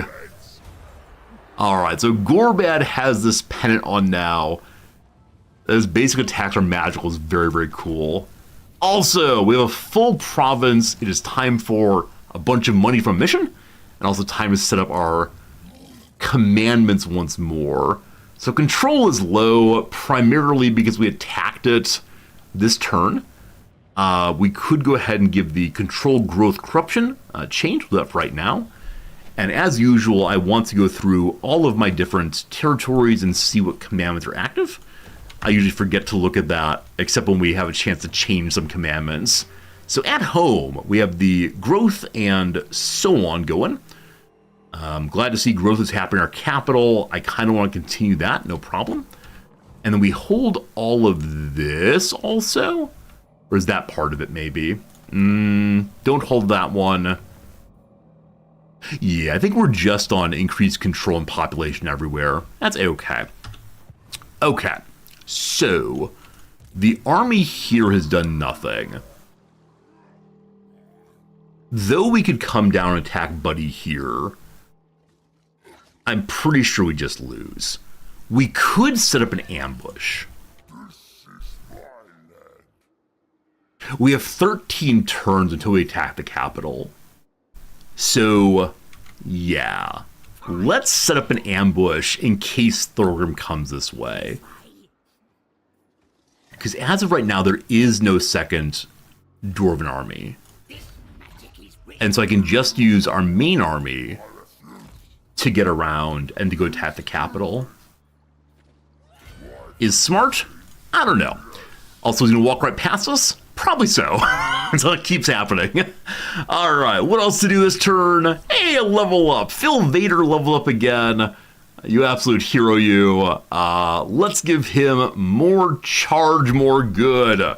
But he probably does need to help the people rank up. There's a turn. Does Thorgrim come for us instead of from them? And do we get our first successful ambush ever? I've tried to set up ambushes previously. They've just failed. It's only a 40% chance also. Gotta find a way to increase that number. Thorgrim comes towards us. My first ever ambush in which I'm on the side of truth and light and justice. Also, we have scrap I should have used and didn't use. I should have done that. Completely forgot. I wish it were the case that my giant spider had healed up all the way. What do we see on their side? A cursed master engineer guy, whatever his name is still alive. The Longbeard grudge settlers look very cool. A wide variety of great weapons. The grudge settling hammers. Some miners who throw things, 2 archers, and a gyro bomber. So I'm guessing it's the gyro bomber we need to spread out. I have no idea. I have no idea what to do. I know the gyro bombers are one of the special units the king starts with, so good job holding on to those. Well, we'll see how it sets up. It is time to gaze upon our ambush. Now, unfortunately, the WHIII troops do not start on the map with us. So we'll have to ambush with this force only, which doesn't seem very strong. Has a whole bunch of little goblin friends. Here we go. Can we do better in a close victory? Probably not. But we'll give it the old college try anyway. I'm having a good time. Hope you're having a good time also. Thank you for choosing part of your... what day of the week is it there? Your Tuesday, probably? Maybe your Wednesday? Ambushes for auto-resolve? Well, mistakes made. But thank you for spending part of your end-of-year life with me. I appreciate all the generosity today in gift subscriptions and all the rest. There's a deal right now for new subscriptions. Cost, I think, like 25% off. That seems pretty cool to me. And there's a gift subscription bonus also. To learn about this, do !bonus in the chat, and you'll have an opportunity to get a little deal. Though I recognize that maybe you don't want to, and that's cool too. It's 30% off for 6 months, 20% off for 3 months. There you go. Elstil, thanks for linking that chat. For sure. What's unfortunate, I think... Wait. The disengage point is behind their army. I've always seen their disengage point being where they're going. Now, our troops reinforced from here... If I move them this way, a little bit longer, so they're going to want to go this way. The king is really far out. Fascinating. All right, I'm considering spreading out my war boss and my big boss. We'll see. We have a collection of spearmen. This army is so much weaker than the main one, unfortunately. Okay, let's look at their composition. So, yeah, their archers are at the back. I think we have no archers, do we? Cool. I now fully understand why it was suggested that I should have some archers here, because I believe there's no way for us to stop the copter. Now, I know these gyro bombers also drop bombs. I think they have, what, 5 when they start, maybe? So that's going to be kind of unfortunate. But yes, the early comment to make is, golly gosh, I need some archers. We'll have to just run around and hopefully don't die from this endless shooting. Well, things happen. Okay, I think what I definitely want to do, move everyone out the way for right now. We'll come back to it in a moment. Group 5, cool. What I definitely want to do is rush through their lines with my cavalry. Now, it's a high climb either way. There's probably no preference where we come from. So I'm going to have my little charger buddies come from this side, and then my heroic moon howlers just charge straight down the line, I guess. We'll see how they set up. Now, because I want these two doing real work, I'm considering having my heroes on the back end also, but I also kind of sort of want to have my heroes engage the king. The king, though, is level 9, where my hero is only level 4. So let's have a little more sensibility. And sensibility will be to have the king come from the back end, the king being the war boss, rather. Okay. We have a line of ordinary troops, just spearmen. Spearmen are anti-large, no such thing, so probably the spearmen are just good for poking at whatever. So y'all are going to go here and poke at whatever. Please on up. Please on up. Hello? There we go. They'll just march on and we'll see what happens. We could hide them in the trees, but no need for that. Start deployment. Cat. Next up is you. What's been so good when we've been ambushed before is being attacked from multiple directions. Like, it's really difficult for me to think through. Now, when I say that, I recognize that part of why ambushes have worked so well against me is because they've been able to bombard us over and over again before we could figure out our lines. In this case, less than good. What's frustrating about my playing Warhammer 3 is now you have to play Warhammer 3. It's true, it's true. We will be giving away a copy of this game at some point today. Let's see, it's 11:30 my time right now. I need to end a little bit early on today's stream, probably 1:30 or so, because we have a Christmas dinner to get to. We have 2 hours of stream left. You know what? Should we do a giveaway right now? I'm not going to give away the game right now. I'm going to do the game as last giveaway of the day. Yeah, let's go and do a giveaway right now. A slight bit of, what's it called? Anticipation, cliffhanger. A slight cliffhanger between the game victory and right now. Friends, it's time to give away this item right here. It's time to give away little buddy with his ridiculous nose. The green screen is making him look less attractive than he is, but it's a plushie doll from Warhammer 40k. And yeah, we'll give it away right now. I'll send it to you anywhere in the world if you want it. Like I said, though, please do not sell it. Please keep it for yourself or give it to your children or whatever, and that will be a good thing. Let me go ahead and get the keyword sent up. If you want to read today, please consider not entering, but that's all I'll say about that. If you want to, it's fine, I suppose. Once again, we're going to say that the word of the day is, sure, Warhammer seems fine. So type in the word Warhammer, and you'll get an opportunity to win this item right here.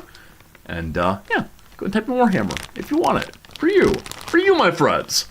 Hopefully the giveaway is working. Is it? Yeah, the giveaway is working. Thank you for entering. It's always cool seeing all you typing one after another, because this tends to be a very lurky channel, as you know. It's always cool seeing there are, in fact, people hanging out there, or possibly a bunch of bots. Real possibility the channel is full of bots through and through and through. Again, YouTube friend wants to enter. One of these days, YouTube friends will be able to enter directly also. I type in my own name accidentally. If I win, it goes to YouTube Friend of the Day. You're all Cylons indeed. Maybe I should try to funnel viewership over to Twitch by saying you can only win if you're a Twitch follower.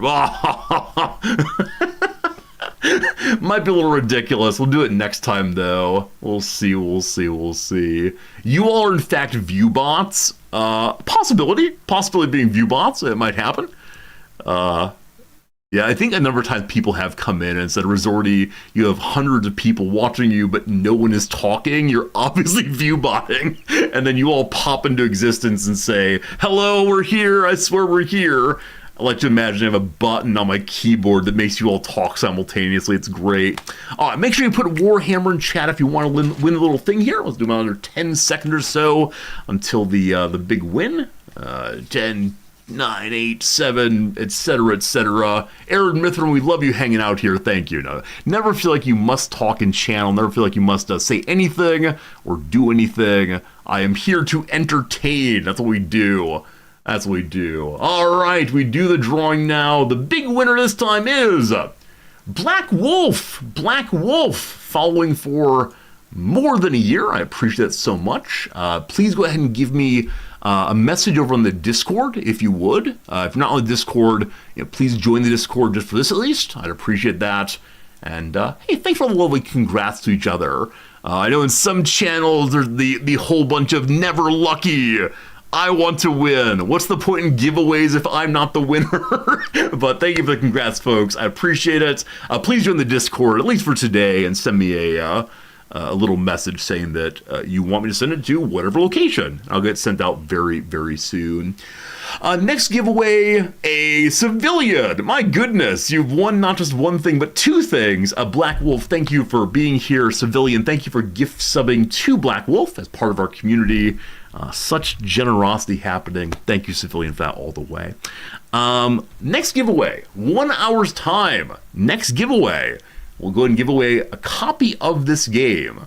I'm not giving all the DLCs. Can you even imagine? But we're going to have a giveaway of a copy of this game, so you can also join the crowd who says, "When I see Resorty play Warhammer, I want to play Warhammer." Which I absolutely understand, and I like that. I often see on the Discords, I play certain games, many other people start playing them as well. So all very good, all very good.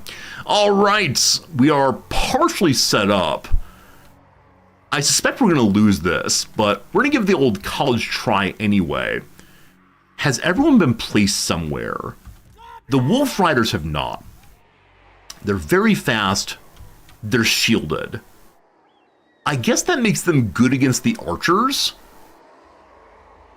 I have no idea what we're doing. Well, let's push the start battle button and see. Real quick, Phil Vader here, my finest battle boss, has a bonus to charge, so we just need to go ahead and cast that as he's running in.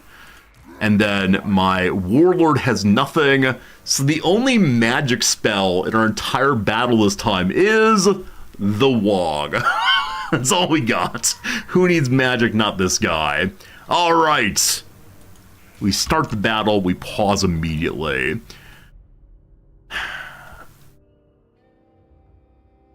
Again, they appear to be marching this way, which is super interesting. They have to get back to here. I love it. I love it. Okay, so I want my giant horde of garbage with poor leadership through and through. We should probably have a leader next to it. Just going in and doing this. Is it possible to request a lecture in philosophy as a giveaway? So we had a charity stream last month, and if we raised, I think it was like $3,000, then we would have a philosophy stream. Yes, indeed, we raised $3,000, so we'll have a philosophy stream probably February or March or so. I can't do it too often, unfortunately, or I'll lose all my followers. This is a video game stream. Don't you know? Okay. My sense is if we head out like this, we'll draw a whole bunch of attention.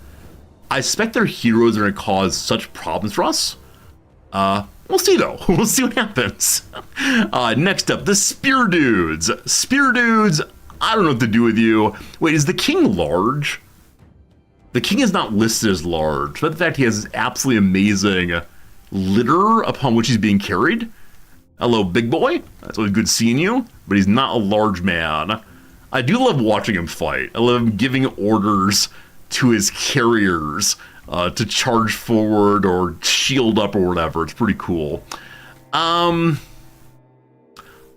kind of sort of want to have my spearmen get onto old Tom here. But I think for right now, we should just go in and start stabbing. And that really is how this thing goes. So we'll see what happens here. Cool.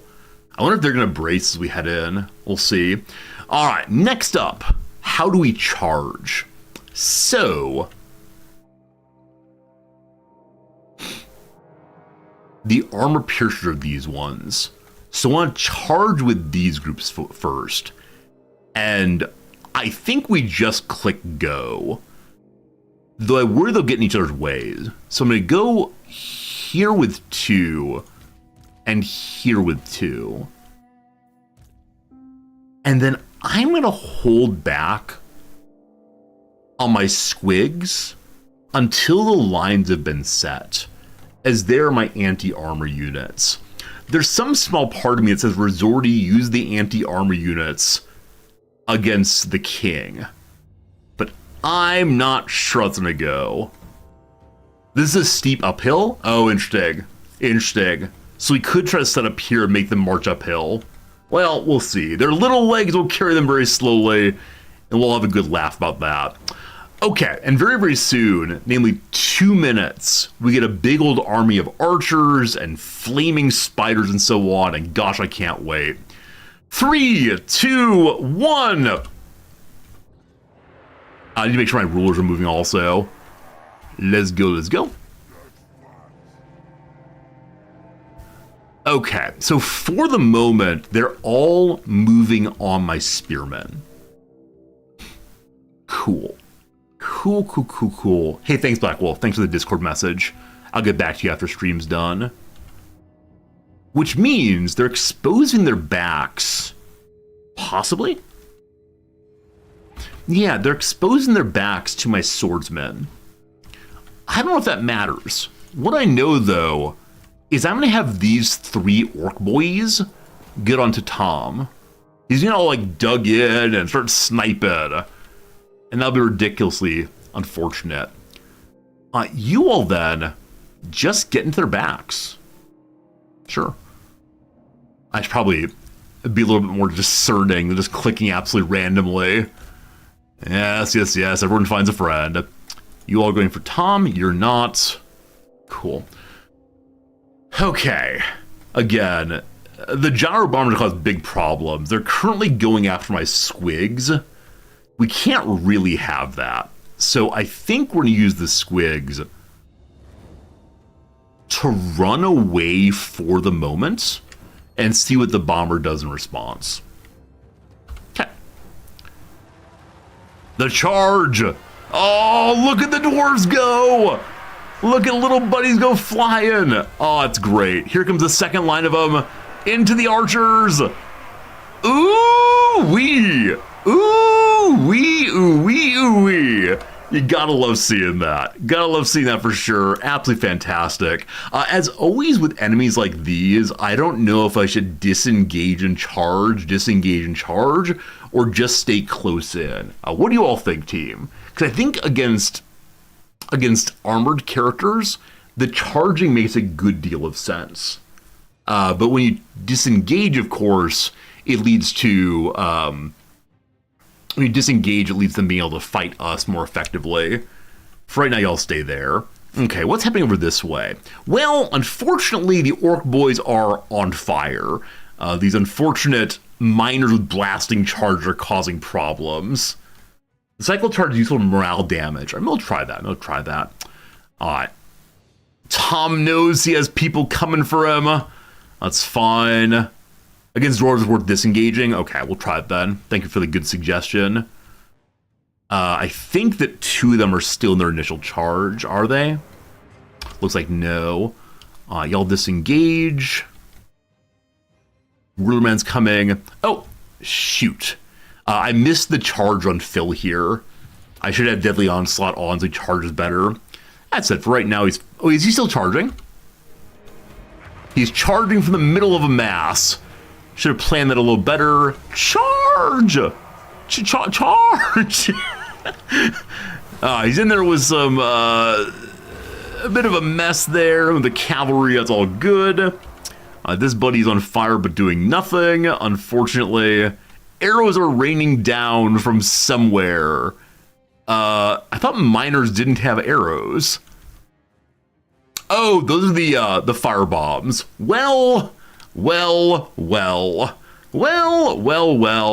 Luckily, it's the case that these fire bombers are firebombing their friends, I believe. I think it works that way, maybe. On the back end, I'd like you all... Why are you not engaging? Guards off, they're doing very, very little. So the goblins are very, very bad against the dwarfs, but they're holding the line for the moment. Only a minute remains until reinforcements. All right, Squigs, what are you all up to? The gyrocopter is still chasing them, trying to get a good bombing line. We just want to keep running, and we'll run into the enemy lines in a moment. I shouldn't have let them stop at all. Some warriors are fleeing, unfortunately, in the middle here. Everyone's fleeing. Goody good. Goody good. We're going to want to recharge on the cavalry. They're out here. Charge into the archers again. Let's go. In 75 seconds, we Deadly Onslaught again. The wog's ready. Let's go. All right. We fight fiercely with the spirit of greenskins in our hearts. Successful charge? I don't know. All right. We make with the pausing again. What do we see? What do we see? What do we see? We don't see meaningful lines. We see just a tremendous mess of folks everywhere. Also, I do wonder if I should have saved the wog for when the reinforcements were here. I think no. I think it's worth burning it as fast as we can over and over again.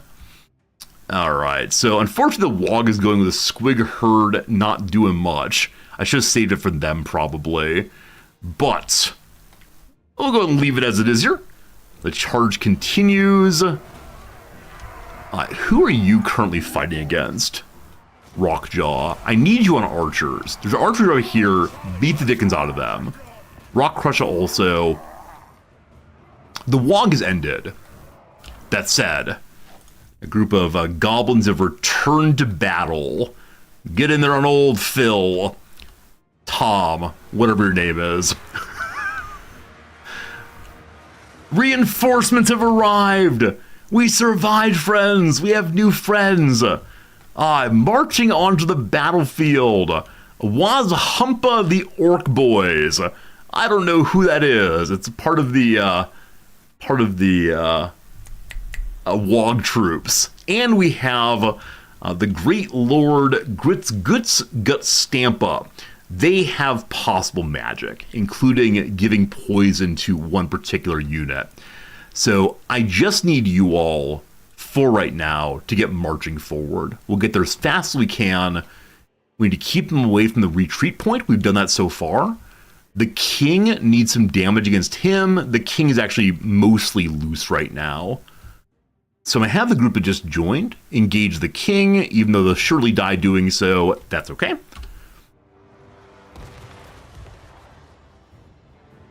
Disengage Spider. These folks, they recently lost their morale. This ruler does not have the Unbreakable trait. There's one ruler, I think our great commander, who has a way of causing a unit not to break. More reinforcements, march on forward, even more of them. Our first collection of archers team. These archers are going to be so useful. Unfortunately, my squig herd are running away, but the archers immediately go onto the gyro bomber. It is necessary. We have 3 more riding archers. They do just the same thing, absolutely. We then have a war chariot. What do the chariots do? Anti-infantry very fast. So they're missile chariots as opposed to being running over folks' chariots. We'll move on forward here, get a target all fine. We then have a couple of goblin spear people. We'll add them to the main goblin spear people pile, and they will do the best they can. 3 plus you, group it up. The new ones will head right on in. Kind of give them all the same targets we can. What's this green here? In melee. Does green mean we're winning, actually? Wow! One of our units is winning. Good. Wog number 2 will be ready very soon. Awesome. We have the Death Spider. I love the Death Spider so much, but I wish you were not in such bad damage or bad health right now. Everyone's coming. Yes, all of you. New line of Orc Boys also.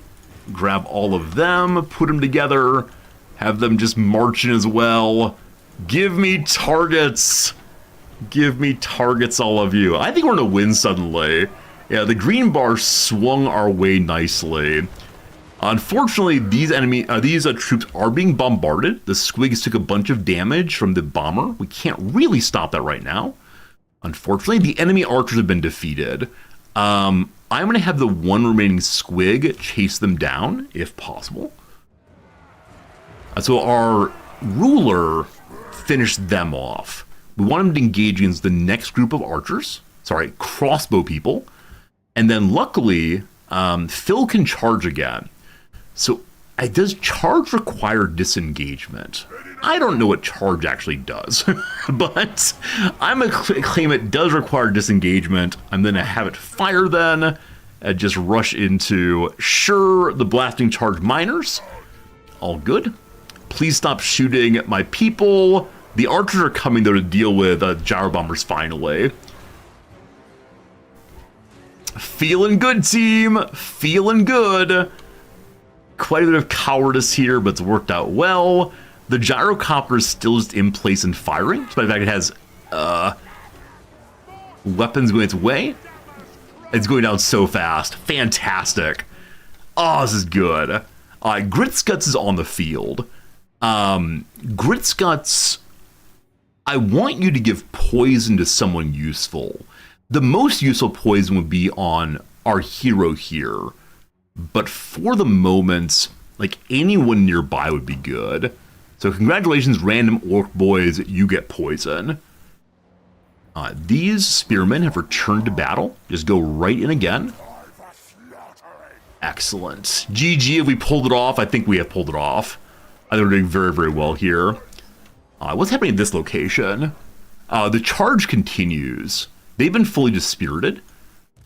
I have one group stay there. You all charge them. Thank you. Is poison only for melee? That's a great question. Thank you for thinking of that idea. Your spell, armor-piercing weapon damage increases, melee attack plus 24. Wait, I thought you gave poison. Never mind. Yes, mind? It doesn't say poison. I thought it gave poison. Maybe there's some other skills that this character had I didn't unlock that gives poison. My bad, sorry. More wog, more good. Hold the line, team. Giant spider ready. Oh, hey, sweetie, how's it going? Hello. You here to watch a little bit of Warhammer, truly the greatest game ever made? Wow, look at all your people. We have a lot of people. So many people. So many people. Unfortunately, these people are ours. They're little tiny orcs that are afraid of dying, and so they're running away. But some other people are decided to return to battle again. It's great. Did people win the giveaways? We've done 2 giveaways so far, and 2 longtime followers are receiving both of them. Hey, congratulations. Yeah, I'm very happy about that. We'll do more giveaways tomorrow. Another giveaway in about, I don't know, half an hour or so. Somebody wanted this stuff. You're glad someone wanted this stuff. Well, you said, you should only get it if you're going to do something with it, or if you're going to keep it. And I thought, well, what if people are like, well, in that case. Yeah, I mean, I thought it was the case that, that's funny, Dobbs. I was worried it was the case that people would want to get it just so they could sell it, right? That's the concern. Not that people, are awful or anything, just the case that it's unfortunate people decide to sell the things that I'm giving away. Jim, I did have some tea from my chest congestion. Awesome. Hey, guess what? What's up, Noms? I also learned about a new keyboard. Hey, Carcinogen, thank you for the big noms in chat. Thank you for the 100 bits. I appreciate it. The internet is endless. Oh, noms. Is it really keyboard chat time? No, it's okay. Okay, lovely seeing you, noms. I appreciate it. But, oh, noms. Oh, noms. It looks like the Dwarven King here with his giant book of grudges. Wow. And he's being carried on a litter by 4 poor dwarves who have to fight and carry him and Sheila at once. Yeah, but he has those things that pull the red thing. The things that pull the red thing. Oh, no. What are those red things? These red things are mouths on legs. I breed them, apparently, to fight well for us. Oh, all right. Absolutely. They have armor piercings. They're kind of strong against the dwarves have big armor, but they're mostly dead, unfortunately. We're doing wellish here. We're probably going to win, but it's been a bit of a challenging war, this one. We'll see. Can't we all just be friends? This game is not called Peace Hammer. It's called Warhammer. I don't know what you mean. Peace Hammer. Peace Hammer, indeed. What I noticed, though, is that our orc war boss, our lord among us, is very low. Tired. He's very low morale and very tired, and Frostbite. so he probably wants to not be fighting here. This is not fantastic. I want to disengage him if possible. I don't see it happening, so we might have a morale issue very, very quickly here. And if that happens, well, then we lose. And it's all my fault. Oh boy, the Lord's going down, isn't he? Shields up, Lord. Shields up. Just push through. Just keep pushing. Back to him in a moment. Noms is standing in the lights, a step stool for her. No step stool for Noms ever, ever, ever. It's funnier this way. Am I blocking your light? No. Apparently. Here you go. So we have Christmas lights today, and you're down the little lights there. Yeah. Do you like the Christmas lights? Yeah. That's nice. Thank you. Being decorated by Christmas Absolutely. lights. Okay. I see here. Okay, bye. Bye, Noms. Have a good day. I'll be done with streaming in about an hour and a half. That's fine. Bye, sweetie. Okay. So it is the case that we have our Wizard Lord here. Again, low health, unfortunately. And so I wish that we had some better way of using this character. What delights me is that Tom Phillipson can't fight well anymore. And so we're going to find a way to finish him off if possible. I'm going to move my shaman in, at least as an encouraging figure. Has the gyrocopter gone down? No, it's moved away from the archers, I believe. So archers are still firing on it. Other archers are also still firing on it. So all my archers are focused on that. It's just not going as fast as I wanted it to before. The big spider has found its way into battle. It can explode and cause damage all around itself. I'm just not sure if that damage hurts our people also. I suspect that it does. Has our Lord gotten out of battle? He has gotten out. Now, will the little stunted leg people chase him, or will they instead let him go free? Oh, they're chasing. Okay. So I need to get... I'm sending cavalry in simply to stop them. It's not going to go super well, but anything to get him free. And now he's free, and that is great. Okay, deep breath, deep breath, deep breath. We have cavalry here that are still chasing down the quarrelers. We want them to be fully broken. They're close to fully broken. We'll keep that going. These spearmen are doing nothing. They've re-rallied. We'll send them on forward. Yeah, so glad to see a lot of dwarves are breaking right now. Now, I want to finish off Tom as mentioned. So I'm going to have these 2 units stay on Tom. And then you, I'm going to move over to, I guess here. Okay. A re-rallied group of orcs. Our group of riders are. Charge him in again. Very good. Okay, our Lord is disengaged. I want to send him in again, but probably chase people instead of anything else.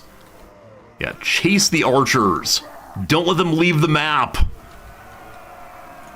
Some of our squicks returned to goodness also. So we're going to send them just charging in at anything. That's a disengagement. charge them here.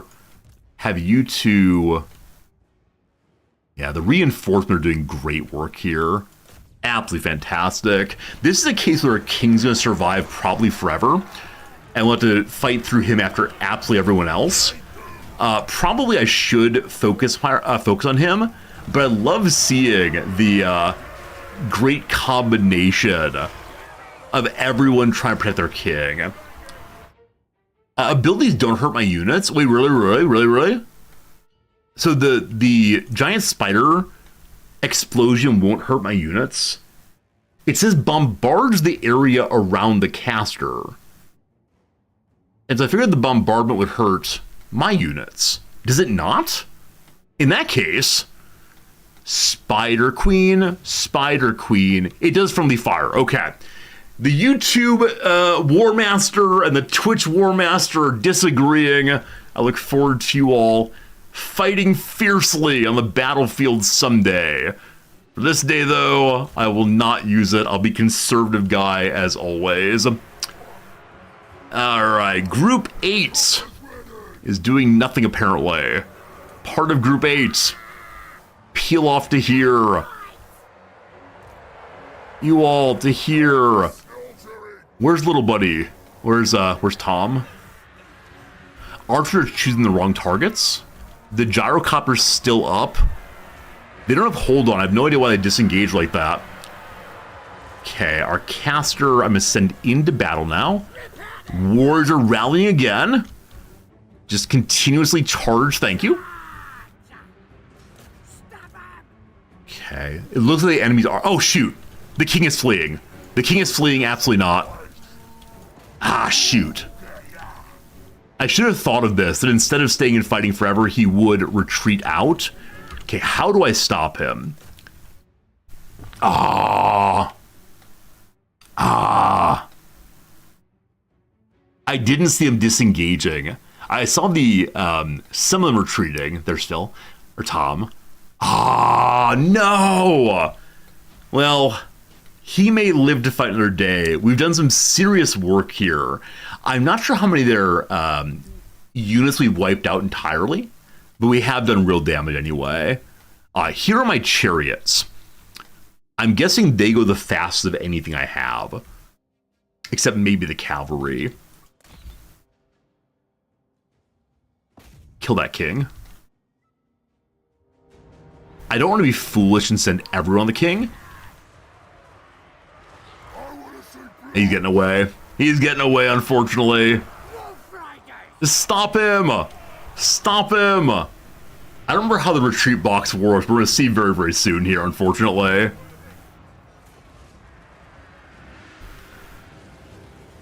You explode now.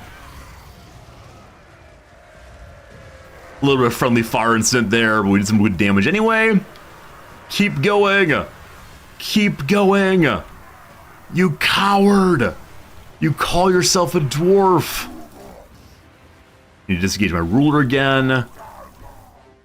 Turns out that Brother Man here has needed to disengage again. Our ruler may be going down.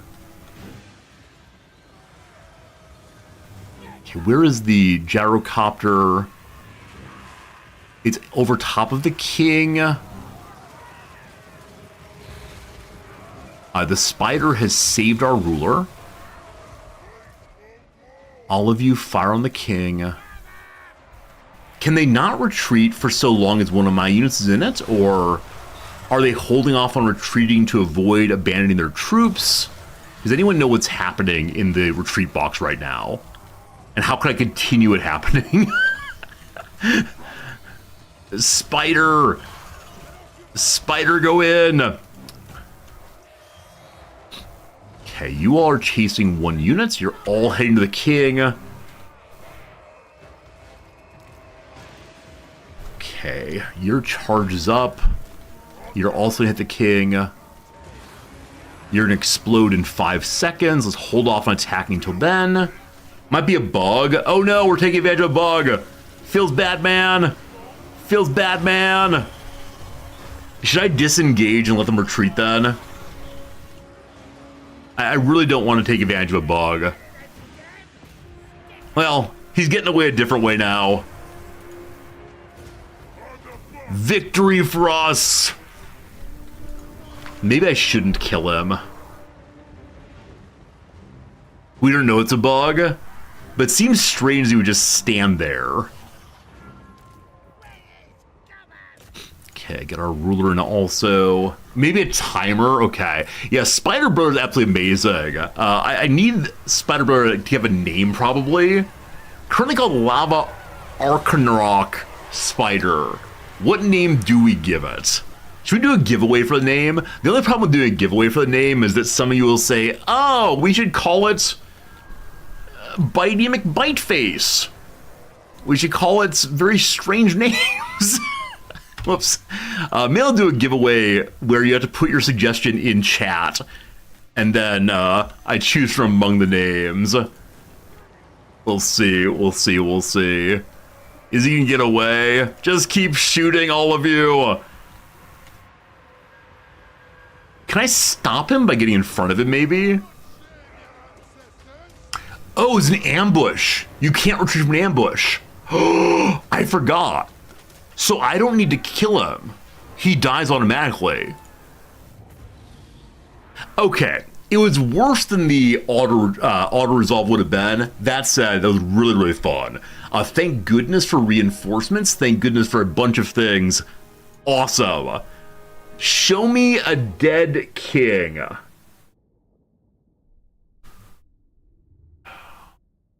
The main army lost a ton of folks. I'm glad that I didn't have either hero die. So far in this stack, the best killer was my war boss, Rockjaw Dwarf Crusher. That's very good, very good. My coffee's empty. Next ad break is in about 5 minutes. We're gonna fill up the coffee when that one happens. Oh boy. Man, if we take the capital of the dwarves, I'd be so amazed. And so happy. And get a trophy. What will that even look like? What do I even do with that? Okay, they're not all dead. Unfortunately. A lot of them are. So our biggest hero that time was the spider. Of course it was the spider. Oh, I wish it weren't only a wog spider. We need to figure out how to make these things ourselves. Because man, when the wog goes away, losing Spider Bros would be so unbelievably unfortunate. Yeah, that spider really saved the day. I suspect we would have lost off the spider. Yeah, unfortunately. Okay, so because they didn't fully die, unfortunately, I think we want to go ahead and eat the captives. Oh, 1245 money. Nah, yum yum yum. Yum yum yum. He runs. Now that was his turn. So I wonder if we can get to him this turn and finish him off. Huh. Interesting. Interesting. Tom is dead. No more Tom Phillips in this day. Build more buildings, get bigger stuff. Ultimately, the game is indeed a building game. Don't you dare. Don't you dare.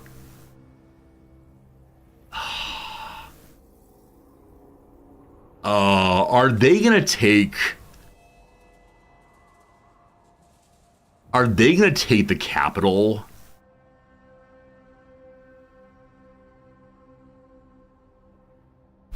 I will be destroying the Crooked Moon folks. But if they take that capital, they're really bummed. So, alright, we researched new technology. We got a Talisman of Preservation. That's straight ward save.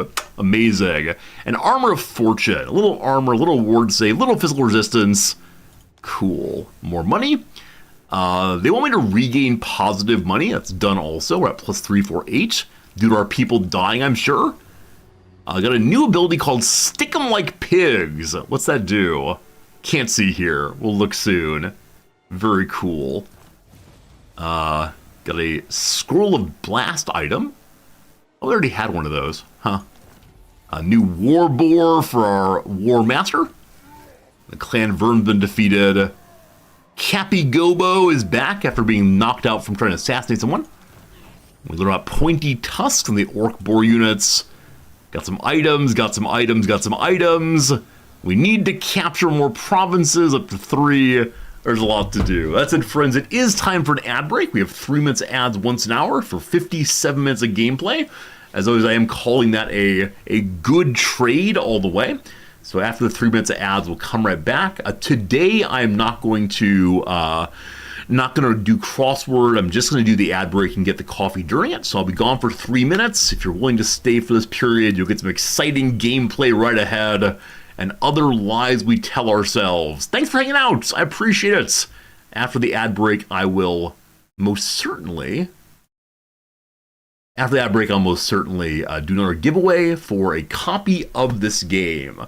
If you want to play it, hang out for 3 minutes, and we'll do a giveaway then. So see you in a second. Thank you. And yeah, Merry Christmas till you celebrate it. BRB.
Apologies for being late.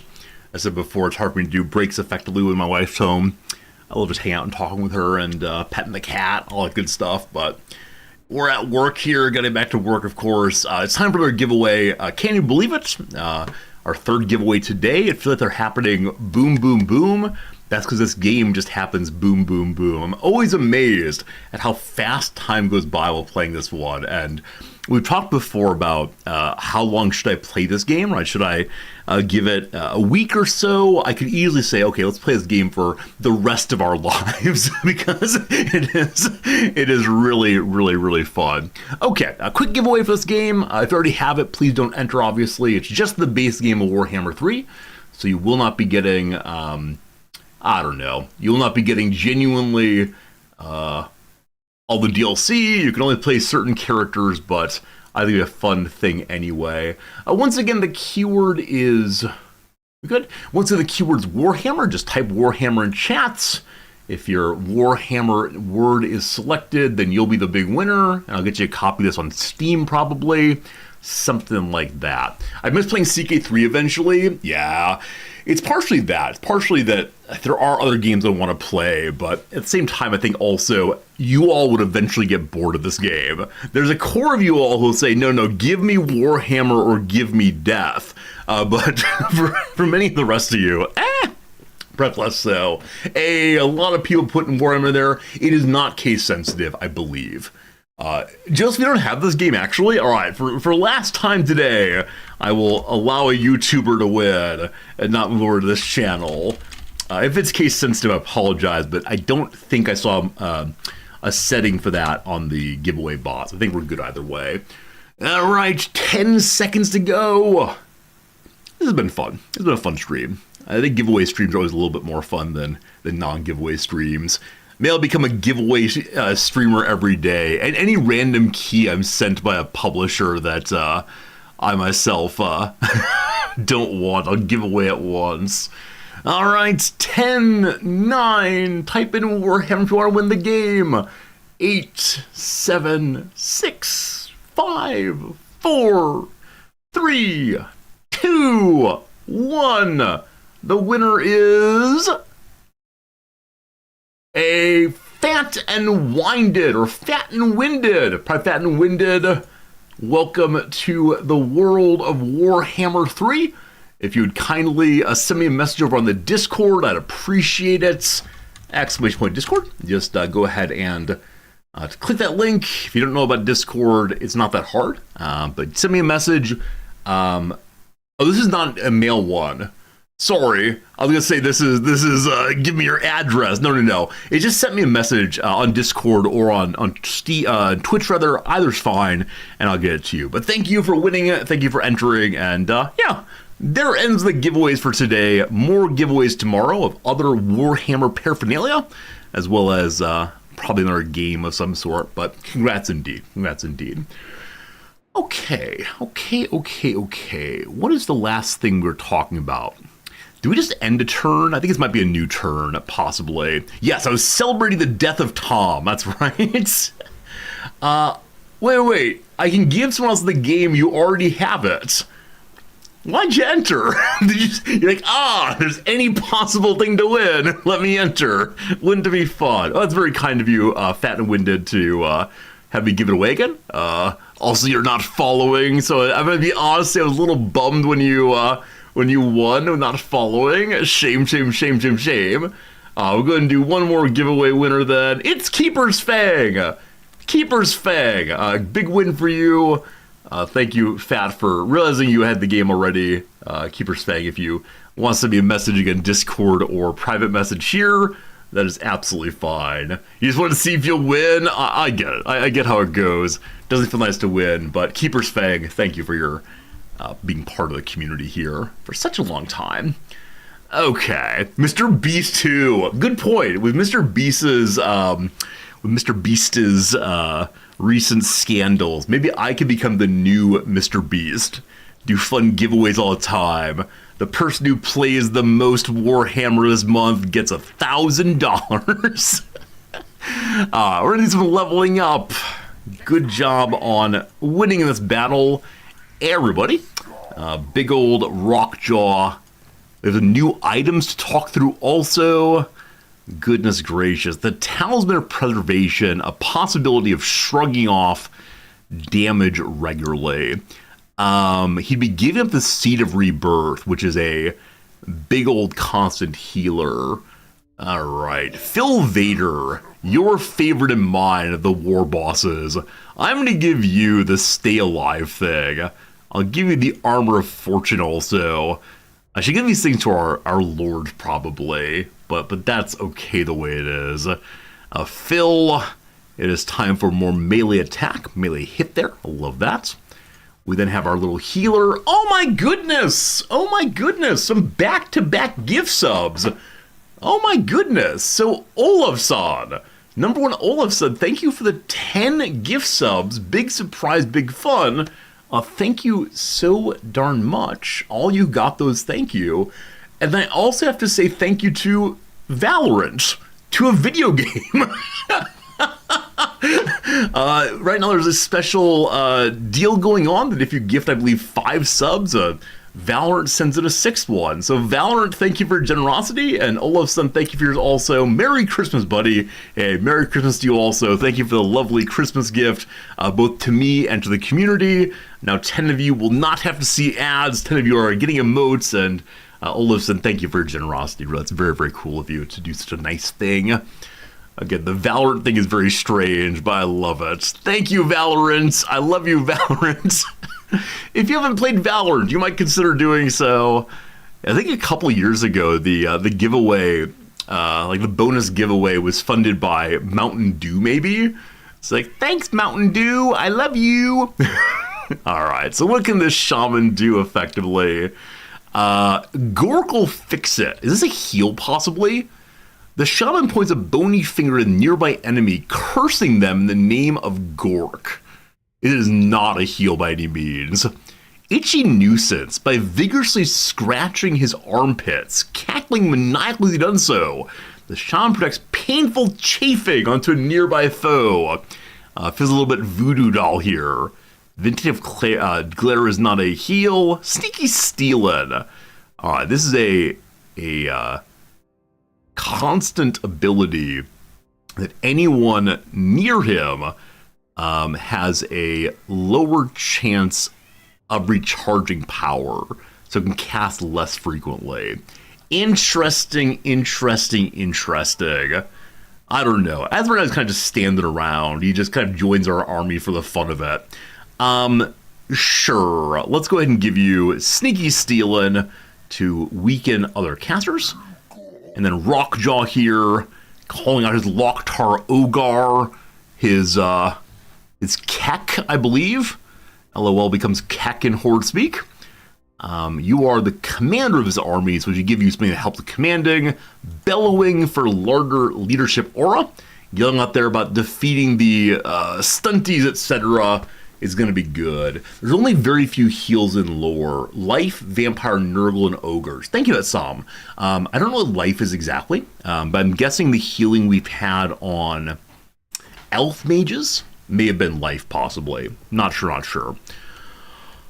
Okay, so it is the case that Snarsnik is chasing down Thorgrim. I would like to defeat Thorgrim myself. Is this saying I can attack him this turn? I don't know. Because our green gets to his box. Is there any certain way to know whether you'll be able to attack someone? Because our green line gets in his box. Do you have to get his model instead? I'm not sure. I'm not sure how this goes exactly. Okay. Over here's the hero. Just a hero. Rushing the capital, definitely. So, the army of Gorbad will need a tactic in a moment. For right now, you go under the mountain. And oh, it's not possible to go under the mountain into the dwarf capital. I wonder if this is thin enough. The green line has to pass beyond his model. Thank you for that. So we can't get there this turn. Good to know. So I wonder if this is passable. I bet it's not. I bet the reason that the king didn't jump on us is because he couldn't do so. Though I do wonder about that part, really. Okay, we're going to head on down to here, which looks like a much thinner place to get through. For right now, I just stand there. We don't want to raid in our own territory, of course. Except the ambush, I guess. I don't know. Ambush for now, just in case. Good fun. Another level up. Whoops. I missed a level up. I guess Rockjaw had 2 levels up, and I only took 1 of them. So, we got Belor. Good, good. Oh my goodness! Sirloin Steaks. Thank you for the 350 bits. Merry Christmas, and to you. Thank you for always making wonderful, enjoying content. It's relaxing to listen to me. Thank you for that. I'm glad I can be relaxing. I know that 2 nights ago, I put on one of the You the Man Now Dogs, You the Man Now Dog songs of my youth, and blew out everyone's ears. I felt very bad for anyone who was sleeping then, but I'm delighted that it's generally relaxing here at least. I'm going to give a bonus to the ordinary orcs, as we have a lot of those. But again, thank you for the generosity. That's super kind of you, and glad you had a good time. So we could go ahead and have Rockjaw move down here. If we do so, I believe that when Skarsnik attacks, we'll come in as allies. I don't know if we get anything for doing that. So I think it might be smarter.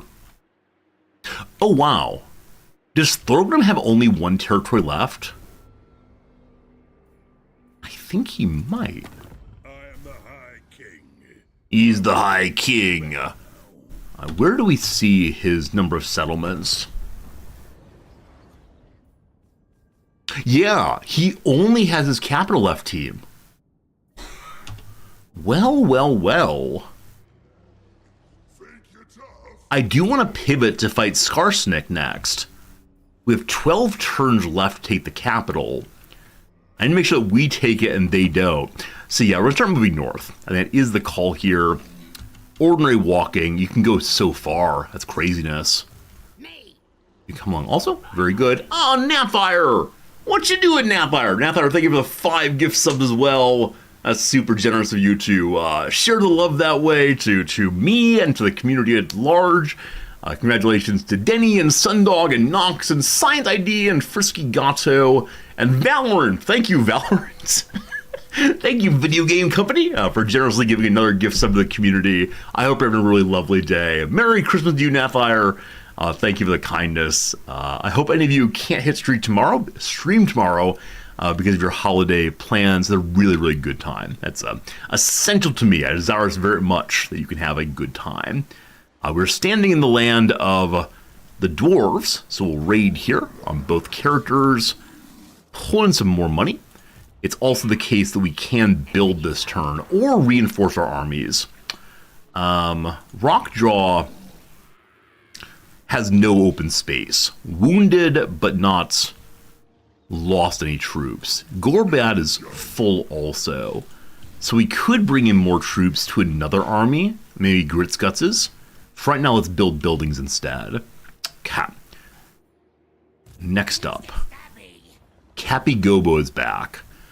I want you to engage this buddy. He's currently cleansing corruption. That seems false. Go assassinate. You can do it.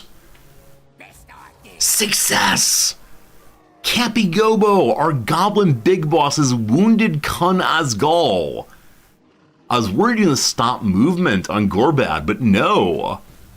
Perform a hero action, 500 money for helping out there. Nice, nice, nice. I think there's only a 40% chance. I didn't even look too closely. Well done, Cappy Gobo. Nice, nice, nice, nice, nice. We have a new research we want to. Fata pigs. More unit mass for orc boar units. With a steady diet of hapless goblins, boars become bigger, gaining more mass and a protective layer of fat. Absolutely. Absolutely, very, very cool. Some ideas. Oh, do you know the mechanics to unite injured units? Absolutely, I do. Thanks for the reminder. And so if I want to, I can jam these together instead of waiting for them to heal up and then recruit more. But can you recruit in raiding stance? You can't move while recruiting. Yeah, apparently you can recruit while raiding. I had no idea. So we do want to go ahead and unite these. Thanks for thinking of that. Unite button. You and you. If only there were some buttons to unite all of them at once, would be great. We also have scrap to upgrade. A greenskin can, because raiding is camping. Ah, cool. I had no idea. My knowledge of these things is always somewhat limited. That's okay, though. Good connection there. Let's grab these tiny baby goblins and combine them. Big boys are all good shape. We have some of you also to connect. Much, much better. Thank you for reminding me of that. So, what would be very useful here are characters known as archers. Have you ever heard of archers before? Archer. Alright. Global recruiting is terrible, but we can do that, I suppose. Night Goblin Archers. Vanguard Poison. Like fire, but poison instead. At least they're allowed to recruit as part of the WHIII. I get a troll. Huh. I need archers. We're gonna take the night archers. Cool. If I push recruit Wog Mob, you need to have trophies for this first. Okay. Eventually we can get some feral Hydra. That's amazing. Absolutely amazing. I want to save the rest of my money right now until we do some building. Even ones we bought so far are already more expensive than I'd like to spend, but we'll see. Blood River Valley has a lot of possible upgrades. Does my capital also? No, Carrick Drawn is an upgrade.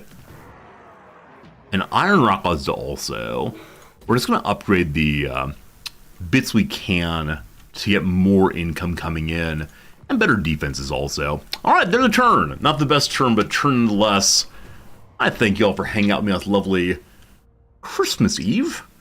Or Christmas Day here in Japan. We have 1 hour of stream left to go. I'm ending a little early today because we have an interesting Christmas evening activity.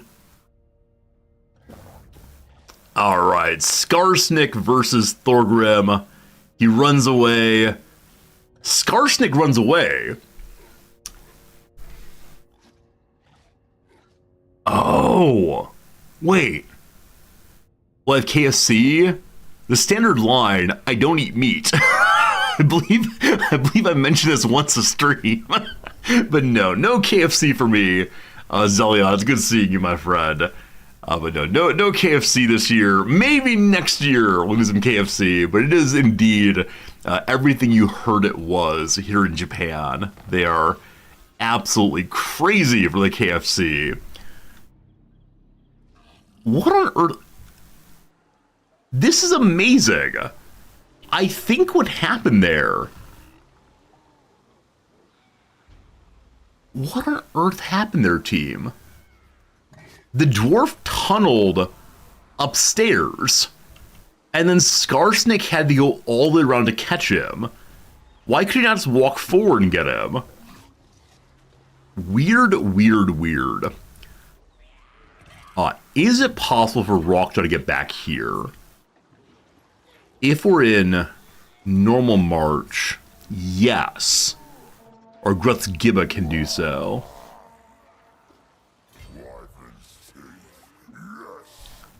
I think that's a possible attack here. I think this is doable. If it's not, I'm ready to look like an absolute fool. Can we rotate the map? I always try to rotate maps. I'm like, I can't see anything. What's going on here? Okay, you go there. I think this map is showing I can attack there. Time for tactics again. Tactics are not desirable right now. We have too few of the squigs. I combined them. So no tactics. Here we go. I bet he's gonna run away. Hey, no running away. I think we just accept the decisive victory. Does a spider die? We take basically no damage. Down he goes. Down goes Thorgrim Grudgebearer to a level 6 war boss. Wow. Some scrap. I need to use the scrap. Use the scrap. Use the scrap. And I will take the experience points. Now, I feel bad that Skarsnik didn't get that. I get a trait for it? Oh, did I get a trait for it? Or does the trait come only next turn? I don't see the trait, unfortunately. He's gonna hold that grudge? Don't you worry. He's not gonna be around to do so. I hope the trait comes up later. Just didn't in this case. Alright. Alright. You did the first time you killed a Legendary Lord. So we got that one because we defeated Gritzkos before. Got it. Make with the leveling up. Hello, my friend. You continue to inspire the boys. Phil Vader continue to attack better. Cool. Okay. Yeah, I thought each Legendary Lord defeat gave one some special traits. But maybe it's only if, when you wipe out their factions. Zoop. Okay. So next turn, Gorbad should be able to get near to Krazakar, at least. 11 turns of WHIII remaining. Unfortunately, the enemy here, or possible enemy here, is also in middle of WHIII. So we'll see what happens there. All right. If we want to, we can raid up. Though we are in our territory, so we don't want to raid up. Even though I do want to take more characters. Let's actually build first. Capigobo! Find a new targets. Kill, kill, kill! Building is possible here. We can get more growth. We can get a higher level of... This is the big boys. The big ones. Or just get more of our own money. We're gonna get a bunch of money when we take the capital. I'm gonna just do the improved building though. I think main building upgrades is always the way to go if you can. Eventually I need to go through and see where I need to build other recruitment buildings, which ones are missing, which ones are available, etc. Will we get under 150 today? I believe that Karzal Krok has no more armies. Okay, please don't take this.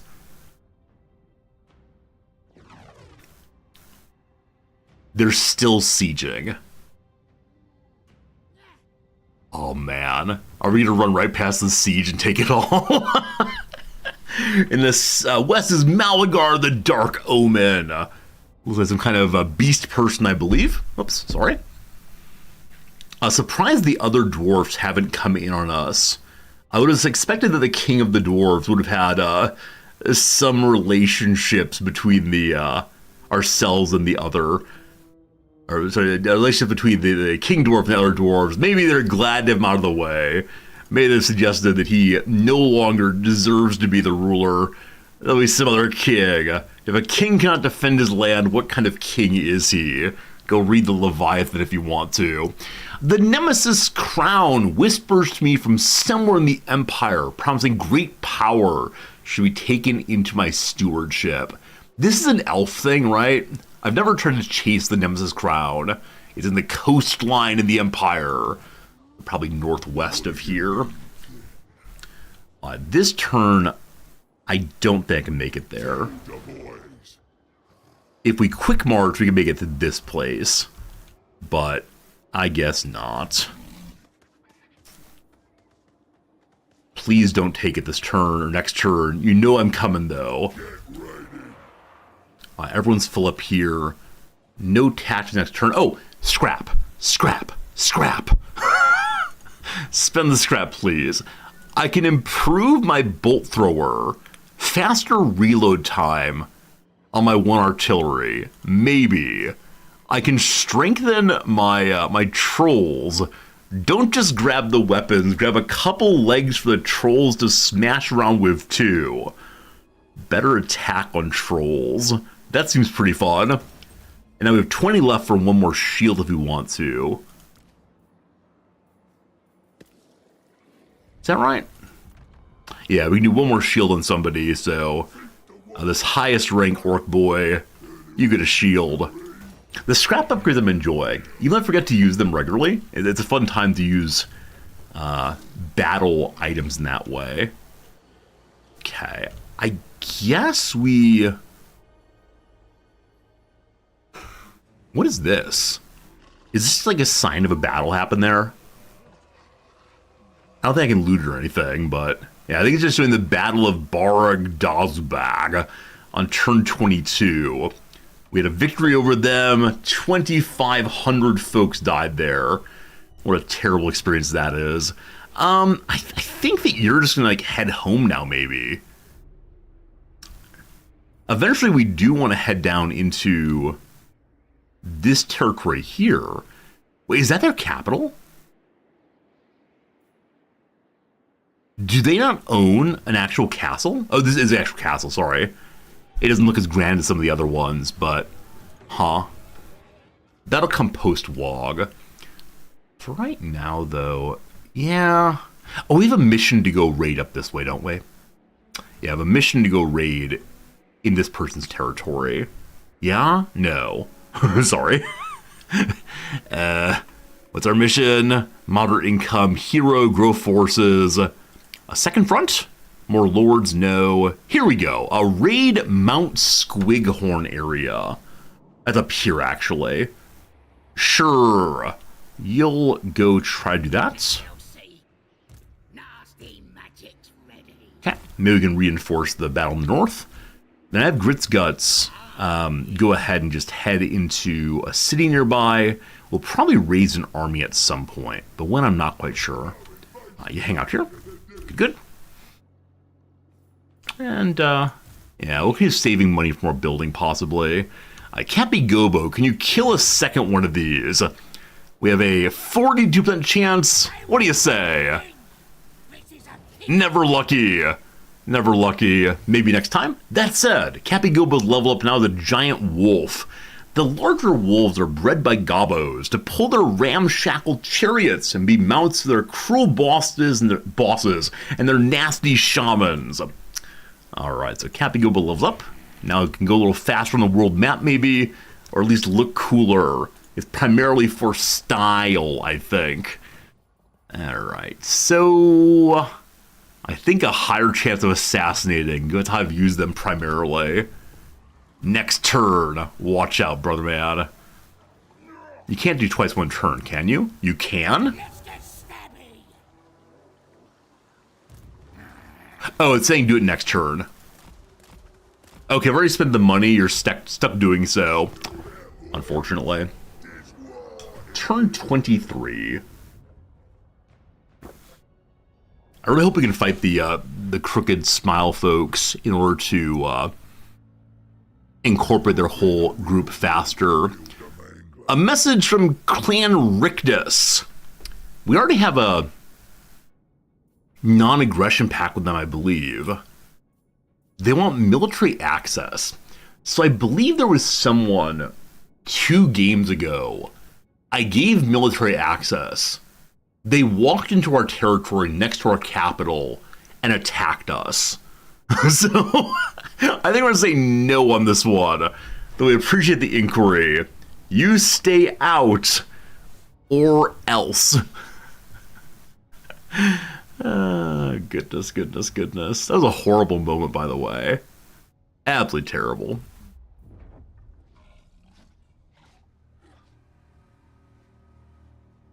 Not quite sure what Skarsnik is doing. Took a little garrison there, but didn't head towards dwarf territory more. We'll see.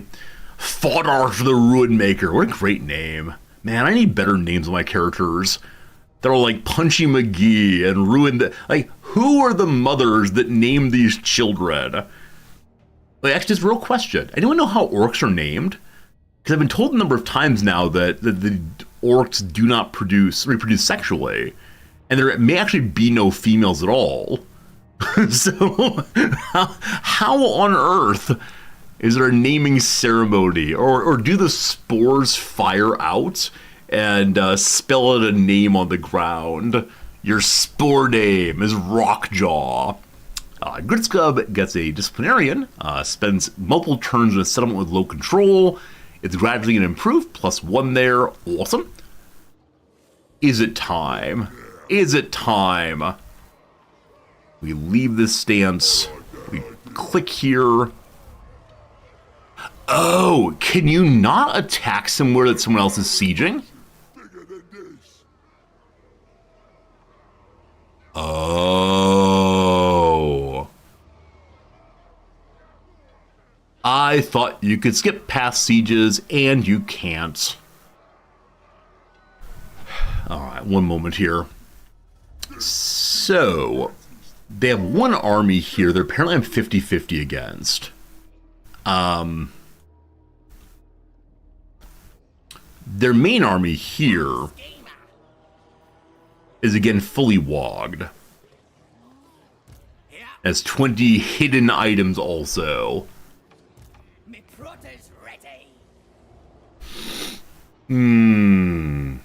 I'm not strong enough to fight both of these at once. I can put my armies together, and definitely these two together could defeat Warg there. Warg, the leader of the Wog. But if I do that, then we're exposed down here to Skarsnik. Now, we can go under the mountain. I expect that they can also, unfortunately. I'm special. I think we're supposed to raise an army on Grit's Guts.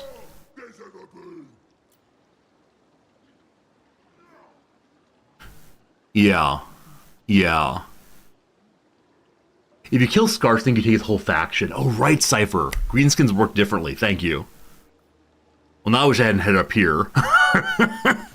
Ha. 9 turns left. I believe this is doable had I not wasted our turn going north there. Okay, we're going to recruit some inexpensive troops. I'm only positive 400 or 500 on turn right now. I feel like I should probably get the cheap folks. So 2 spears. They'll take us to negative. Where are they? So it's negative 240, 230. Night Goblin Squig Hoppas. Yeah, we definitely need a better economy if we're gonna have nice things. We'll see. Joseph, have a good day. We'll see you later. Hopefully see you tomorrow. All good, all good. New YouTube viewers, someday the YouTube community will talk to itself. Right now the YouTube community is one person at a time talking to me. That's fine. Getting the Twitch community to talk to itself was a year-long process. It was brutal. Alright, you get 2 troops for now, that's fine. Okay. Well, we'll now move in the direction... Wait, do we not move yet? Oh! Gorbad didn't move. Rockjaw moved to Gorbad.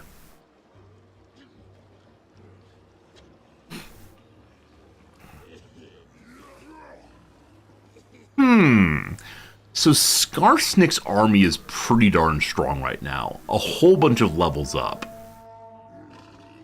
I don't recognize all of the troops, I do recognize many of the troops. They probably have a giant spider also. Okay. If I declare war and then go ambush around here, I wonder what would happen. How far can you move in ambush stance? We'll jump out and smash it. Now this is Gorbad without Rock's army. War boss of the Iron Claw tribe. Fighting soon. I worry I'm gonna take a risk here I shouldn't be taking.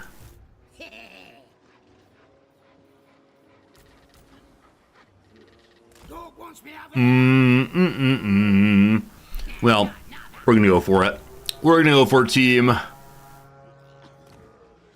We don't have any silver or gold level plans right now. Just this one. And then Herb Mentality, good. Tactics, boys. Okay, it is time to declare war. says anything. Gobbler ain't eating today. Skarsnik is also fighting against the dwarves in the northwest. He's being much more expansionist than I am. But here we go. Think again. So, it is Goblin on Orc action. We'll see how this goes. Gritzkug, if you go to ambush, can't recruit, correct? We could do raiding camp. If we do raiding camp, then Gritzkug's will be reinforced by the ambush, I believe. I'm not sure. It's just the ambush as well for right now.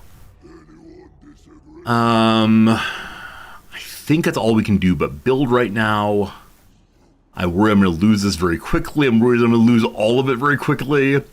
Anywhere in the core lands we can level up. Iron Rock, what can you do? Iron Rock is a new open slot or just more money, money, money. Good old money, money, that's great. The closer you stand to other factions, the higher chance to spot my armies. Oh, really?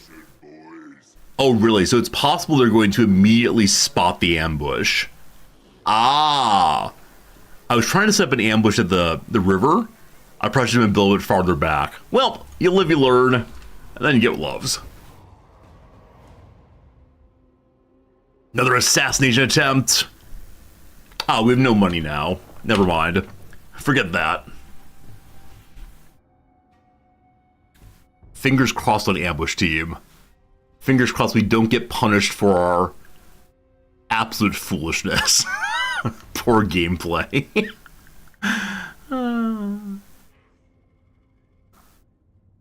Okay, awesome. So Caden failed to assault a unit.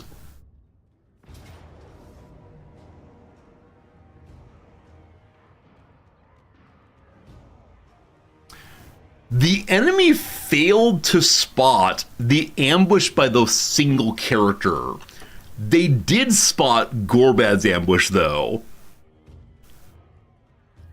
Now, Skarsnik here is just showing one army, is not showing the Wog army. Do we believe this team? Where's the Wog army? I don't know the Night Goblin fanatics. The Wog can't show up in an ambush.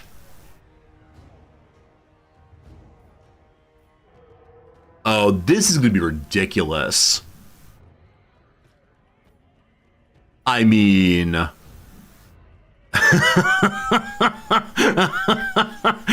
Oh, wow. I'm so pleased I set up the single character ambush. Does Grizzlies have like a bonus to not being spotted? This is insane. I kind of want to auto-resolve. I have half an hour till I have to go. Can we beat this group in 1 hour or 1.5 hours time? My sense is possibly. Oh, buddy. Oh, buddy. We got so lucky there.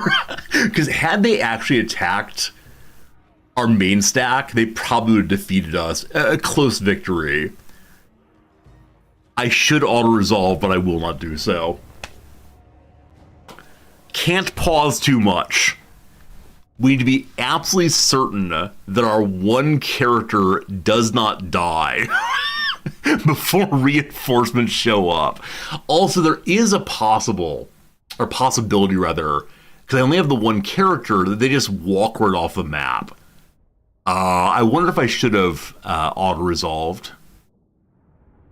Because if they just walk around the map, there's nothing I can do with only one character.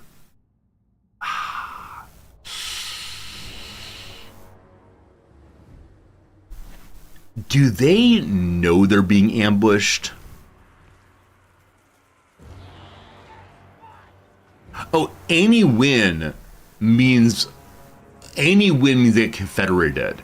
We don't actually knock them out at all. Cool, good to know. So their leader starts right on the retreat box. We have 2 minutes time for reinforcements. We have one character. I was planning this one character hide the trees, honestly. But if they just walk off the map, it's very unfortunate. It seems a little bit illegitimate that I can walk off the map with the leader right there. Well. We'll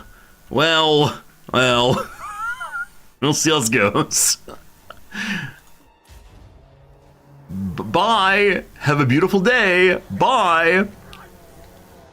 Oh, that's very cool. That's the worst ambush ever. Now, last time we saw enemies in the ambush box, they or the retreat box, they did not retreat. So I don't know. Is this walking off surrender to me? No, I believe leaving the map means you're a big winner.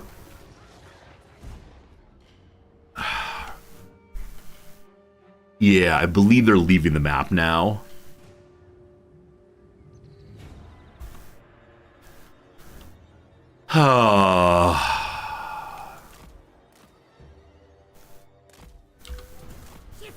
I think I need to draw something into battle. Look, it's me! Look, it's me! Hello! Hello! Come fight. Interesting that some enemies here are losing their morale. Notice me, please! Please, senpai!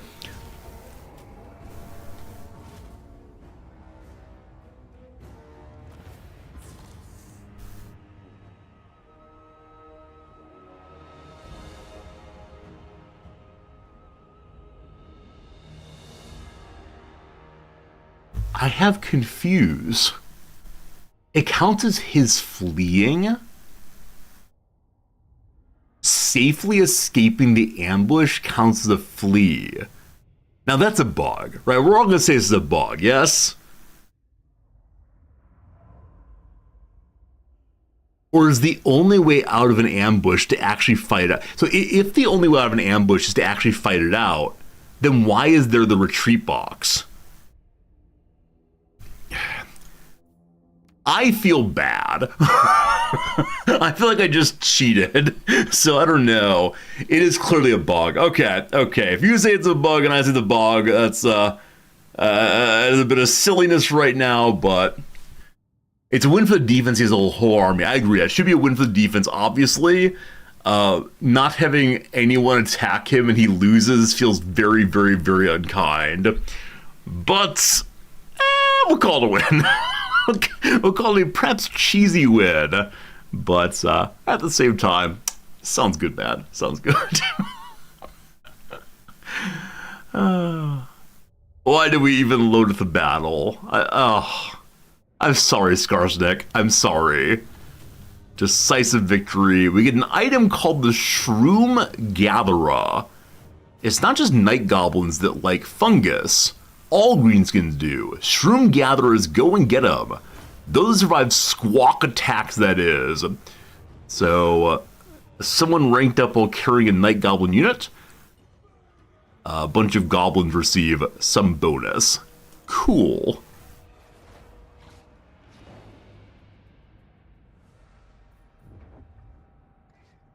Okay, so the win there did not force the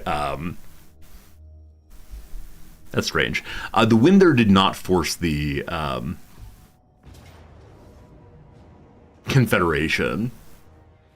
Well, if I felt bad before about losing, we have another opportunity to fight it out. This time, a valiant defeat is expected.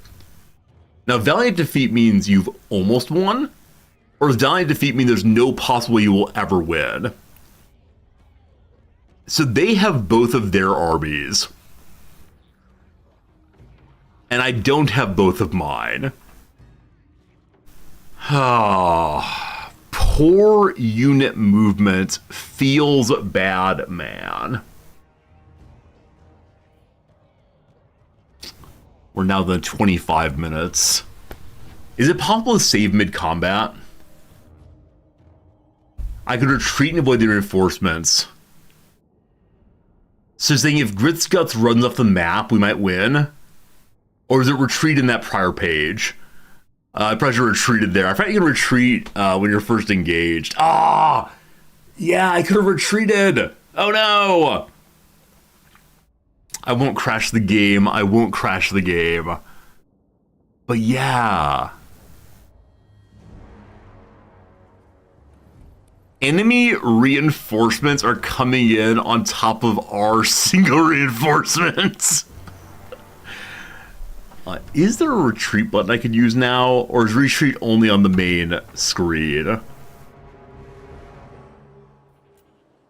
Team, what happens if I just run off the map? Like, if I start here and flee, is it a defeat? Is it a nothing? This is some pure shenanigans, FYI. Pure shenanigans. We're having 6 seconds. So we get that one guy very, very quickly. Rough map is retreating. All right, here we go. It's time for a valiant victory. Run! Run! Mistakes made! Reinforcements, no! Run! Wait, can I run off the map? I can't click past the edge of the map. Is there a cooldown for your retreat? Oh, really? Chat help. Chat help. What's happened to your chat? Chat, no. Alright. Alright. Button at the bottom. Flag icon. Button at the bottom. Hey, there it is. Withdraw. There we go. Thank you. Run away, all of you. Thank you. Thank you, thank you, thank you. It's not click off the map, it's push the flag right here. Which might be behind the flashing lights, but... Alright, so now we wait for our reinforcements. And then they'll retreat immediately also. Oh, goodness. What a silly game this has become in my inability to play well. Hello, everyone! Withdraw! Turn tail and run! You can do it! You can do it! I hope there's no major penalty for withdrawing in this way. Like, I feel bad having Gorbad run away when he is the most mighty of all of the warlords here. We'll see what we learn together. If Giant Spider dies, there is no hope. What is the world without Giant Spider? Decisive defeat. Is it the same kind that happened when they retreated a moment ago? Or do we all die? Please don't all die. Everyone remains. So everyone remains. I think it's the same kind of defeat that happened a moment ago. So we will lose an item, maybe? I just don't understand how this part works.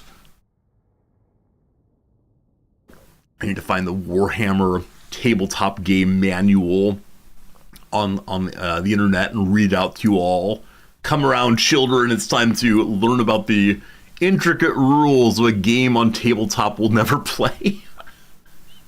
This reminds me, apparently there was a Reddit thread this morning about what's the weird things that your family did that no other families do. And it was, I think we lost our crown.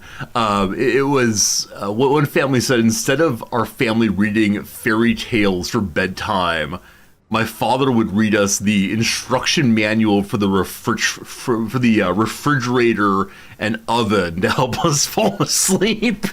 And then someone asked the right question, which is, are you now a technical writer?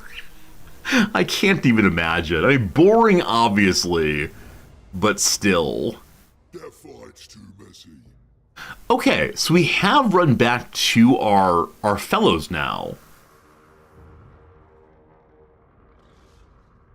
Huh.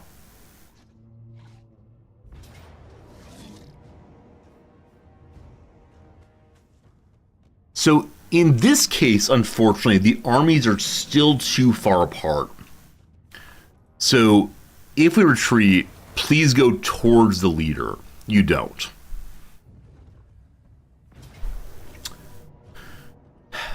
Can't retreat again. So we're going to have to accept that Gritsguts goes down. Their Wizard Lord, they'll return eventually. Can't knock a good goblin down. We good? We good?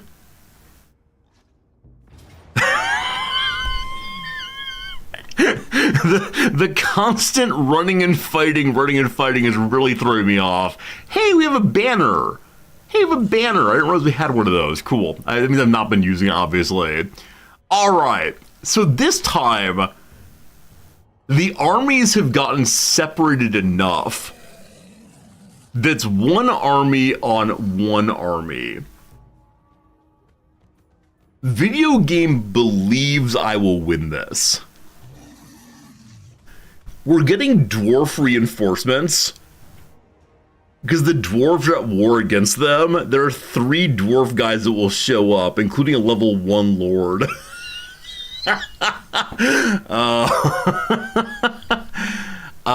Quick question I asked before, is it possible to save inside of a battle? I think it is. So we're going to fight this out. I know I should auto-resolve. I know that's the way to play this game, and in some sense right, but I want to learn how to fight effectively, and the only way to do that is do it. You can't save in battle? Am I have to leave the game on all night? Oh, no. Why can't you save in battle? What kind of rinky-dink game is this? No saving in battle. Oh my goodness. Oh my goodness. So there's no way I can finish this battle tonight. I guarantee I cannot. It's gonna be a mess. Dwarf reinforcements come here. Very strange. Big reinforcement here in 6 seconds. It's awesome. Okay, their reinforcements will come forward in 120. I have no idea when mine come faster, but I'm all about that, obviously. We're going to leave the game on overnight. We're actually going to do this. It's been a while since I've done this game, but it's fine. Alright, we got a line of spears. I didn't use all my scrap. I need to start making a rule for myself that I will check, X and Y and Z every fight. And one of those has got to be, do we have, do we have all of our scrap spent? I could be at least done one more upgrade. A biggin and 2 trolls and the bolt thrower. I have no idea if they have artillery. Just not sure. This is interesting high ground here, I guess. We are on the defensive side. Now, it's not super high ground, right? They can come this way and cause real problems. Back here is guaranteed high ground. But this does feel very, very cheesy. This is like the behavior of a turtling people. And we are not a turtling people. But we could come rolling down the hill on them. Alright, so of the orcs, Gorbad is relatively smart. If we don't set up on the hill there, do we just take the low ground and push in? Alright, welcome to Hill Tactics 101. I do kind of wonder if every player on Earth eventually does this kind of gameplay, where they just set up on the hills and hope it works out. Which again, does feel kind of scummy, kind of strange, but what you gonna do? Alright, give me, oops, line of troops across here. Even more space. Really stretch them out. Is that going to block line of sight? I don't think it will, but just in case it does. Move you even farther forward. Friends, of course, unfortunately, it is 1:15 now. It's time for one last ad break. In this ad break, I'll just be setting up the units. All you miss is me repeatedly saying, am I being scummy by sitting up on the hill? The answer is yes. Yes, I am being scummy. But with that said, we're doing it anyway. I believe it's not possible for the enemy to scale here, but they might scale here. Hello, Barat Toxico. You love my outfit. Thank you, thank you, thank you. It is not the normal jacket and tie, but it is a good bit of fun. The jacket and tie will return again tomorrow. And yeah, I'll have the Santa hat on, though, throughout tomorrow's stream as well. It's not scummy, it's tactical.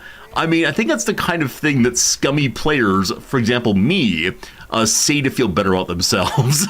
Don't you worry. It's not scummy, it's tactical. But, I don't know.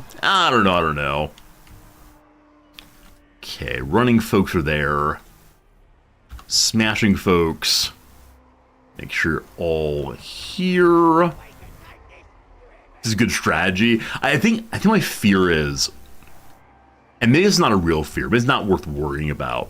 I think my fear is that if every player used the same strategy every fight on this map, it doesn't feel like strategy anymore. Or maybe it should, I'm not sure though. It's coming to castle and chess. Oh man, I don't know. I no longer want to argue this one out because I'm probably wrong. And I'm willing to admit that I'm wrong. Again, it's just if everyone does. Like, if it's the obvious thing to do, then sort of kind of what's the point? We are not well placed. Archer should be behind, I'm sorry. Put in the wrong spot. Archer's behind. Here we go. And then you all, sure, that's fine. You all are not well placed. How confident I am to argue my way through literally anything until I realize I'm probably wrong. At which point, I don't know. Like, I don't want it to be assault. Maybe that's what it is. I don't want to play on maps where there's one obvious correct thing to do. I want the maps to be a little bit more complex. And so maybe it's the complaint about what the map is, as opposed to anything else. Well, we'll see. All right. Let's see what happens. We're probably both going to stay back until we get our reinforcements. They're retreating into the forest like the cowards we know they are. They have a giant spider. They're monsters, so we ideally want to use our spearmen against that. Dwarves here in a minute 30. I'm so curious to see what the dwarves do. Like, will they actually attempt to fight with us? Will they just run in and die? You know, what's it going to be about this case? More archers. Whoops, more archers, more good. So group 4 plus you 3. Cool. I'm going to mention one more thing after the ad break. One more thing. Like, what, Columbo? Is he the one who's always like, one more thing? Possibly. So goblins. Additional boys to add also. Missed an archer. That's group 4. Gets one more. 2 more cavalry to add to the button 5. Okay, and then more folks coming in the map still. Yes. No, we appear to have lost one of our lava riders. Thought we had saved all of them, but perhaps not. Okay, so a lot of movement needed. 6, you're all there already. Fine. 4, you're all the archers. We're actually lining up forward for right now. And I'm going to move my artillery forward also. We might drop back later, but we'll see what happens. We probably have to push forward even more. We'll see. Giant spiders finally all healed. Giant spider will sit on the mountain and watch what's happening around them. You come to this side. They have some scrap upgrades also. I love that. Okay, who has not moved yet? Some of them are moved by marching to the middle of the map. I do kind of enjoy seeing them coming forward, but I recognize we need to have them hold back a little bit. You know what, for right now, just hold everybody. Everyone's out of the forest. Yes, yes, yes. Good. Okay, ad break's over. One last time. I said this would not happen. They're moving. I said this was not happening, but I lied. For the very last time this year, if you want me to send you a New Year card, if you want me to send, I can't type. If you want me to send you a New Year's card, consider clicking the link in channel. I'll send it by mail, I'll send it by email, by Discord message, private message, whatever you want. This is the last time though to sign up. Don't feel like you shouldn't if you're new to the community or a follower or a lurker. I'm so pleased to send out a few more because I do have some extra cards. I bought a few more than we need, but I'm really excited to get a few more out there. Everyone who's signed up so far has had them sent out except for a couple email ones, but I'm really excited to share the love with you all possibly. We see the enemy is splitting. See the enemy splitting. The dwarves are here! The mighty dwarves! I don't have to control them, correct? Yes, they are AI, that's fine. So, there are enemies coming through the forest. I don't know how I feel about moving my artillery forward more and more. They did attack us, yeah? So they have to do something on their own. I guess we just move the artillery back and hang out for a while. We see a spear group here. I have no idea. The ones coming through the forest are actually moving. Maybe. We can begin to bombard artillery. They are all moving now. All right, at this point, we can do something. Now, with all of these, we can't really turtle as much as we want to. We probably do have to engage somewhere. It's just a bit of a mess. So let me evaluate what they have, what they're doing, etc. And yeah, it really is just a bit of a mess. So on this side, that one of those sea hags, no, that's your giant spider. Causes terror, siege attacker, strider, can be wounded. Their spider is not a lava spider. Hey, Josh P, thanks for the happy holidays to you also. Happy holidays to you as well. I should remember YouTube in this moment. If you're interested in having a New Year's card sent from Japan to you via email, postal mail, etc., click the link in chat and we'll get you one of those sent. But happy holidays to you, one and all. Okay, so I know I want my spearmen on the spider. They're currently scuttling this way. Is everyone moving to the west front? Some are still coming on the right front. A number of pump wagons also. War machines. I believe that spearmen are good against them also. We have a giant pile of spearmen right here. Do we just play this out with, I have troops on this side, let us fight on this side? Like, I guess we can do that. I don't want the squigs to move up there yet.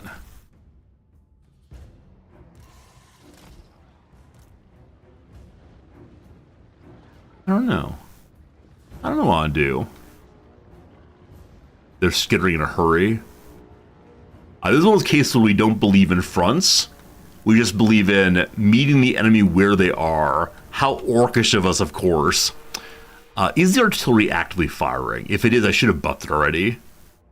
Hello? Hello, artillery? Where have you gotten off to today? You're facing the wrong direction. I pulled you back for fear they were going to overrun this area. Once you move forward, we can give you the old buff. Better base weapon damage. So you on there. What a mess, what a mess. 1 second. Your boar riders. We don't want the boar riders moving in that way right now.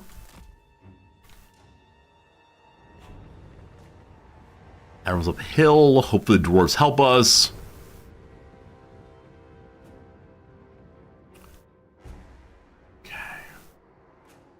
Artillery, are you firing? Any target? No one's in range yet, unfortunately. Okay, again, I'm amazed that anyone could play this game without pausing. It's just silly. Okay, I'm gonna set a line with these ones right here. Will that be a good idea? Probably not, because I do see a giant monster coming. With you all, just get a line right here, best you can. I should use the flaming archers, I suspect, to fire on their monstrous buddy, because they don't have the fire resistance. Sort of move you to here for right now. I don't know what's going to happen. I should have auto-resolved. I think some of you said Resorty just auto-resolve, it's the right thing to do. I said, no, we don't believe in auto-resolving. We fight this thing out. And some of you rolled your eyes and said, you fool, you absolute dum-dum, what's wrong with you? And you know what? You were right. I want these archers to fire on the squig herd.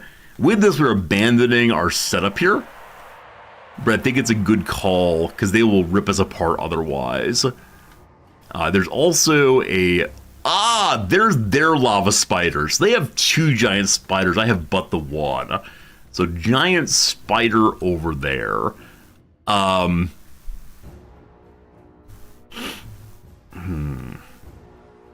Maybe the archery better on that direction.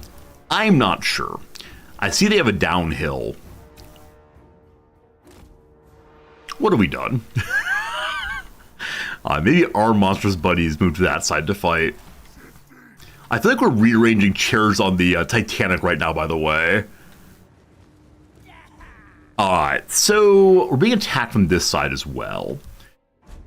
We have here our cavalry that's going this way, apparently.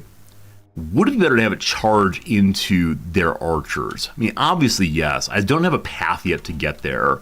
Except, I guess, going all the way outside. There's more archers, we'll see. Okay, who's hanging out still? I got this pile of swordsmen who aren't doing a darn thing yet. We have spearmen also. I guess I'm going to have the swordsman just move forward and set a line. Not you all, sorry. And then giant spider queen. I don't know why I think we're a queen spider, but she's clearly a queen spider. We'll prepare for launch in a moment.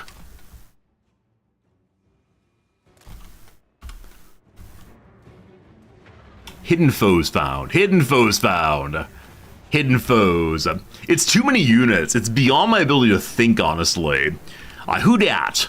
So their lava spider Rida are coming this way.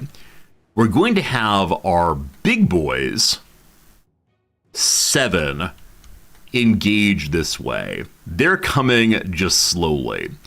Our archers are exposed. I don't know why they're moving. Presumably, I told them to move. So, for right now, hold your movement, find some targets, good luck, Godspeed. We want the spearmen here on the monstrous character also. I should begin using my hero units. So, when the big boys get in, I'm going to Fist of Gork on one of them. Between now and then, we can just fire our Gaze of Mork onto a bigger enemy. And then run back, probably. Our Master can move forward. He can self-shield if need be, we'll see. Oh, Archer in skirmish mode. Thank you for reminding me of those. What's that? Squig hoppers. God. Well struck. Well struck. Alright, I said no lines allowed. We appear to have some lines now, kinda, sorta. Alright, Spearman, Spearman. I want you on the giant spider. So for right now, you just go forward. I want to be careful not to have my big boys go in too far too fast. I'd hate for them get encircled, of course.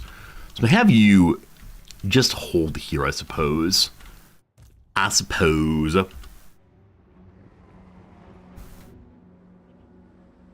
Okay. Unfortunately, these orc boys have gotten behind my orc boys. This group is unengaged or disengaged, so let them turn back and fight this way. I don't know why that's a good fight for us. They're both just Orc Boys sword infantry. These are on fire, though. Fire good. A lot of encirclement here, unfortunately. Gosh, a lot of units. We're so grateful the dwarves are taking attacks right now. They're taking on some sneaky armor-piercing infantry. That's great. Good luck, dwarves! Good luck! Okay. Our charging units here, I would like to have charge, I don't know what. I guess the Spider Rider. We'll see. Ooh, these archers, actually. Sorry, I mentioned this before and didn't do it. Y'all go move that way. You all bombard here. I want to in skirmish mode if possible. Yeah, skirmish mode, stay away. Now, our little running buddies. I don't know why one of you is there. It's strange. You running buddies. I want to go backline also. So you're also going to try to run through the gap if you can. Yes, identifying the gap. Best feeling ever. Didn't even shop at the gap regularly. I never have done so. I don't know why. I think it's because their advertisements were too cheery. The Gap's an American store. It has a bunch of, like, I don't know, basics, I suppose? Something like t-shirts and khakis. And the people in the advertisement always looks like so happy, like they're having a good time with their lives. And I said, not for me. there is no joy here this day. These are coming down the hill. I'd like my spear friends to get on them.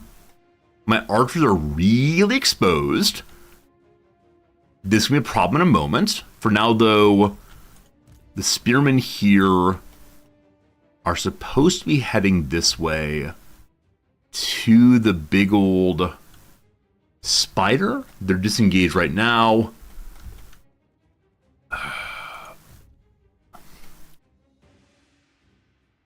I feel bad moving my archers constantly, as they've not had much chance to do much, but if they get overruns, I feel really, really bad.